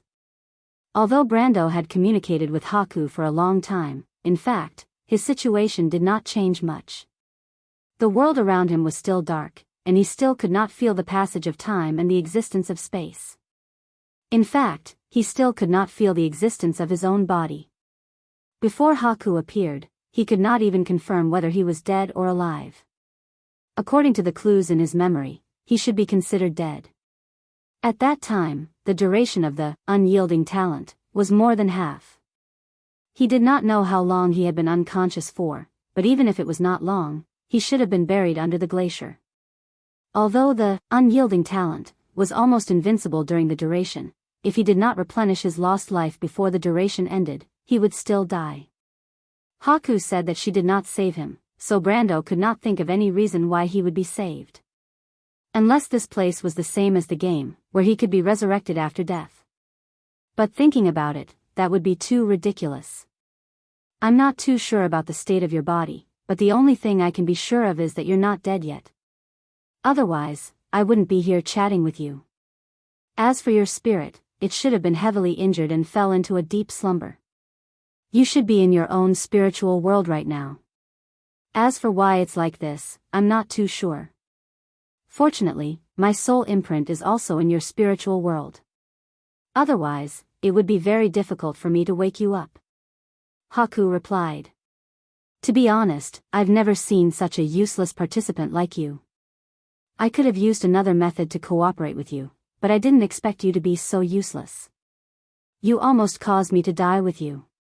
Her words were obviously not polite, but Brendel understood that Bai did not need to be polite with him. He only smiled and asked nonchalantly, then what should I do next, Miss Tiamas? Although Haku was dissatisfied with Jianghu, he put away his complaints and replied, try to wake up your body and see what's going on outside. You have to find a way to get back to the glacier. I'll find a way to help you. If you're still in good condition, then, how should I wake up my body a try? It's simple. Dream on. Dream? The witches believe that dreams are a process of self-protection for the world of will. Your body will naturally recover after confirming that your spiritual world is fine. This may be a long dream, but it may only take a quarter of an hour for you and me. However, this process is very important. Then what should I do? Do you see those fragments? Haku replied, those are your dreams. It's just that I brought you from a deeper dream to this place. Now, you need to go back and experience a dream until you wake up naturally. Will this process be dangerous? Of course, there's nothing without danger in this world. There's also the danger of choking to death when eating. If your body stops breathing before you wake up, you'll naturally die. Haku replied snappily. Brando suddenly understood. He actually had a guess in his heart. That was, the duration of his unyielding talent might not have ended. He just fell into a state of self-isolation during the duration of his unyielding talent. If that was the case, he had to hurry up because no one knew how long the dream would be, and how short the duration of his unyielding talent would be. Thinking of this, he glanced at the colorful flashing fragments in the dark world and subconsciously sank his mind into one of the fragments. The process of entering the dream was very fast. It was like the process of a person recalling something. It was as if he was already in the dream in an instant. However, the moment Brando sank into the dream, he vaguely heard an angry scream. Damn it, that's my memory, get back here. Then, he did not know anything. It was like a long dream. Brando felt that he had a strange dream. In the dream, he remembered a completely unfamiliar memory. In that memory, he seemed to be a quiet bystander. He saw a glorious empire, an empire that belonged to the elves. He saw a great war, a war between the mortals and the golden race. He saw the end of the war. Blood flowed on the earth. The mortals formed an alliance on the ruins and built a new empire. He saw the long-eared elves make an oath and hide in the forest, never to come out again. Then, there was a grand funeral. The misty rain shrouded the forest. The elves crowded around a hearse full of flowers. In the blooming flowers, there was a small, cold body. According to the age of humans, she was at most 14 or 15 years old. Her flawless skin and face were like white porcelain, but there was no color. She was so pale that it was frightening. Her long eyelashes drooped, and she was wearing a gorgeous silver princess dress. She was lying quietly in a bouquet of lilies. It was Medusa, but she wasn't breathing. She didn't have that faint smile on her face, and she didn't have those eyes filled with wisdom. She was like a doll that had lost its vitality. She was just quietly sleeping. Brando looked at this scene silently. Until he saw Bai in the crowd. Only then did he remember that she was Medusha's sister, the princess of the empire. In his sight, Bairan turned around and left the crowd. She changed into a knight's costume, passed through everyone, entered the forest, and never came back. It was a long journey. She went to many places and saw the history of the people of Black Iron rebuilding their cities and civilization after the war ended on the land. Brendel and Haku traveled together. They passed through the wilderness, through the plains, through the mountains and hills, and through the dense forest. They passed through the desert, sailed across the sea on a sailboat, braved the scorching sun in the desert, reflected the stars in the sky, and sprinkled the clear moonlight on the plateau. It was a long journey. Time passed slowly. Finally, there were changes on the land. Settlements reappeared in the desolate wilderness. Merchants and caravans reappeared on the roads. There were more adventurers in the dense forest. Traveling was no longer lonely. Then, Cruz built. Saint Tossol was built. Fanzan was built. Elanta was built. The sages grew old and left the world. He saw the War of Mortals, the expansion of the Holy Cathedral on the land, the knight holding the glorious flag high to expand the borders of civilization, and the expansion and decline of the Black Forest. But Bai's journey did not end. He saw the woman silently searching. She joined the Holy Cathedral of Fire and became a pioneering knight of the Wind Elves. He saw her building a merchant group, becoming the Lord of the White City, leading a mercenary group to fight on the land of the 10 cities. He saw her depressed and desperate. She joined All for One and defected. She went through one fierce battle after another and finally died in a deserted forest. The birds sang in the forest, as if weaving a long and eternal dream. He saw her wake up and become an undead, wandering the land. But one day, her journey ended. She met the Dragon Queen and became one of the 12 patriarchs of the tree herders. Then, everything returned to nothingness. The dream seemed to shatter, and the memory turned into countless fragments. Brando heard an angry voice in the darkness questioning him. He struggled to open his eyes and finally saw a familiar scene. It was a glacier. The glacier that spanned several miles appeared to be fragmented. He was lying in a long and narrow crevice formed after the glacier split open. He did not know how deep this crevice was, nor did he know how far it went. Its edges disappeared in all directions as if it would never end. Brando only took a glance to determine that this was directly below the glacier, but he did not know how deep it was. His mind was still in a mess, but the first thing he did was to check his status. The unyielding talent had entered cooldown. Looking at the character status, the buff provided by the unyielding talent had also disappeared. This meant that the unyielding talent had already ended. He was stunned for a moment and immediately opened the character panel. The panel showed that his current status could not be better. Not only was his HP full, but his elemental pool, mana pool, stamina, and the will and perception that had fallen were also fully recovered. The most unbelievable thing was that the profession level of the Templar Knight that he had given up was also back. The disappeared elementalist profession also appeared in the profession column. What's going on? On one hand, Brando felt a splitting headache. This was caused by the long dream. The chaotic memory fragments in his mind seemed to have a war with each other, causing each part of his brain to declare independence. He subconsciously wanted to immediately open his battle record, but at this time, a voice full of anger came from his mind. "You damned peeping Tom." Chapter 1161. Haku's voice seemed to have awakened Brando's memory all of a sudden, turning what he saw and heard in the dream into a trickle, quietly flowing into his thoughts. Brando suddenly woke up. Eternal indestructible, this was the first word that came to his mind. That was the most famous non-existent item in the Amber Sword, and the most typical example of it was the Angel's Tear, which was directly distributed by the system as the key to the player's resurrection. It could not be obtained through any means, it would not be consumed or lost. But it was non-existent to the natives, because even if the player took the initiative to mention this word in front of the natives, the system would directly block the player's speech. But how did Haku know about this thing? "You're looking for the eternal indestructible," he said to the voice in his head. "You know about this thing? You want to resurrect Metisha? Shut up, you shameless. You know about the eternal indestructible?"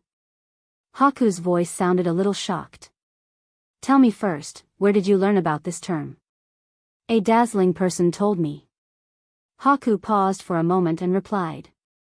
"Dazzling people, they still exist? I once met one of them 1,000 years ago. It was a plain traveler. He only stayed in Wone for a short time, and during the conversation with him, I learned about the existence of this thing." Brando remembered the scenes he saw in the dream, and the prejudice in his heart disappeared. "You've been looking for it for 1,000 years? There are very few clues. You're the third person I've met who knows about the existence of this thing." Bai Len calmed down and replied. The anger in her voice had gradually subsided. The anger came from the anger that came from the privacy of her heart being pried into by others. The first was that dazzling person, the second was a human, and the third was you. "I'm human too." "You're not human. Maybe the blood of black iron flows in your body, but your soul may come from an ancient will, otherwise there's no way to explain your authority and the knowledge you have. It's just that you don't know," Haku said with certainty. Brando was shocked. He did not expect that his secret would be guessed by this woman, although she was not sure in the end. "What is an ancient will?" He calmed down a little and asked deliberately. "Who knows? That's your own business. If you don't know, don't expect others to answer." "I'm just guessing." Bai's answer was within Brando's expectations. He listened quietly before changing the topic. "Who's the second person you met?" This simple question actually made Bai fall into a strange silence. "He's from Erewhon." "Erewhon's men?" "Yes." "It sounds like you don't want to talk about him." Brendel's sharp senses picked up on something. Even though he saw a lot of memories of Haku in the dream, it was still a dream. Even though it was strange and beautiful, it was not complete. "That has nothing to do with you. The thing you want is the item of eternal indestructibility?" Brando asked. No. I heard some things from Medisa, and I thought you didn't like her at all. Brendel could tell that Bai was trying to keep him at arm's length, but he still asked. You're right. Why should I like that little girl? Is it because she's the little princess admired by thousands and the most talented commander of the Allied army? Bai's voice was full of disdain. Brando could tell that she was not lying. He asked curiously, then why did you do all this? This has nothing to do with you. Because you were the commander of that battle, right? Bai did not say a word. Brando was not in the mood to continue this topic. He was not a person who liked to pry into other people's privacy, but he knew that Bai was not just trying to make up for her mistake. She must have wronged more than just Medisha in the past 1,000 years, but when did she care about other people's opinions?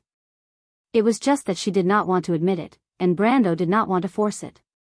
He thought of Medisha and could not help but sigh. If she knew what her sister had done for her in the past 1,000 years, she would be very happy. You can't tell Medisha.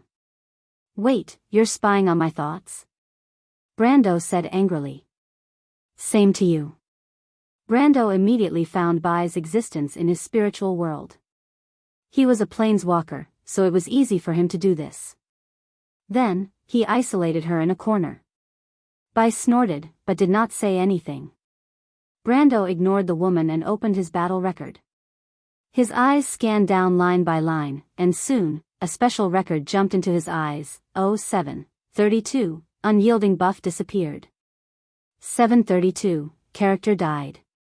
733, Cypher's heart, lofty mountain language, took effect. 733, 4755 HP gained. 733, 1422 MP gained. 733, 122 MP gained. Brando's gaze froze. Cypher's heart? He muttered to himself. What is this? But someone was more anxious than him. Lofty mountain language? What did you say? Say it again? Brando looked up, frowned and asked, did I say this word? Cypher's heart is the lofty mountain language. How do you know this thing? Bai's voice sounded a little anxious. What is that? Brando asked. Bai did not speak. Brando could not help but frown. Our cooperation is based on mutual trust.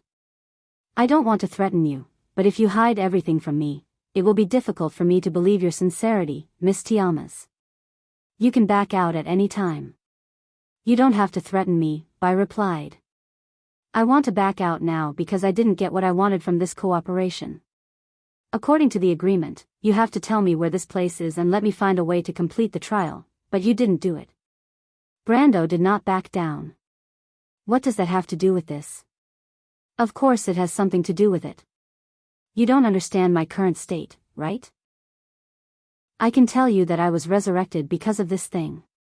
Do you think it has nothing to do with the topic we are discussing? Brando replied. Bai's surprised voice seemed to have increased a lot. You were resurrected because of this? How is that possible? You know something, don't you? Brando asked sharply. Let me think. Do you have Cypher's royal bloodline? Brando was stunned, and then shook his head with certainty. The Highland Knights nobility had its own bloodline. They were not even distant relatives of the Erewhon royal family. If it was the Covardo royal family, they might have some relations, but as for the Cypher royal family, it was even more distant. The two families had never even had a marriage alliance. The Cruz royal family of the Cypher royal family was very strong. In the eyes of the Empire's people, they were the noblest branch of the Erewhon royal family. As for the others, they did not even care about the Covardo royal family, if not for the fact that the Covardo royal family had some elven bloodline. Let me see your necklace. Bai suddenly said. What necklace? I'm not wearing a necklace. Brando was stunned. His original necklace was destroyed in the battle with this woman. The remaining necklace was the heart of the sea that he exchanged with the Tremosian, but he had not worn it yet. There was also Miss Tada's floating sphere, but that thing was not a necklace. It was actually a standalone item and did not occupy the equipment slot of the necklace. Impossible, unless you're lying. Wait. Brando also reacted. He suddenly reached his hand into his collar and pulled out a beautiful pendant. He held the necklace in his hand and suspended it in midair. The chain of the necklace emitted a star-like light, but the place where the pendant was supposed to be was empty. This is... Brendel frowned as he recalled the origin of this necklace. This was the necklace that Chiara had given him before she left. That mischievous little Princess Cipher, wasn't she related to the Cipher family that I mentioned? Cipher's heart. He muttered. What does this have to do with the Cipher family? Other than the relic of eternal indestructibility, he had never heard of anything that could bring people back to life. If such a thing really existed, he and his senior sister would definitely look for it to bring the princess and the Valkyrie back to life. Unfortunately, there were no spells or miracles in Wone that could bring the dead back to life. Even holy items like the number 1 holy water and the angel's heart bottle could only bring people back from the brink of death. After all, it was an exaggeration to say that the dead could be brought back to life. If a person's soul had already passed away, then even someone as powerful as Martha could not bring them back to life. This was one of the basic laws of Wone. The only exception was the relic of eternal indestructibility. However, the relic of eternal indestructibility was only effective on players. It could not even appear in this world, nor could it be mentioned by others. It was like an item that did not exist, that was compromised for the sake of the game. In fact, this was the title that the players gave it. However, this treasure that could bring people back to life, even if it was a one-time use item, was enough to overturn this understanding. Its value could not be overstated. It was very likely to be one of a kind. At least, Brando had never heard of an item with a similar effect. Even if it was an artifact or a holy item with a similar effect, it did not exist. The supreme queen of the Cruz Empire had died, and people could only let her die. Even Vala and Nydivan, who stood at the peak of mortal strength and power, could not bring out an item similar to the relic of Cipher's heart to bring the Silver Queen back to life. However, the Cipher family had such an item. From Bai's tone, it was obvious that they had more than one. Chapter 1162. As for the origin of House Cipher, everyone knew that it actually came from the Empire. The members of the family were Cruz people, and their bloodline was far superior to the natives of Erewhon. Its origin could be traced back to the ancient times of the Empire. As Miss Tada and Lute said, the ancestor of House Cipher, the ancestor of the late King Eric, might have been the chief knight who followed the Flame King Gretel. This period of history was considered glorious for the small kingdom of Erewhon, but it was also probably the most glorious and the only history worth mentioning for House Cipher. But it didn't count for much. After the War of the Holy Saints, there were countless families formed by the descendants of such heroes on the continent, just like the stars in the sky. Most of them had been buried in the annals of history, leaving no trace behind. Although House Cipher was lucky enough to survive in this period of history, compared to the ancient nobles who truly had a heritage, they actually had no confidence. It was like the nobles of a kingdom and the nobles of the empire could not be compared. In terms of heritage, how could House Cipher compare to the current royal family of Cruz and the royal family of Fanzan? These were the descendants of the two sages, but their descendants could not have a treasure, so how could House Cipher have anything to do with it? The more Brando thought about it, the more suspicious he became. Not to mention House Cipher, even Erewhon would find it difficult to have the strength to keep such a treasure. What kind of secret could this family have? Their biggest secret was nothing more than the era of the War of the Holy Saints, and the history of that era was at most a drop in the ocean compared to the history of Wone. He held up the necklace in his hand and asked a certain soul in his spiritual world, Miss Tiamas, do you know something? How did you get this necklace? Haku asked. A little girl gave it to me. She is the younger sister of the heir of House Cipher, Brando answered truthfully. Little girl. She's a core member of House Cipher. She must know the value of this necklace. She's willing to give it to you. At least she revealed two things. First, she knows that the place you're going to next may be life-threatening. Second, she values you very much. Otherwise, this necklace is as important as her second life. Why would she give it to you so easily? Brando couldn't help but think of the mischievous little princess of the Cipher family. It was hard for him to imagine that such a little girl could have so many ideas. When she gave him this necklace, it was true that they had to go to the imperial capital separately. For an ordinary person, the place he was about to go to was a death trap. Kiara obviously knew what he was going to do, so she gave him this necklace. Brando's heart was heavy. No matter what he thought, he had to accept this favor. At this moment, he thought of House Cipher. He thought of Kiara's brother, the blind eldest prince. He was obviously also a chosen one. He had the ability to rule a country. Unfortunately, this era didn't belong to him. Brando knew that he couldn't betray his thoughts. He couldn't help but have a headache. Why does House Cipher have this thing? What is it? An item of eternal indestructibility? Brando asked. However, Haku didn't seem to notice his absent-mindedness. He continued, an item of eternal indestructibility? Of course not, although they do have some relationship with it. This lofty mountain language came from an item of eternal indestructibility. It's actually a broken fragment.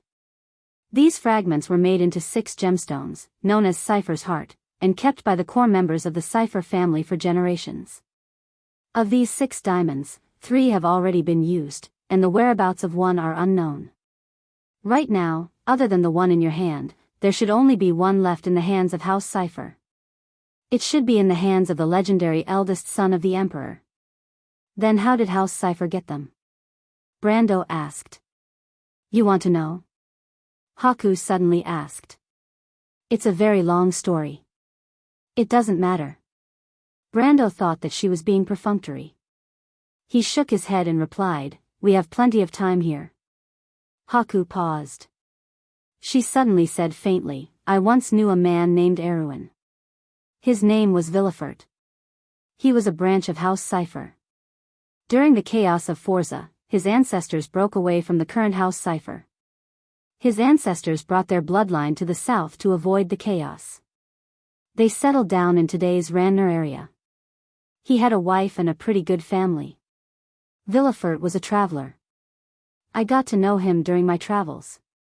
After going through a few trials and tribulations together, our relationship became close. Of course, that was a facade I deliberately made. I knew that he was a descendant of House Cipher and had something to do with one of Cipher's hearts. That's why I took the initiative to get to know him. Haku narrated in a low voice, as if she was telling a distant story. In order to gain his trust, I arranged a series of events to make him believe that he was targeted by an evil organization with the purpose of coveting one of House Cipher's inheritances and treasures. In fact, it was House Cipher's heart. Of course, it was inevitable that some people would die, but I didn't care. To me, those people were just ants. After thousands of years, I have long become cold and numb. Of course, this is not a derogatory comment to me. To be exact, I once thought it was a compliment. I hired men, and then killed them in the presence of Villefort, in order to gain his confidence. But I never lied to him, because they were killed by their own greed. Brando frowned. Although he could understand Haku's motives, he could not accept her way of doing things.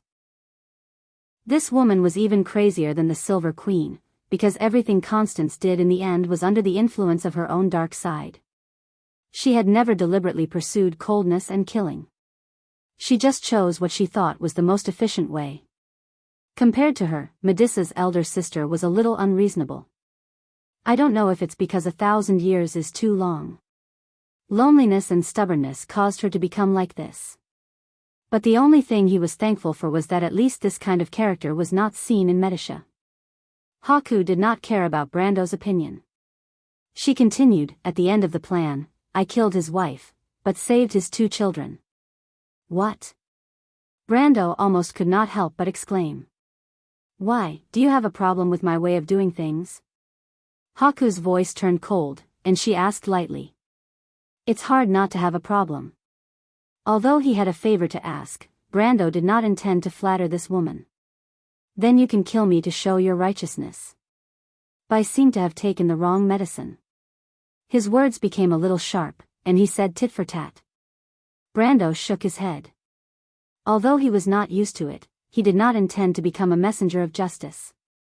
As long as Haku did not pose a threat to the people around him, he would not kill her. After all, she was Medicia's sister. Humph, hypocrite. Continue. Brando only said. This word made Haku fall silent for a moment, and then she continued, he loved his wife very much. His wife's death was a great blow to him, and during that time, I was always by his side. Later, I replaced his wife's position and became the mother of his 2 children. Brando was stunned. For a moment, he did not know how to evaluate the whole thing, but he finally understood Haku's tone at this moment. He could not help but ask in a gossipy manner, you fell in love with him? Shut up. Bai Leng replied coldly, this has nothing to do with you. What happened after that? After that, I finally found the opportunity to ask him about the heart of cipher he had, and I also got the answer I wanted from him. He loved me very much, just like how he loved his deceased wife. So when I found his necklace by accident, he didn't hide anything from me when I asked him about it. He told me everything about the necklace. According to him, the heart of cipher came from a place called Osopal, which is neither in Cruz nor in Erewhon. In fact, whether it really exists in Wonde is doubtful. Osopal actually means does not exist in the ancient language, and the heart of cipher came from there. They are one of the common fragments of an eternal object. These fragments were divided into 2, and one of them was made into 6 diamonds, called the Lofty Mountain Language, or the Heart of Cipher. These 6 diamonds were actually brought out by 2 men. For some reason, they came into the hands of the Flame King Gretel, who then passed them to the ancestors of the House of Cipher, who brought them to Erewhon. They were brought to Erewhon. You should have some understanding of this land called the Land of Miracles. These 6 diamonds are obviously closely related to the whereabouts and ownership of the Flaming Blade. They are all to ensure that the inheritance of this holy sword is not lost. Haku replied. Actually, I seem to have heard of this person, Villefort. Brando suddenly said. What? But I have a few questions, Miss Tiamas. What happened between you and him in the end? Did you take the heart of cipher with you? And you said that the fragment of the eternal object was divided into 2, so where did the remaining part go? Brando did not expect that his question would lead to such a long silence. After a long while, Haku finally replied quietly, yes, sir. After I gave birth to 2 daughters for him, I killed him because I knew I had to leave. But I spared him and his deceased wife's children, and left the heart of cipher to his descendants. Brando had expected this answer, but he was still a little surprised. You didn't take the heart of cipher with you? I'm looking for the true eternal object, but the heart of cipher isn't. Although it's precious, it's not worth mentioning in my eyes. I've already gotten what I want, so I don't care about these things. The clue of the eternal object is related to the other half of the fragments, right? Chapter 1163. Haku nodded and revealed the answer to the riddle. Cipher's heart was originally a fragment of the artifact of eternity, but these fragments were split into 2. One of them was used to create these 6 gemstones, while the other half was lost.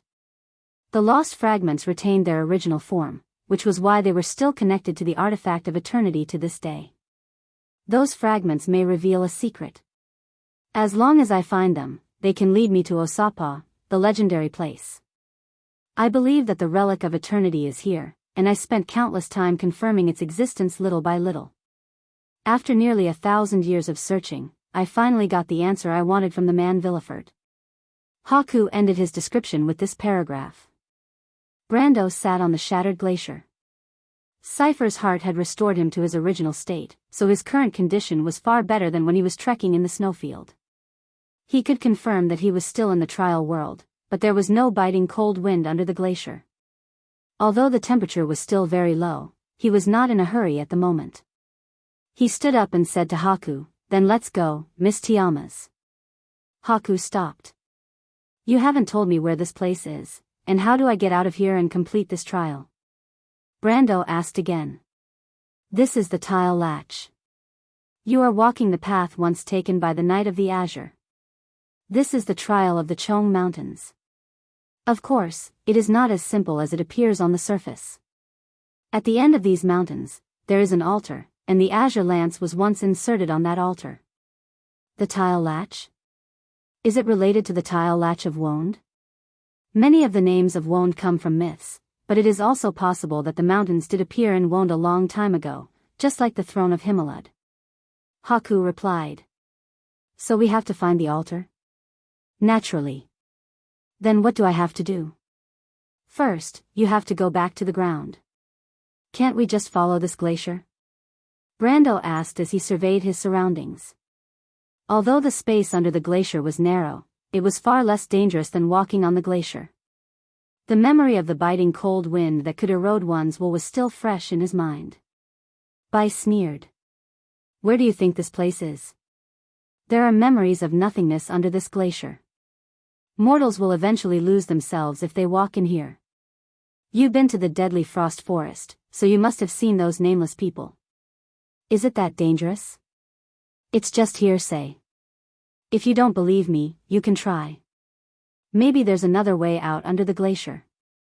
Brando could hear the sarcasm in Haku's tone, but he didn't intend to give it a try. He knew how dangerous it was to be in a place full of unknowns. Mortals didn't know much about this world. Anyone who looked down on it wouldn't have a good ending. He raised his head and looked up. Under the broken glacier, the ice layer was crisscrossed with cracks. Light and shadow shone through the layers of ice, making the whole underground a complicated maze. It was easier said than done to get back to the surface. Headache? Bai could naturally see that he was in trouble. What can you do, Miss Tiamas? The problem is still with you. That little fairy told you what to do, but since you came here, you've forgotten other people's advice. To be honest, I've never seen a chosen as incompetent as you. Bai scorned. Being ridiculed like that, Brando was naturally annoyed. However, he knew that he couldn't argue with this woman at this time. Besides, what she said was definitely not nonsense. He tried to calm himself down and recalled what Lute said. You mean here or within the range of the mountain of ceasing storms? Otherwise, where do you think it is? You're leading ABs into a warm little nest. Probably because he didn't expect much from Brando's comprehension, Bai continued, the Chong Mountain test is a test of willpower. Of course, it's not as easy here as in the mountain of ceasing storms. Whether it's the illusory ancient memories and whispers under the glacier, or the icy wind above the glacier that can freeze thoughts, they will all obstruct your thoughts. Unless your willpower is strong enough, you won't be able to get out of this glacier even if you walk for a lifetime. Do you think that the Knight of Azure spent 40 years here to travel and enjoy the scenery here? He honed his willpower in the icy wind, so he finally got the recognition of the mountains and found the only way to leave this place. Brando suddenly realized and couldn't help but feel ashamed of his ignorance. Since he transmigrated here from the Amber Sword, he had been relying too much on his understanding of the game. Once he encountered something that he didn't understand, he couldn't help but be at a loss. Come to think of it, Bai was right. With Lute's hint, he could have thought of a solution early on.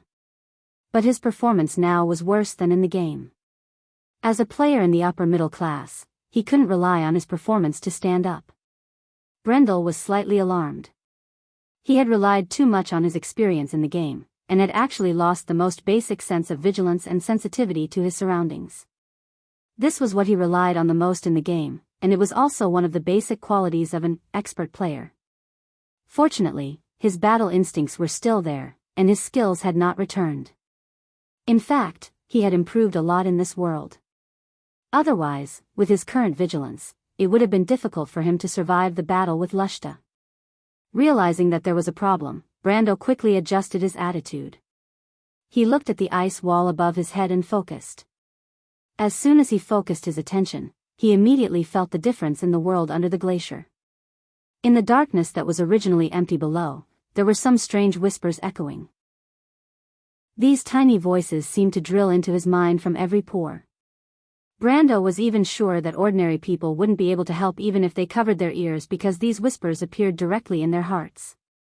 He immediately understood that these were the ancient memories and whispers that lurked in the darkness that Bai was talking about.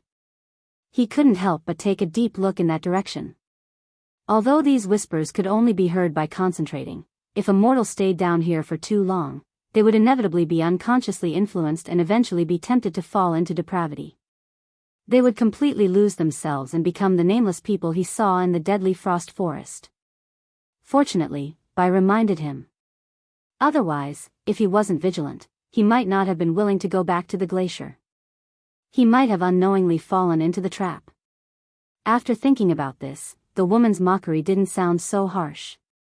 It was obvious that at least in terms of cooperation, she didn't hold back. Of course, this could also be because Bai didn't want to die together with him. Brando looked up, and the crisscrossing world under the glacier became clear in his eyes. Although it wasn't as exaggerated as when Himalad's throne came directly in front of him in the stormy mountains, a clear path appeared in front of him at this moment. Not only him, even Bai couldn't help but praise when he saw this scene. No wonder they chose you. Although you are a little stupid, your will is rare. I'm afraid that even the Knight of the Azure Sky would be ashamed of his inferiority. Now I understand why you could wander aimlessly in the glacier for half a year without being blown to pieces by the ever-winter ice wind. In the ice wind, your strength and understanding of the laws are meaningless. Only your willpower can protect you from harm. Although you don't realize it, your willpower is too tough. It can protect you for such a long time even when you're unconscious. Bai's tone was full of incredulity. This is really unheard of. In theory, the toughness of a person's will is inseparable from the maturity of his mind. An idiot may not necessarily have a strong will. This can't be faked. Miss Tiamas, although I am far less scheming than you, I don't need to be described as such, right? Brando couldn't bear the lady's poisonous tongue and replied. I can't compare to your little princess. At most, I can be regarded as an ordinary person. You can't even compare to me. What do you think you are if not an idiot? Brando was speechless. After a long while, he asked, You mean Medisha? Of course, otherwise why do you think she is called the most talented commander of the Allied forces? She is the darling of the humans and elves. You must think that she is a gentle, elegant, and very easy to get along with princess, right? In fact, everyone thinks so, because she is the same to everyone. However, the number of unlucky people who have died in her hands is much more than the number of people who have died in your hands.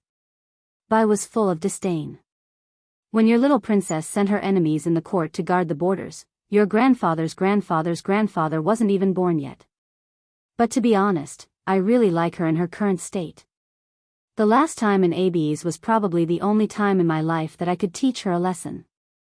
If it wasn't because of this, do you think I would have given you the chance to act last time? When Bai talked about her sister, she was almost a completely different person from when she was recalling her past. Hearing this, Brando was shocked. However, he knew that this woman's one-sided words couldn't be fully believed. Perhaps Medisha had some tricks up her sleeve. After all, she was the commander of an army, not a simple and ignorant little girl. However, compared to her somewhat deranged sister, the former was obviously more trustworthy. At least this silver elf princess had never had any ill intentions towards her own people. Brando didn't respond to Bai's words. In fact, he had made up his mind to not offend either side. He wanted to get out of this strange glacier first. Who knew what was under the darkness? Although it was said that there were illusory ancient memories, these wandering memory fragments never existed alone, just like the dream of Hattie in the loop of trade winds. You're tuning into the Carefree Valley YouTube channel. Don't forget to subscribe and join us on this journey to catch the most captivating stories.